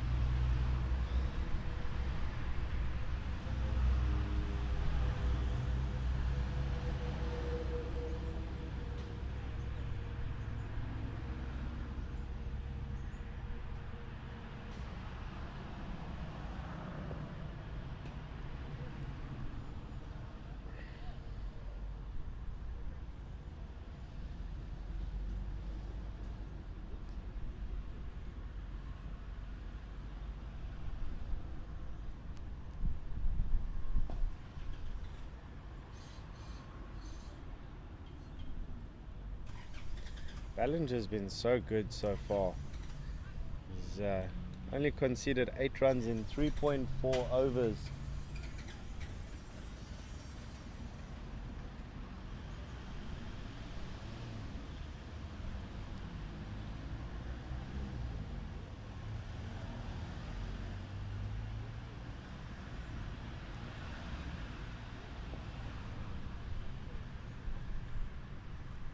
Some dot ball again, 5th dot ball of the over. One shy of what would be a really well bowled maiden over. Andre Peters still just taking his time, waiting for the bad ball.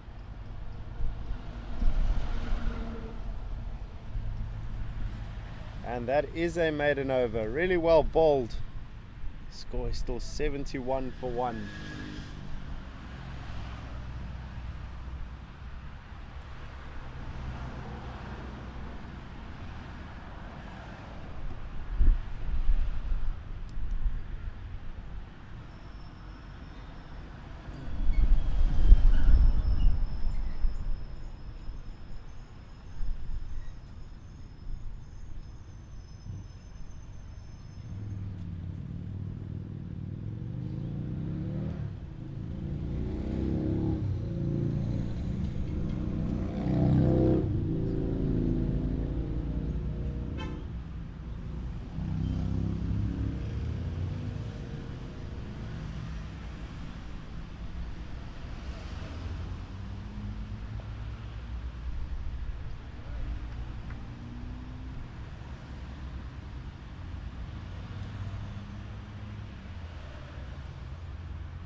Dot balls starting to accumulate here.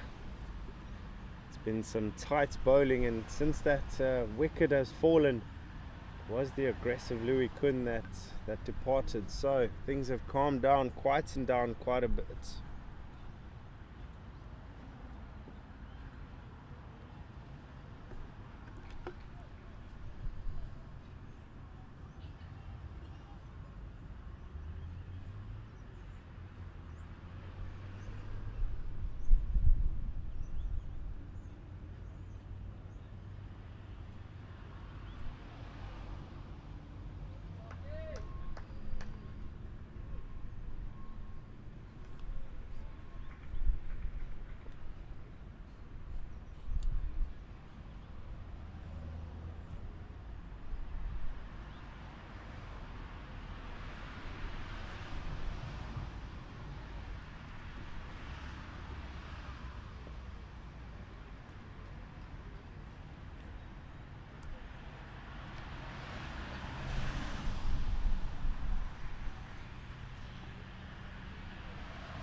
And that is a superb over. It's another maiden, back-to-back maidens for Wales, starting to claw their way back into this tie.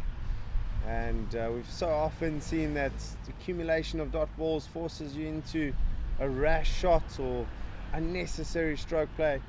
So some really good stuff here to put South Africa under pressure.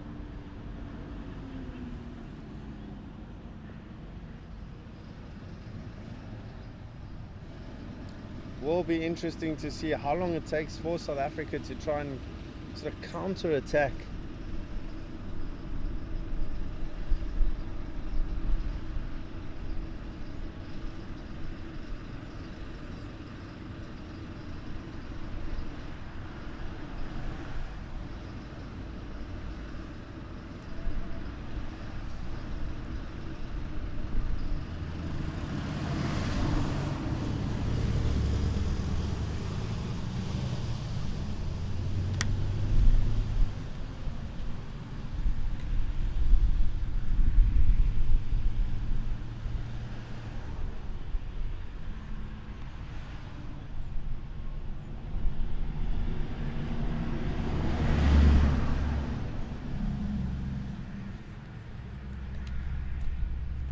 It's 14 dots in a row at the moment. Really tight bowling from these Welsh spinners.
This one going down leg side, just straying a bit on his lines.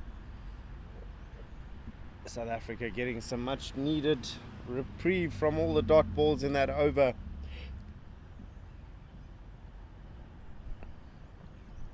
After 20, find themselves 73 for 1. And as long as they don't lose any wickets, there's more than enough time. But they're currently sitting in a situation where if they're not careful, they're going to fall a bit further behind the run rate that's required. And they're currently chasing a run rate of 5.7 to the over. So I've got to think they need the odd boundary here and there.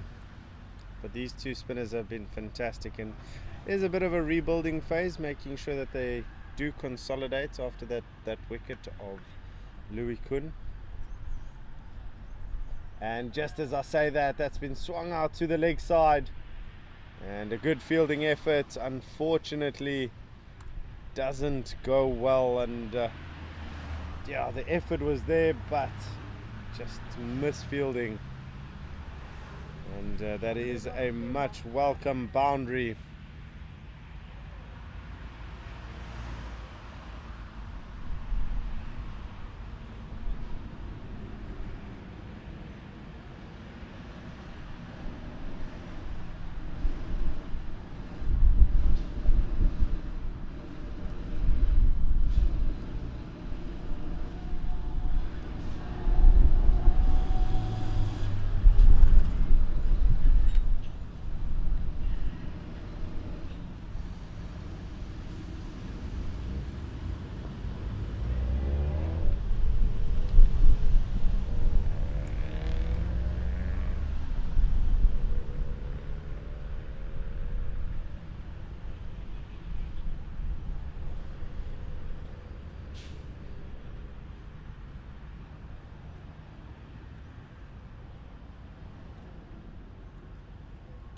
That's been driven really nicely. Lots of work for the fielder. And he's managed to put in a superb dive. That was superb. 2 runs saved. And we speak about how these fine margins add up at the end of a game. Fielders of these Welsh fielders are really nimble and cover a lot of ground. So managing to save a few extra runs.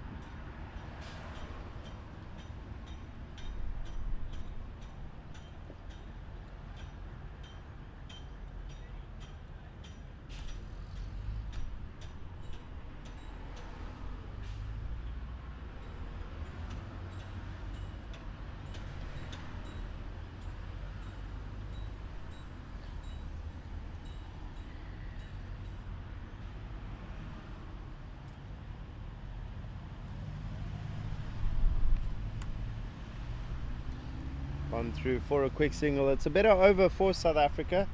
8 runs coming from it. It will be more or less the direction they'll want to head in the next few overs.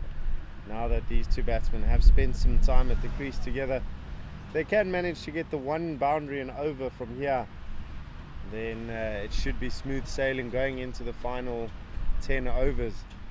However, if they do get bogged down, might be a requirement that they start going after the Welsh bowlers. Ballinger to continue his 5 overs for 10 runs, going at an economy of 2 to the over.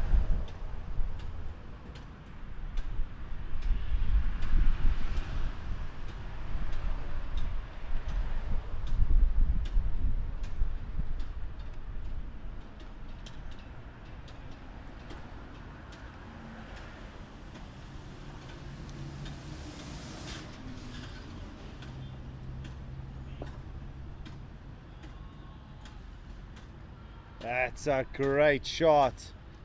Really well hit down the ground for 4 runs. Straight back past the bowler.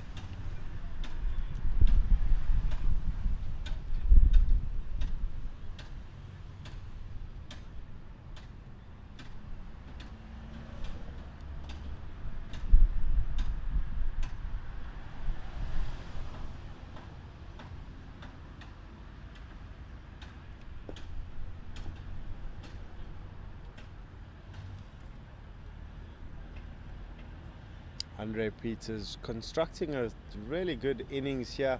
He's laid a nice foundation, and if he can continue, it'll be exactly what South Africa need to take this home. He's really made sure that he's been thorough.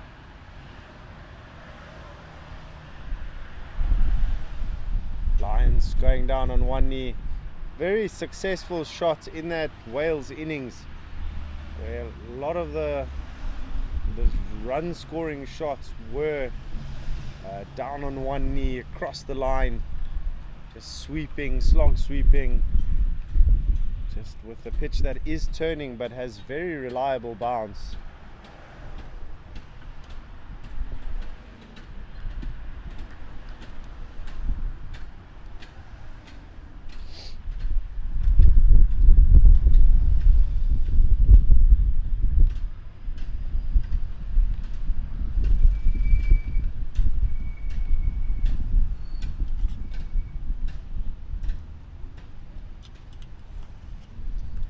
There's a slight breeze starting to pick up here at the ground. It's a bit of a chilly one.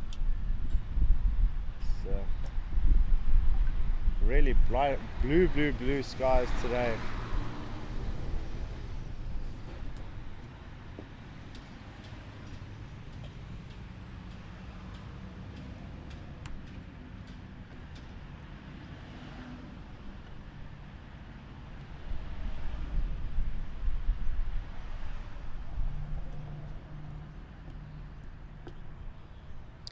That is the end of over number 22.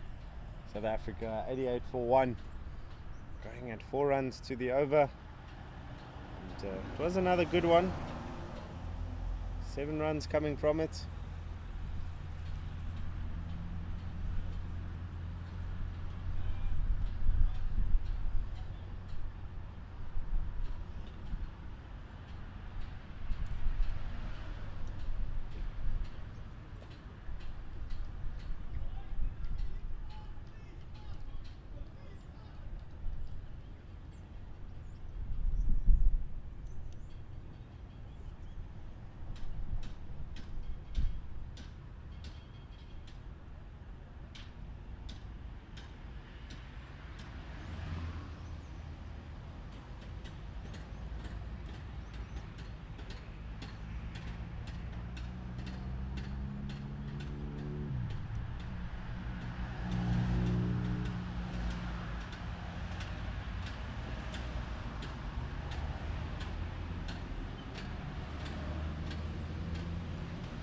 Do manage to come back for a second. Runs starting to tick over a bit now after those few maidens and accumulation of dot balls.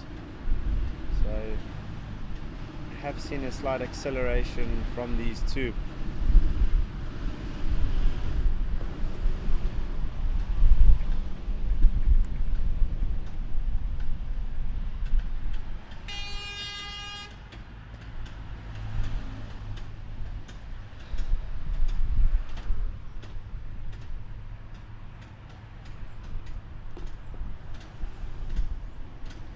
One worked into the leg side, and a slight fumble allows them to go through for a single.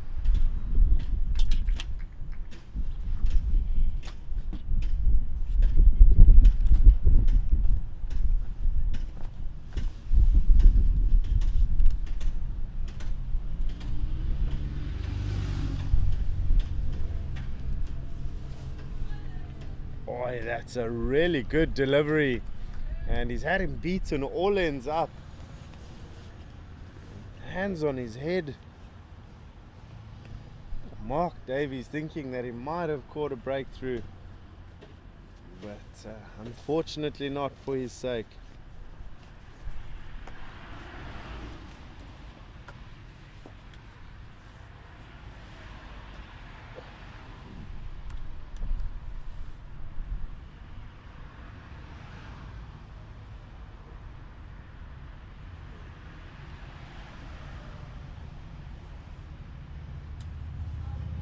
This one's been swept into the leg side. He has caught a top edge, so it hasn't gone as well as he would have liked. but it's somehow found its way to the boundary. Not much pace to work with.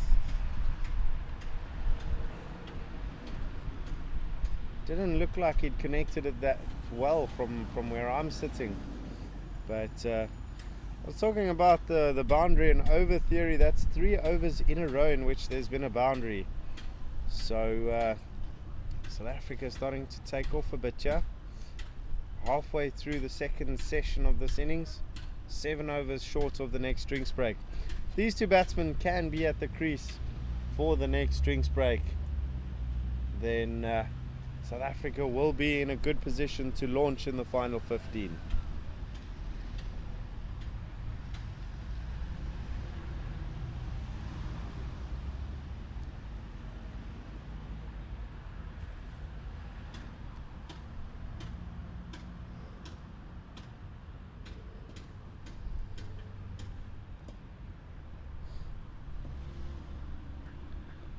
That's really well bowled. Julian Ballinger continuing from that far end.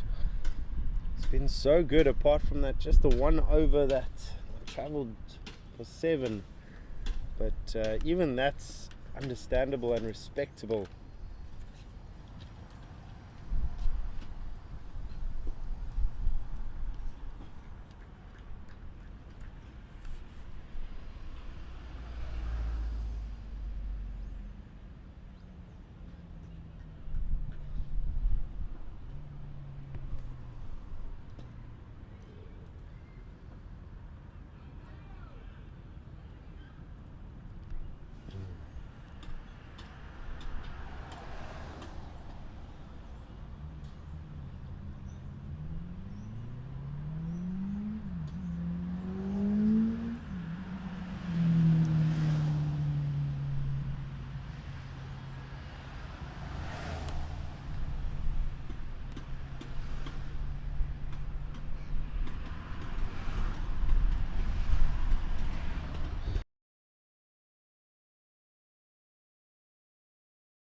That is wide ball signalled by the umpire.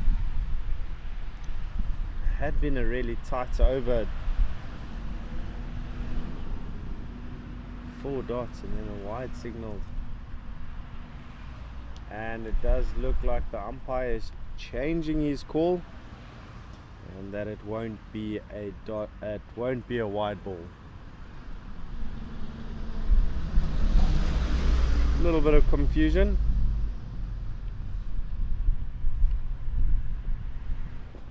It's advanced down the track. That's a beautiful shot. It finds it to the boundary fielder. 24 overs gone and the score is 96 for 1.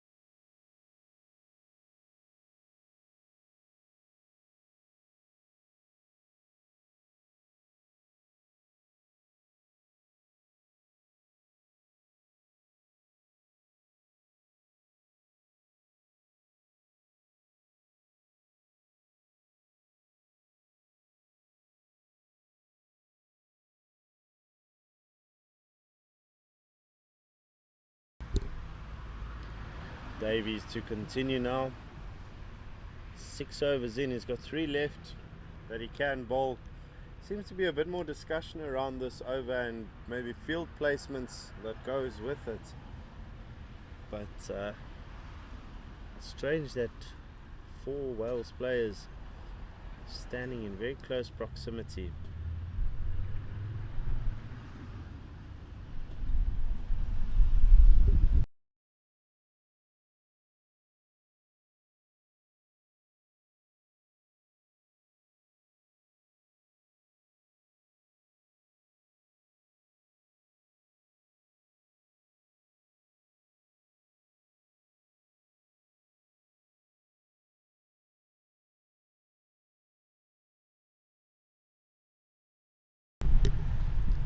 And Davies to continue now. Left arm through the wicket, through and around the wicket.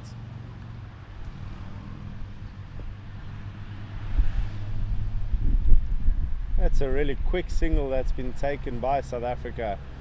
Unusual, they haven't taken too many of those throughout this innings, but the more they can do, the better for them if they can get a bit of rotation of strike in.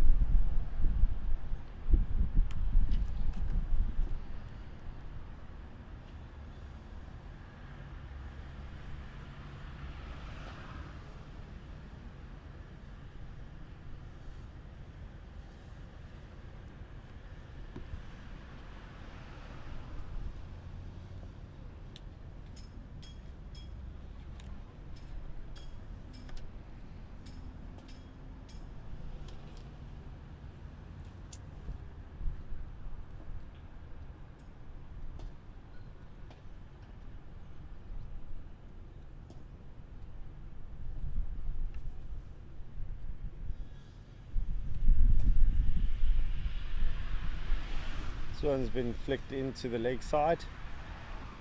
Consideration for a second, but deciding against it. South Africa now moving on to 99 as a team. Just trotting along.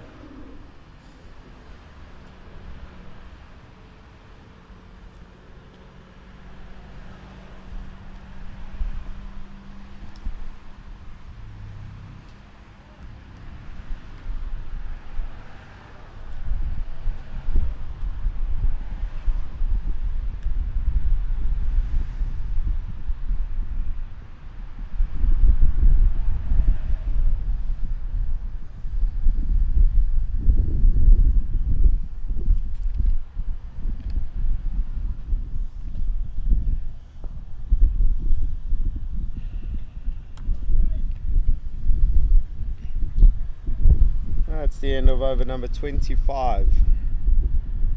99 for 1. Required rate still sitting at 5.85 to the over, so very much in control. A runner ball from here on out for South Africa will be enough.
It is one of the heroes with a bat for today from the Wales innings, Michael Can. Had a fantastic knock, I think scoring 67 if I'm not mistaken, and played a huge role in setting this total for Wales.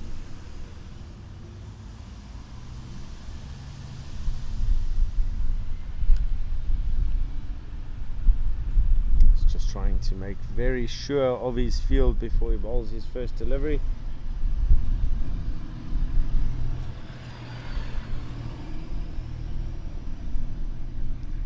Does look like it's right arm bowling. Haven't actually seen him bowl before, so it'll be interesting to see what he offers.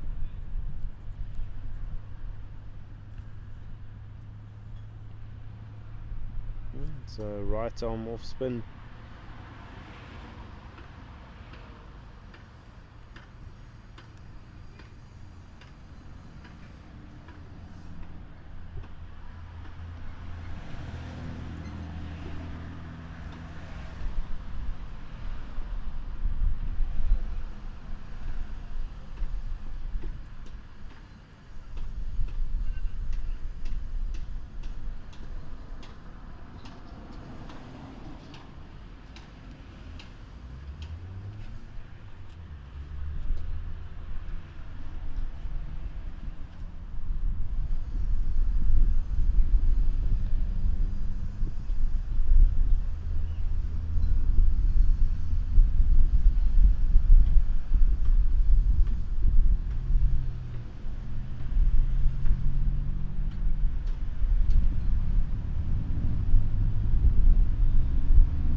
Rock back onto that, cut really nicely. Fielder's chasing and he will get there.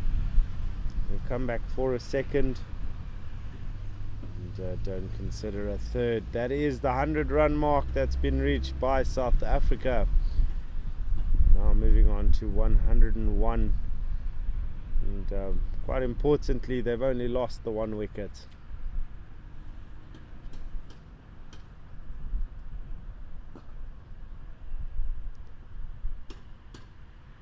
Hit that really hard down the ground. Some good work, just getting his body in the way. Can't imagine that it's fun getting hit with a cricket ball that's been hit pretty hard down the ground. Andre Peters now moving on to 43. Let's rock back, pull that. They considered the 2, but some blitz fielding out in the deep has limited to just the 1. And at the end of his first over,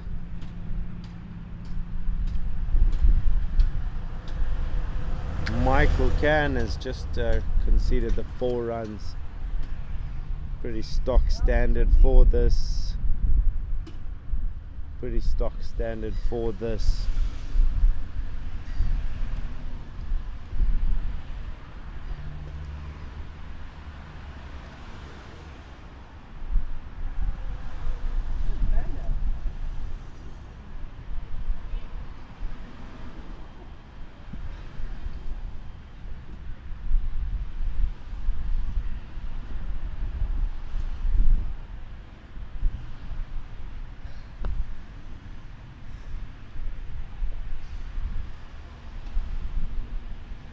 And it is Davies to continue.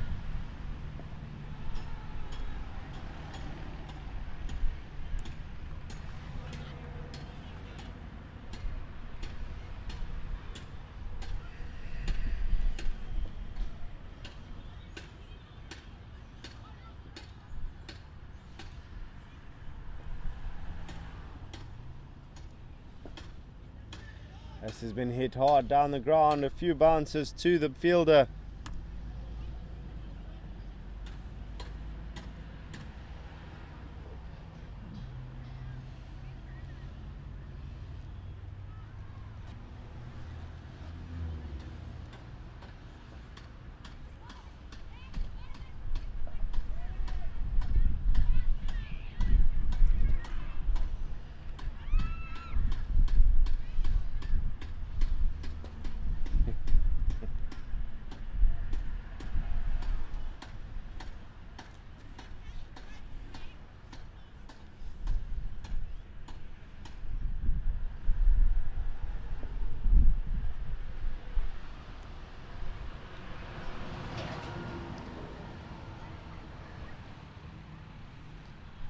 Three runs from the over so far.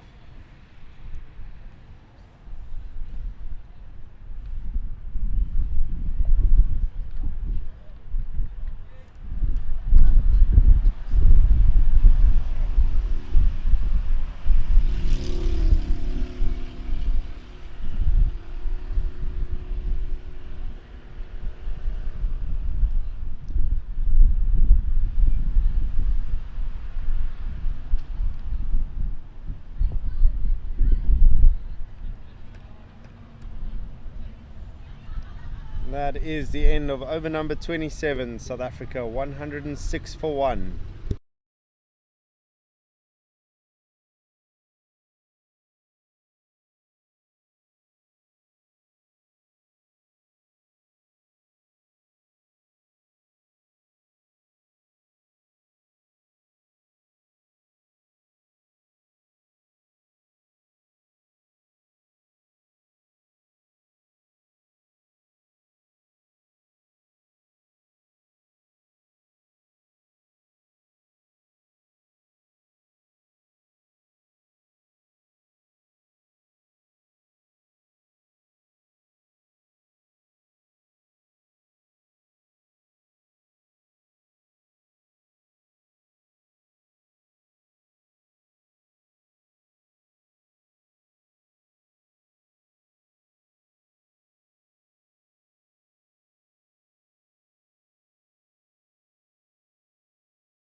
That's a great shot there from Lyons. He hasn't timed it as well as he would have liked, but they will pick up 2 runs for it.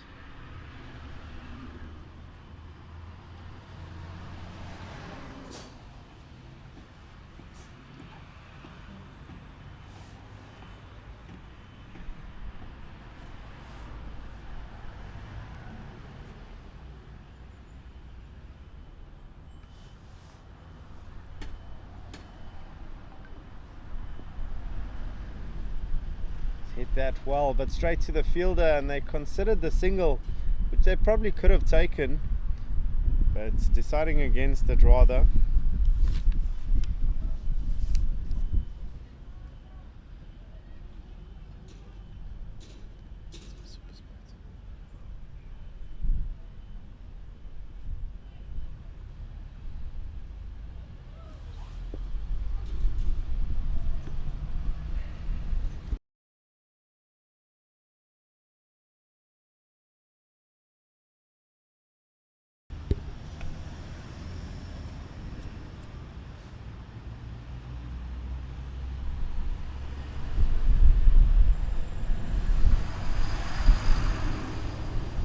Once again, finding the fielder.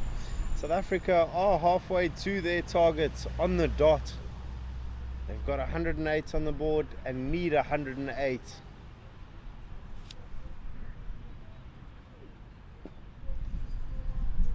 As that's just been punched down the ground for a single.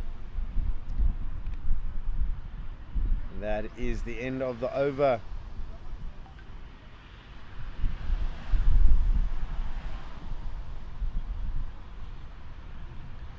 Lyons has moved along rather steadily. He's gone on to 20 now from 33 deliveries. He's been doing a good job himself of just getting his eye in, making sure that South Africa rebuild.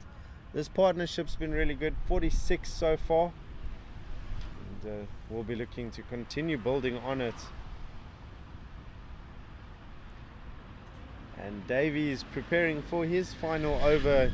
He's taken the 1 wicket that Wales have taken, and he's gone for 33 runs. It's not a bad showing at all.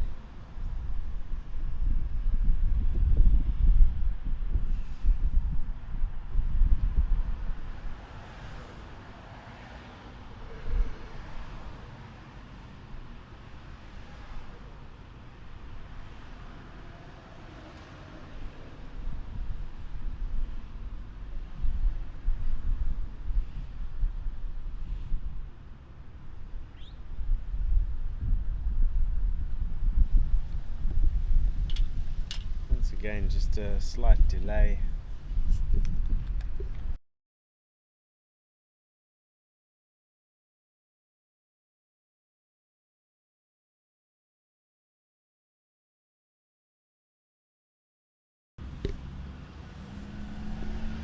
This one driven out. Found the fielder though. They jogged through for a single. South Africa do need to accelerate slowly. Required rates climbed up to 6.3. You don't want that climbing too high too early. And he's advanced down the track, flicked it into the leg side. Brilliant shot. That is 4 runs to the total, exactly what I was saying. The boundary and over is almost a necessity at this stage.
Worked really nicely. Should just be the one, and it is.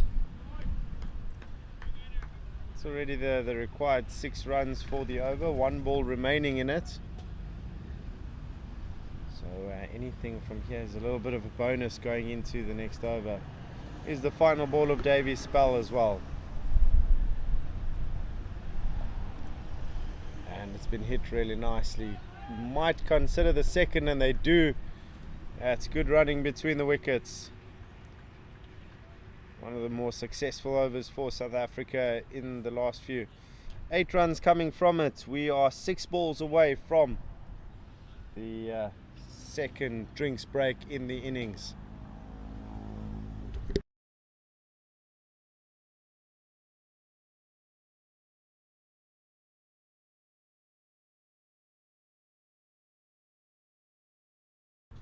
The drinks.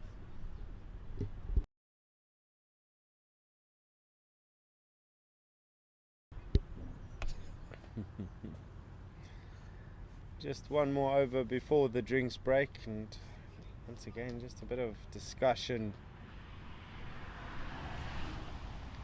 Michael Can coming in for his 3rd over now.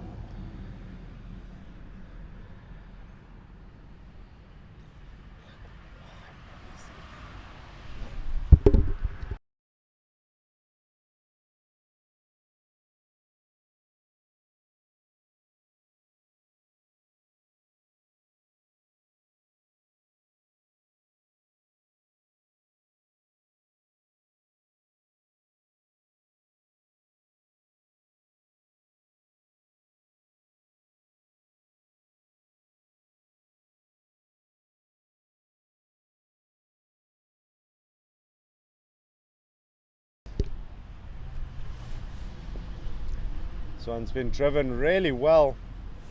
Fielder coming around and meets it. They come back for a second. And that is 50 up for Peters. Andre Peters getting his chance. And he's done it off 97 deliveries. He's toiled hard, tussled hard, beaten the new ball. And he's still standing here, 29.1 overs in. It's a really, really good knock from him.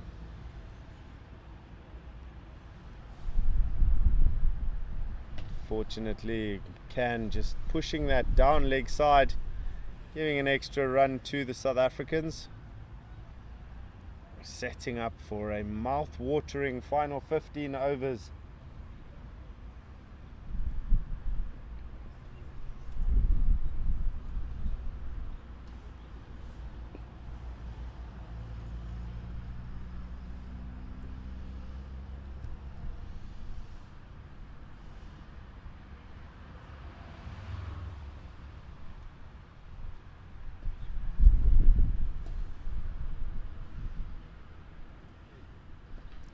He's had a huge swing. Not connecting how he would have liked. That's not his intended target in terms of the region he wanted to hit it. Catching the inside half of the bat. He was looking to go a lot straighter. It does get the single off of that.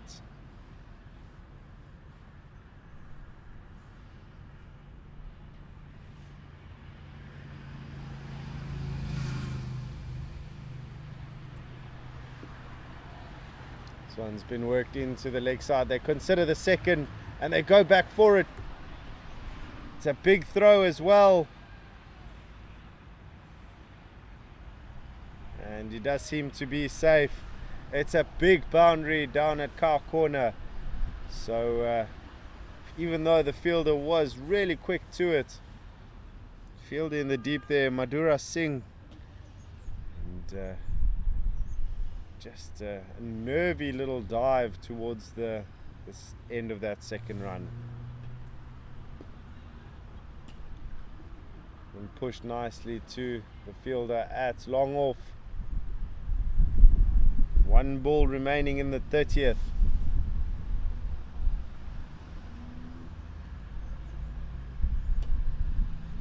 Seven runs off the over so far. But it does look like that is the end of the over. That is 30 overs gone, 124 for 1. And like I've said before, it's a mouth-watering 15 overs that we are waiting for. Players catching a drink, so will I. Stay tuned.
And we are going into the final 15 overs of this Over 50s World Cup group game between Wales and the host South Africa.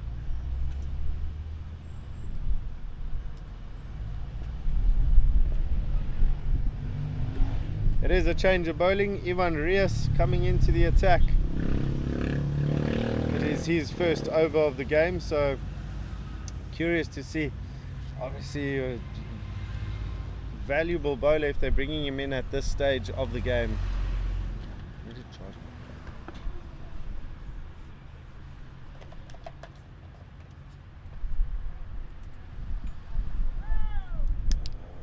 Rather interesting delivery there. Umpire signaling leg byes in the end, toward just the one leg bye.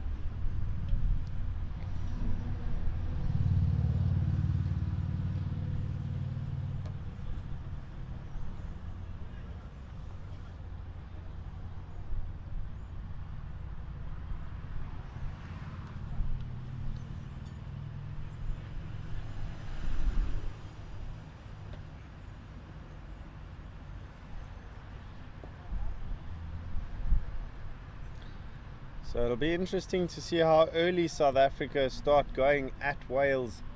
Last thing they want to do is fall behind the run rates and get to a point where they're relying on big hitting. Not to say that they can't, but it's unnecessary to take it so deep with 9 wickets in hand.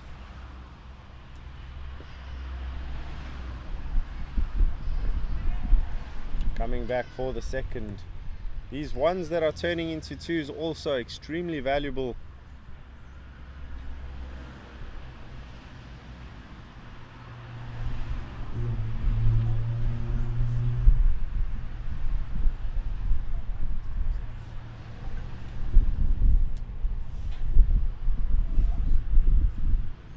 It's worked nicely. Surprised they haven't gone for a second. There was a chance there.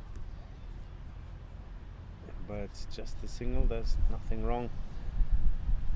Going at a runner ball this over.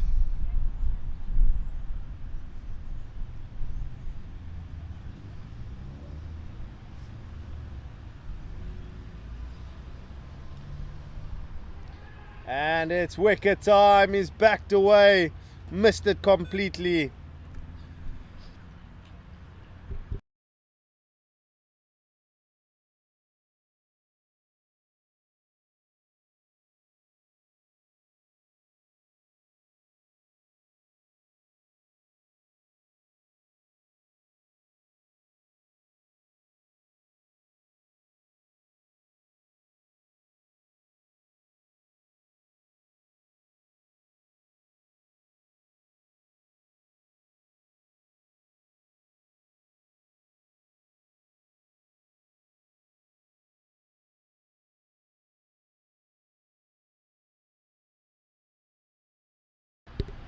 Apologies for that slight break in feed, and we are back in action here as the wicket has fallen. A very important wicket for Wales. They can manage to put together one or two wickets together, maybe even 3 if they're feeling adventurous. I think that South Africa could be in a lot of trouble.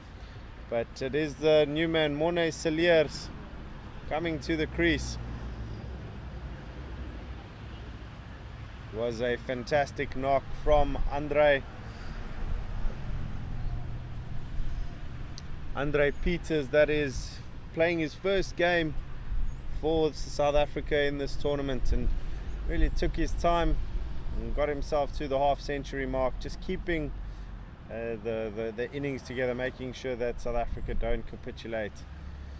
But now the new man, Mid-innings, his second attempt in this tournament, and yeah, first one not going too well, losing his wicket cheaply.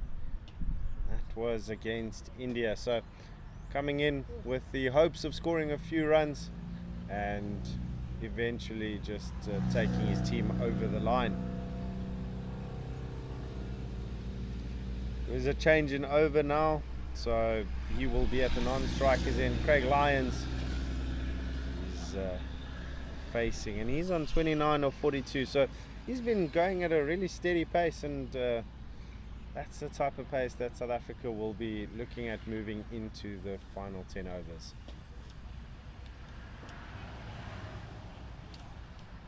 Michael can to continue now.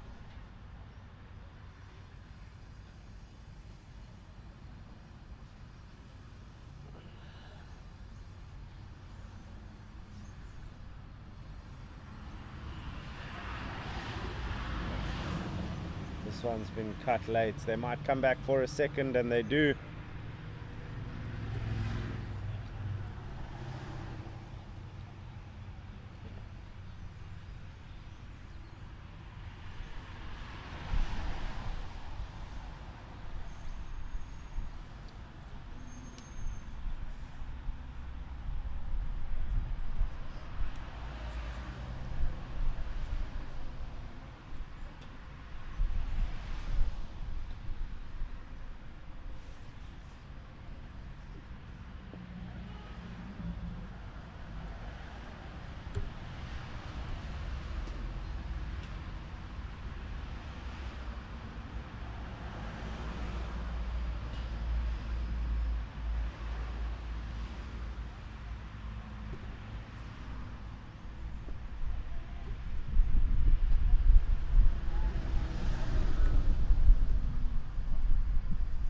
That single gets Saliers on strike for his first ball of the game.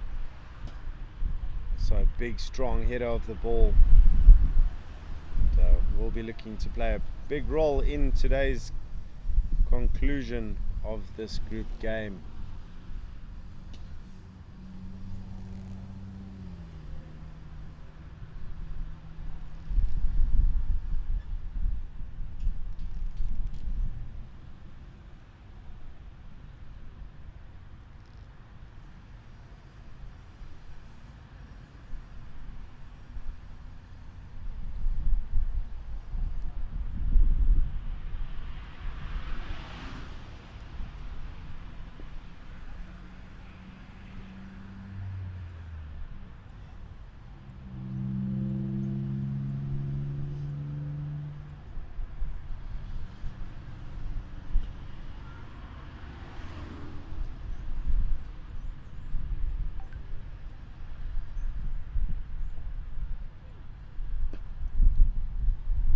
And Saliers gets himself off the mark.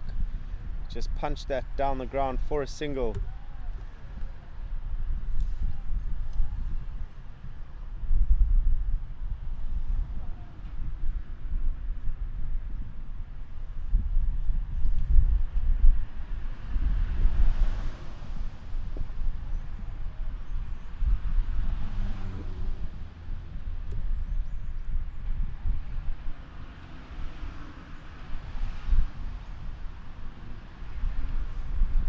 That is 5 runs coming from the over. South Africa 134 for 2. Equation now sits at 82 runs required from 78 balls. Current run rate 4.2 to the over, and the required rate at 6.3. 6.3 obviously just over that runner ball mark.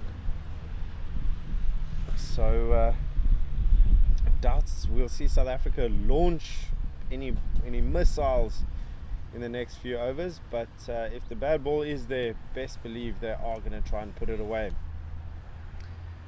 On the other hand though, we've got Ivan Reyes, who's got himself a wicket in his first over.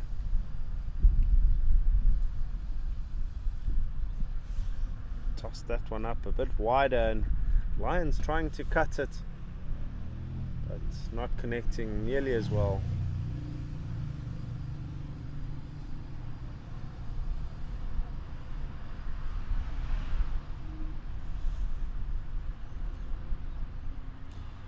That's a good delivery.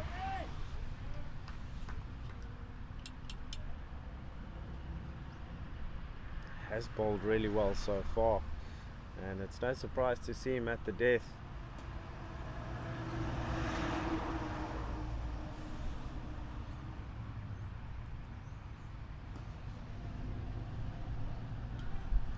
Gone through for a single, considered the second. This is a very sort of alternative bowling action, goes through his action very quickly.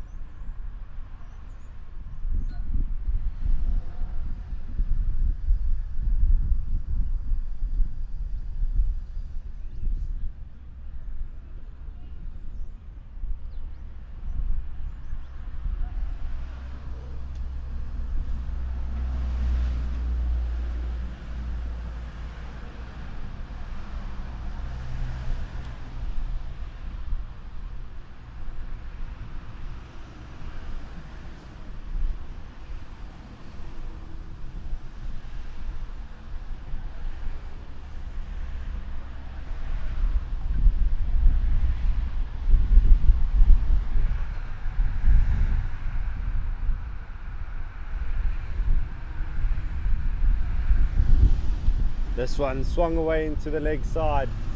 Man from Calcutta coming around. There's a disastrous run taken. There is an appeal now though. This is going to be interesting, because the Welsh might feel that he was running in front of the wickets when running to the danger end. Saliers was convinced he should have taken the run and came back for the second, and Lions, with that staggered start, running and bit of drama over here. However, that is 2 runs to South Africa.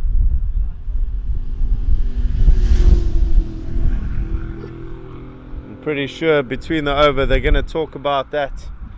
Have a little conversation. Just, who said what? Was there a run? But let bygones be bygones. 12 overs remaining in the innings. South Africa 138 for 2. Reminder that they were the ones that won the toss, elected to bowl first, and had Wales on the ropes, 57 for 4. But a really good partnership of 111 between Can and Wood propelled them to a total of 215 for 8 in their 45. Current match scenario: South Africa requiring 78 from 72. Cilliers on strike now. Can to continue. Cilliers rocking back, trying to cut that. Is lots of cover on the boundaries. South Africa are going to work hard for their boundaries at this stage in the game. Someone at square leg, deep square leg, corner, the long on, long off, and the sweeper. Cilliers going down the ground. It doesn't matter where the fielders are if you can hit them that big. Cilliers showing exactly what he's capable of. He's hit a huge one into the parking area there. Well, that is the road. So it's a really big hit. Cilliers, I would think that he's probably going to be the aggressor, and Lyons just sticking around. He's very good at just nudging the ball around. He's also been heavily involved in South Africa's last few fixtures in the tournament. Cilliers, big hit, second ball. Is he going to take him on again?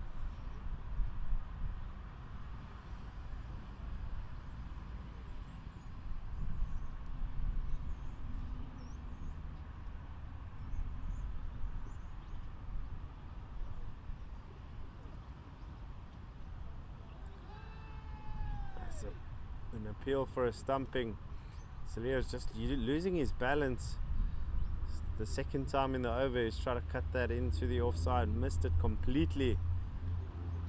So if I'm Michael Can, dropping it a little bit shorter than full and trying to hit the top of off stump, trying to lure him into playing that backward foot shot. And what he's done now is he's gone across the line and he's hit a huge 6 once again. Cilliers now taking the attack to Wales, and that brings up 150 for South Africa. 2 sixes in the over, still 2 balls remaining. It is pressure on the bowler now. Can, fantastic with the bat. And now he's got to make some sort of comeback with the ball. Figures were looking beautiful before this. How does Can respond? Much better deliveries. Just pulled the length back slightly.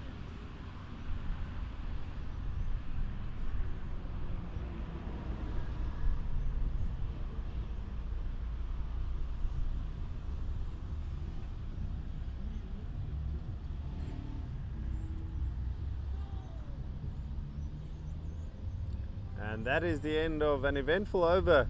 The 4 balls that were dots looked very uncomfortable for Cilliers. And Can did have the better of him in those, but the other 2 disappeared for 2 massive sixes, the first ones of the game. And the straighter boundaries are a bit shorter, so you know they're going to be taking them on, especially Cilliers. Big strong hitter that he is.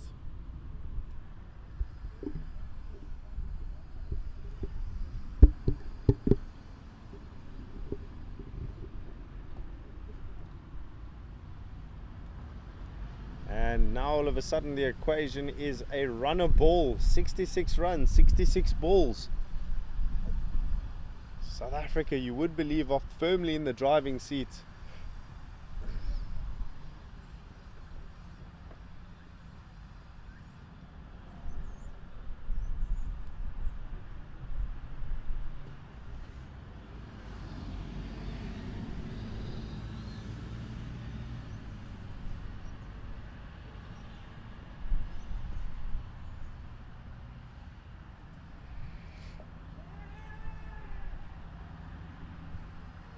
That's a good run. Got through comfortably. Now Cilliers on strike. He's had a few sighters and is currently on 14 off 9. So it'll be interesting to see.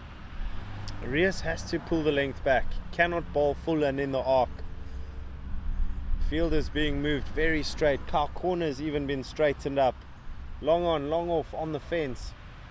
Sweeper out at point-ish, deep point region. Little bit in front of point. And even the deep square leg being moved around even more towards the cow corner region. So it's very targeted in terms of the areas that they want to protect. Wales protecting all of their straight boundaries. Cilliers has tried to hit that towards the long offs. They've hit it towards the long off boundary. Just getting a single.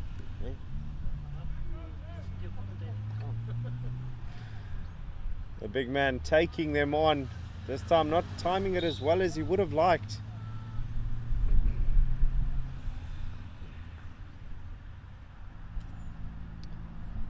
Lyons has had a big swing at that as well. Tossed up a bit wider than usual. Just full and wide.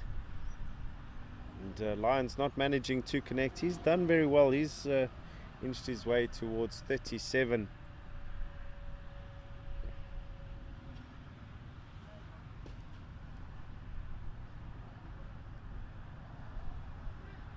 And this time once again is like minimal in terms of how close that was. Inside edge down almost onto his stumps. He'll be breathing a sigh of relief.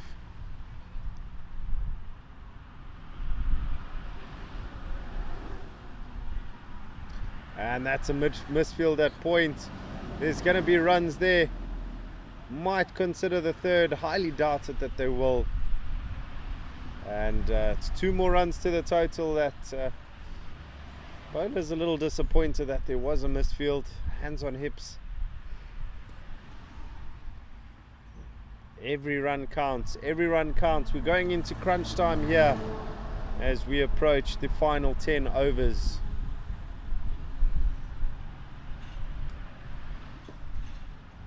This one flicked into the leg side. Fielder coming around. John Jones. And they've come back for 2. Some very good running between the wickets.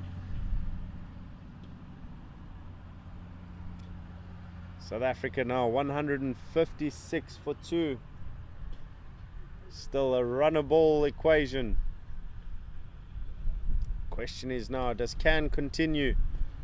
With Cilliers on strike. He's already hit 2 big sixes off of him.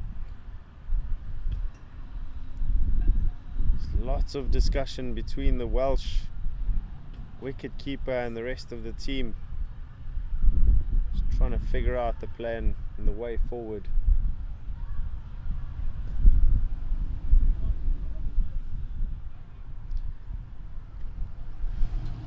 Phillips being called onto the field now.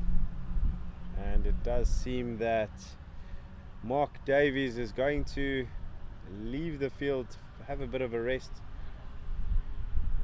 and he's really put in a shift himself today.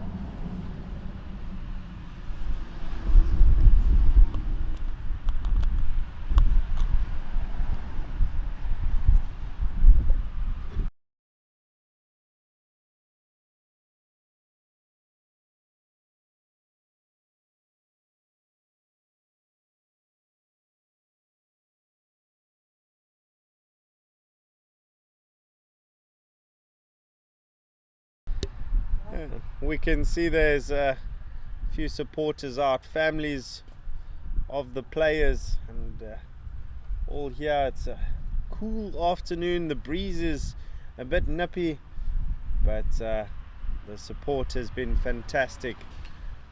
I've heard a lot of clapping and applause and cheering for all of the players. But we are back now. Can to continue. The big man Cilliers, will he take him on?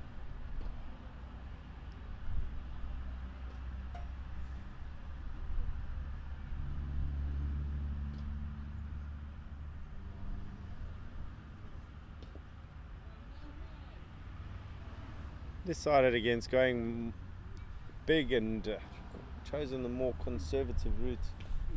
It is a change in bowling, in fact. It's not Can anymore, it is Ballinger back into the attack.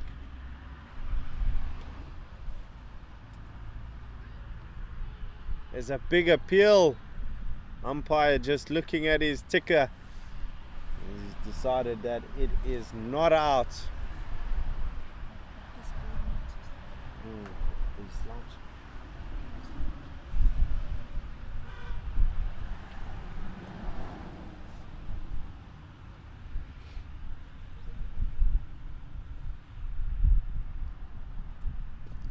This one's gone down leg side and he's been punished for it.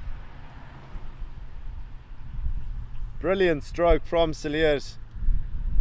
Just rocked back. That one dropped very short, and unfortunately no cover out there. 4 runs.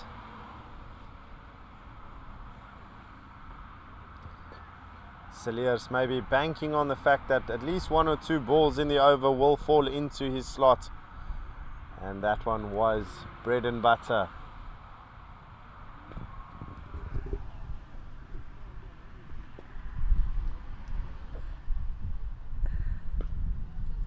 Goodness me, that is a stroke and a half.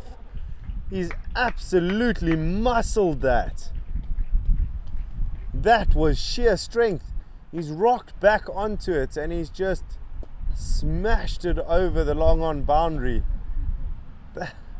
Goodness, that was a feat of strength if I've ever seen one. Great stroke.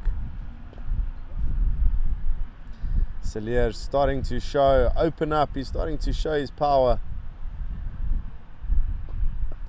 And once again, he's hit this towards the cow corner boundary. Don't bother. It's cleared him.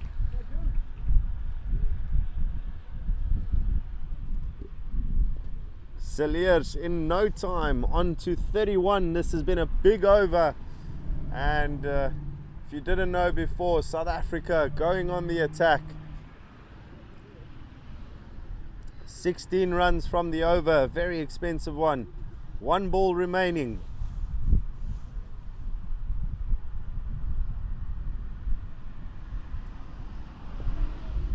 And Cilliers going conservative on the final ball.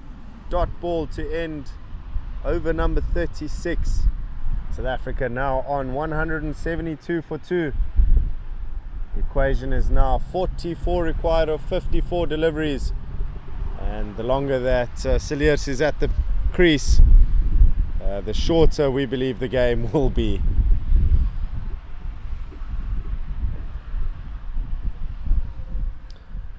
Reyes to continue. He's also been economical, not too bad, just over 4 and a bit to the over.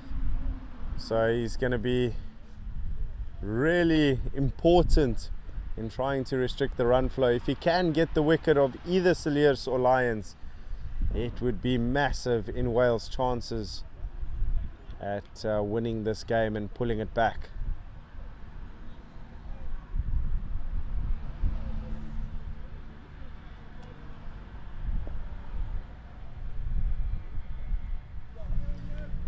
Even an over of 1 or 2 runs would go very far just to stem the flow of runs.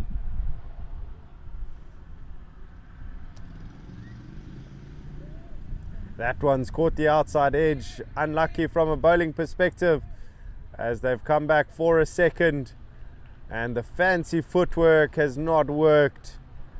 4 more runs. Lions inching closer to that half-century mark. It's now moved on to 45.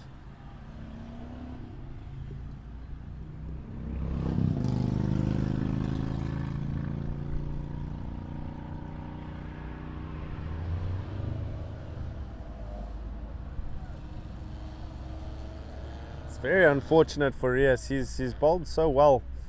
And to concede a boundary in that fashion can only be frustration or frustrating as we go into the final few overs. Lions has had a huge swing at it. And it's gone for a single. 2 balls remaining. Cilliers on strike. He's been brutal in his approach so far.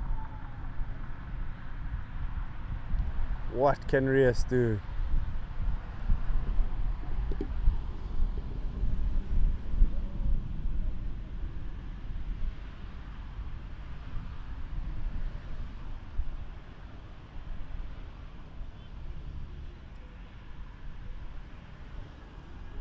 Cilliers has gone and he's lost his footing, not for the first time. The question is if he's out or not. Bit of confusion, but not out given by the umpires. I don't know if there was a suggestion that he might have kicked the stump by mistake, but there wasn't any damning appeal there from the wicketkeeper. So, Cilliers to face the final ball.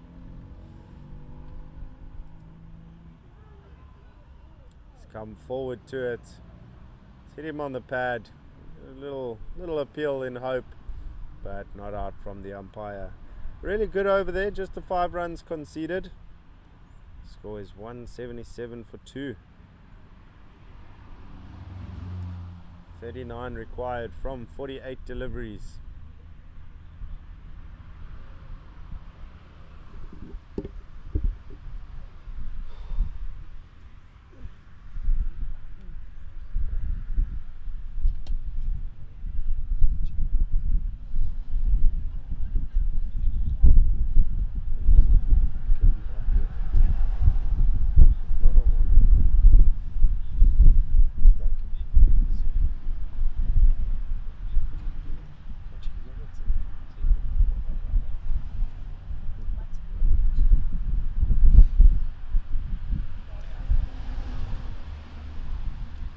And Ballinger coming back after that brutal over of 16 runs, more than capable of recovering and gain a wicket.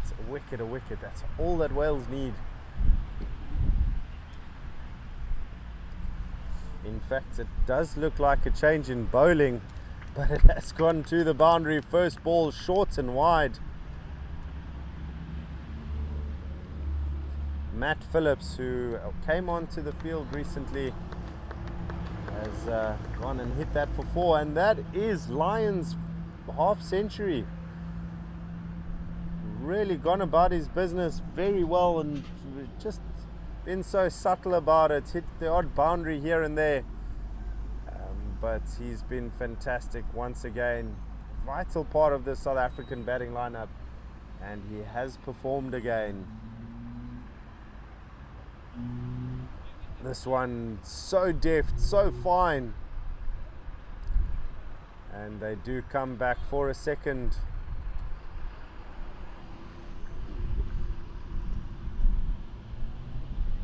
Phillips, who they desperately need to show up, is a really tall man.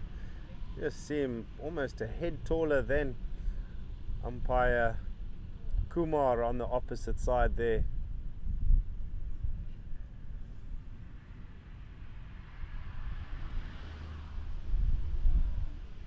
Lions once again just playing it nice and deftly, going through for the single. Good start to the over, 7 runs from the first 3.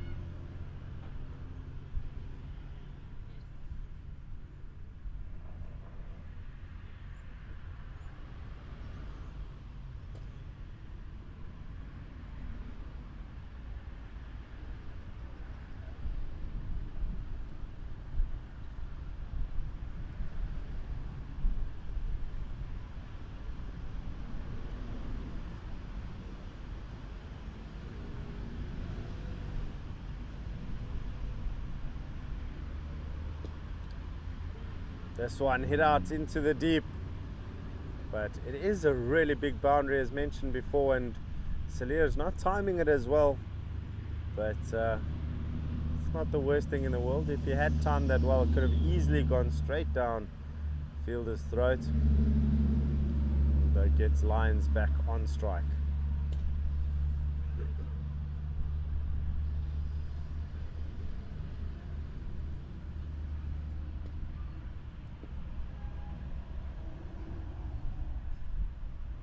What I think's been most impressive by South Africa throughout this tournament, they've got 3 out of 3 and are working their way towards a 4th victory, is the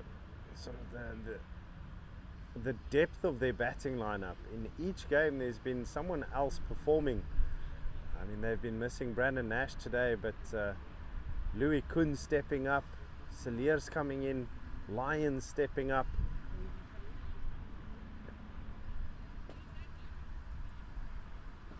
Celier's has almost swung himself off his feet and he's cleared the boundary once again. That is a 6 and it's a big one as well. Not exactly the smallest boundary, and he wasn't even on balance when he cleared it. So as I was saying, there was also the likes of Mario Solomons, who stabilized the innings against Sri Lanka. A few big hits from Mukadam coming in. So the depth in this batting lineup for South Africa is very encouraging, looking at the latter stages of the tournament. As for Wales, they're in a bit of trouble at this time. It's the 38 overs gone, 42 balls left in the innings, and South Africa just require the 24 runs. Rios coming back, he's been very good. What can he do?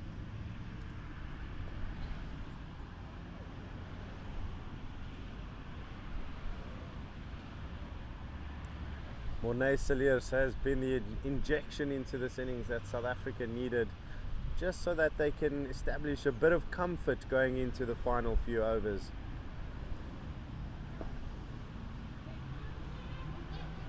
Oh, there's a miscommunication. It's disaster. Ball's been hit straight to the fielder, and a miscommunication has led to the run out of Craig Lyons. He looks up to the heavens in frustration, and it's not the first time they've had a miscommunication, but it is a wicket for Wales, and it couldn't have come at a better time. Does look like Mario Solomon's coming to the crease now. Played a great role in that Sri Lankan win, as mentioned before. And he'll be joining the big hitting Celier's. Round of applause in the dugout from the supporters for that knock from Craig Lyons, and he's taken his team a long way to seeing home this fixture. As for Wales, can they get a few more wickets just to make this a little uncomfortable for South Africa?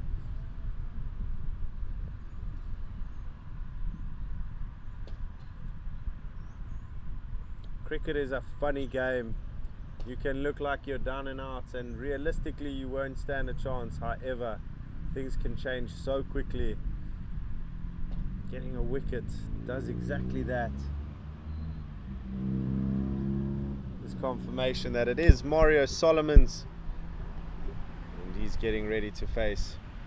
Played a very calculated innings himself, knocked the ball around, hit a few boundaries in that 50 which he got against Sri Lanka. The pressure from Rios's end has yielded a wicket, even though it might not be for him. He has been brilliant.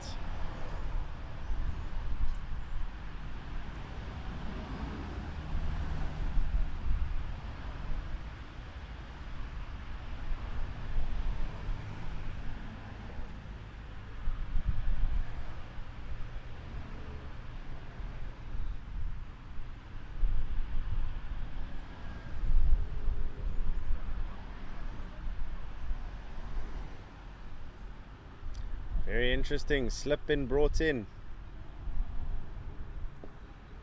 And Solomon's just flicking this down to the car corner boundary. Goes through for a single and he gets Cilliers on strike. Highly doubt it, but does this mean that Cilliers will play a little more conservative? I doubt it. With 7 wickets in hand, so few runs to get.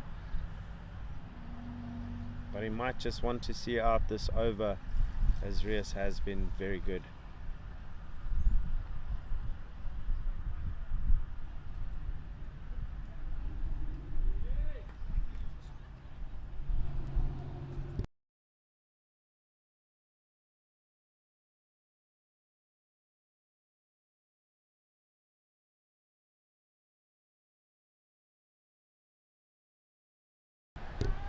This one's been punched down the ground and Cilliers will hold on to strike.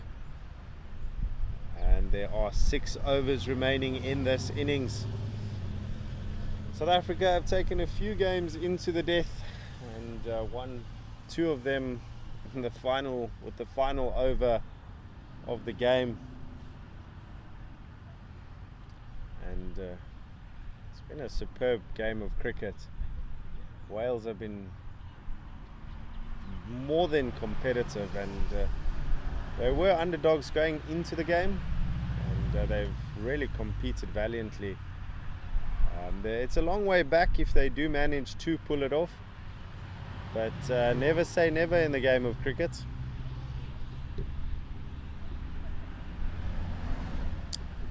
It is going to be Phillips to continue from the far end. Cilliers hitting him for a big 6 at the end of the previous over.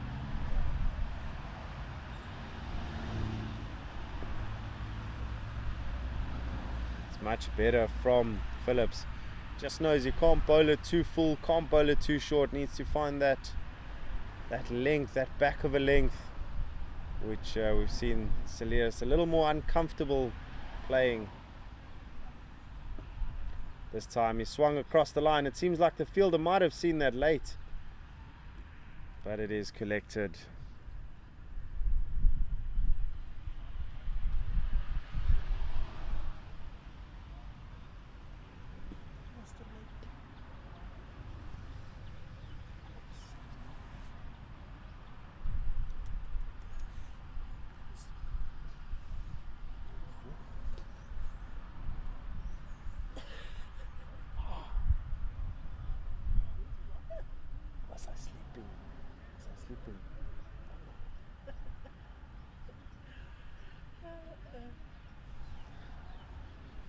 It is Phillips to Solomon's now.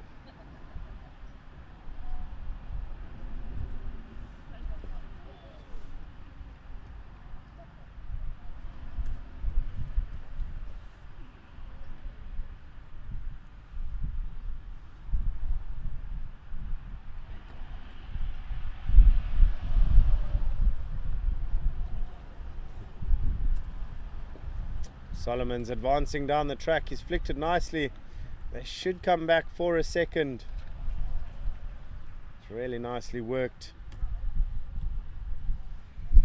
South Africa getting much closer now to the 200 run mark.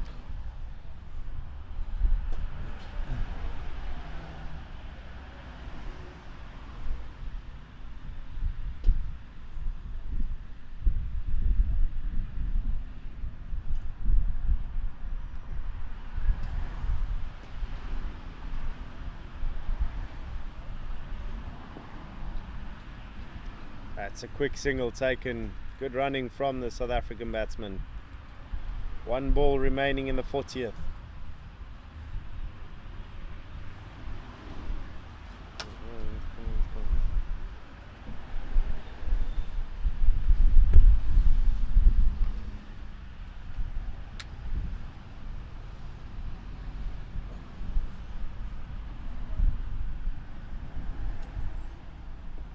Oh, this one just looking uncomfortable for Cilliers. That back of a length has created a few problems for him.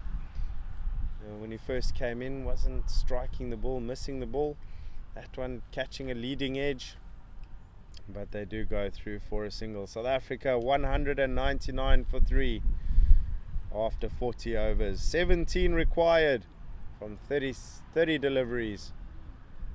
You would think that it's a formality from here on out.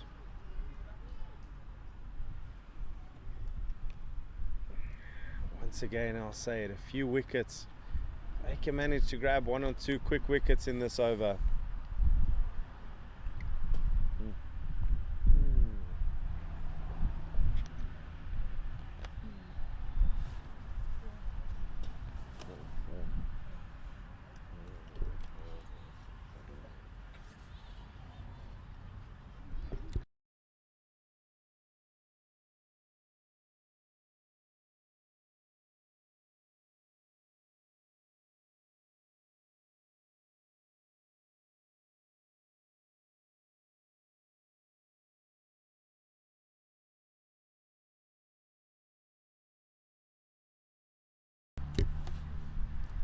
He's gone full this time, not timed it as well. 1 bounce to the fielder, and that brings up 200 for South Africa. 16 required now. Just didn't time that very well. You know what he was going for. He was going for the big hits down the ground. He's moved on to 42 in next to no time. He's hit 5 sixes and 1 4. No questions asked about how he's scoring runs.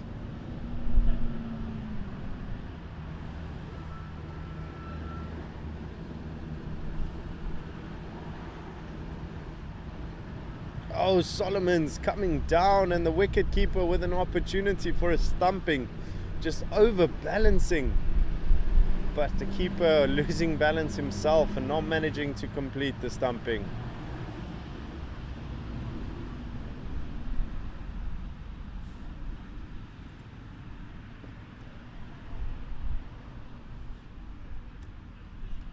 Solomon's looking like a batsman who does need a few balls to get his eye in.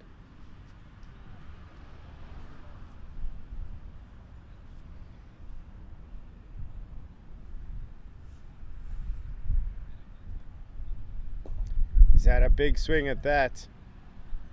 Cilliers taking off once again. Just nothing risky needed at this stage for South Africa. Whereas if you look at this over from a Welsh perspective, it's a single and 3 dots. They can see this one out without too much damage. Who knows what can happen?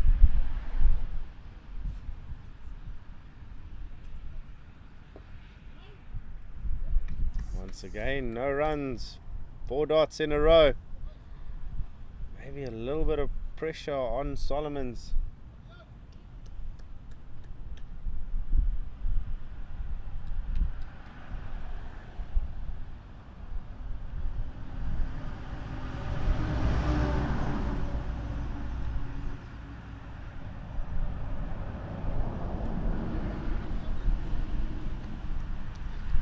And that is the end of a very good over from Reus. He's probably been the pick of the bowlers for Wales.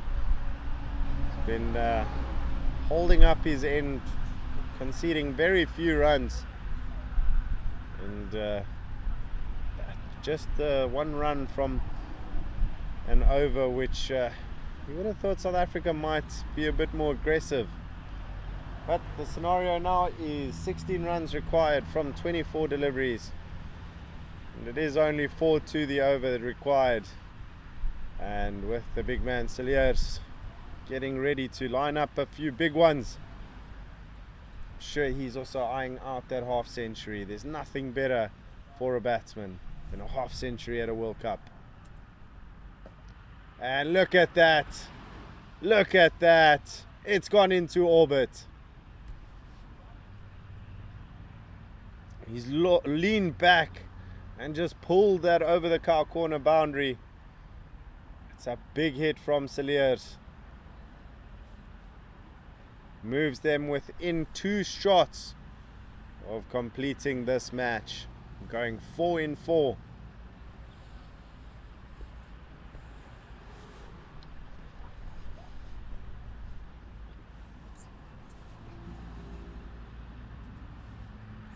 He's leant back, cut that straight to the backward point fielder.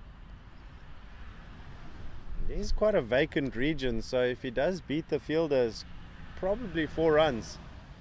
You can see why he's gone for it.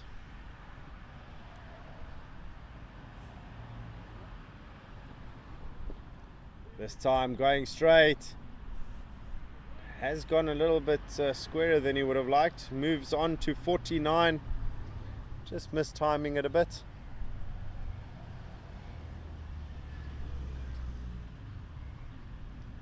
But with that 6, the damage has been done for the over.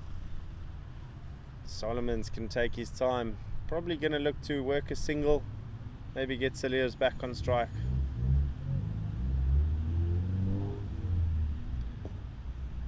And he's done exactly that. Fielders put in a diving effort. There's absolutely no questioning the commitment and effort from this Welsh side today. They've thrown it all out and put it all out on the table. Take nothing away from them.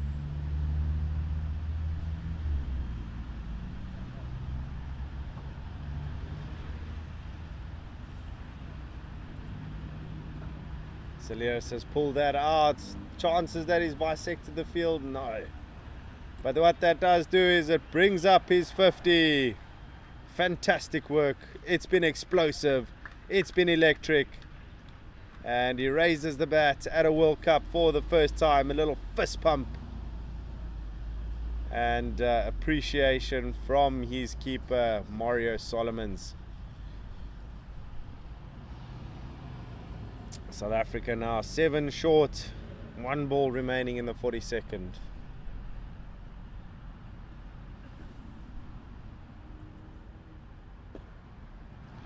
Solomons getting in on the action himself. That's a fantastic shot through the covers.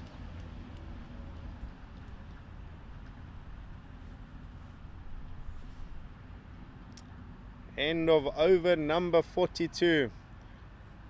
18 balls left, 3 overs left, and it's just the 3 runs required. The end is nigh. It's been an entertaining match, to say the least, and once again a few sways in momentum. It's unfortunately just the power of the South Africans. They've proven why they are favourites, or at least one of the favourites for this tournament. Rias to come and see out his 5th over.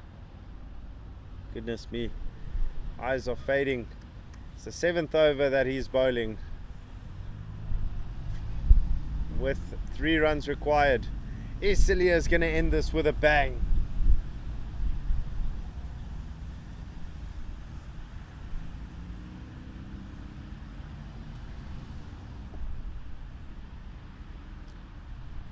Definitely not on that delivery. Waiting for that good delivery, or that bad delivery, a good one for him to hit away.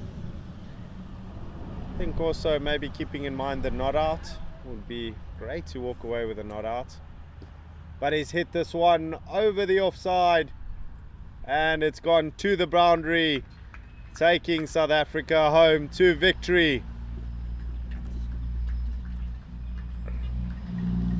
Taken them 42.2 overs to see off the Welsh onslaught, or the Welsh competition.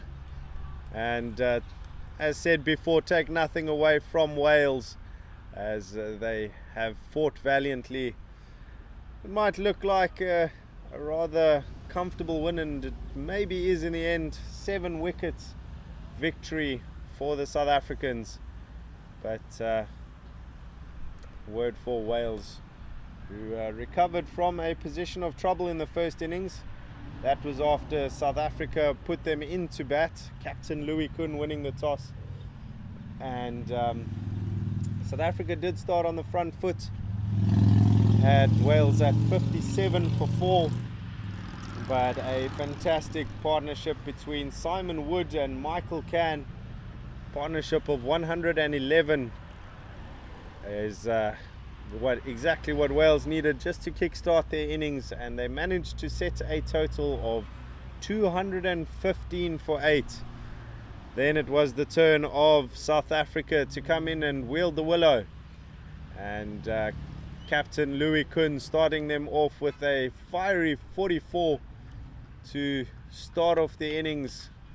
And then it was Lions and the explosive hitting of Mornay Cilliers that eventually took South Africa over the line.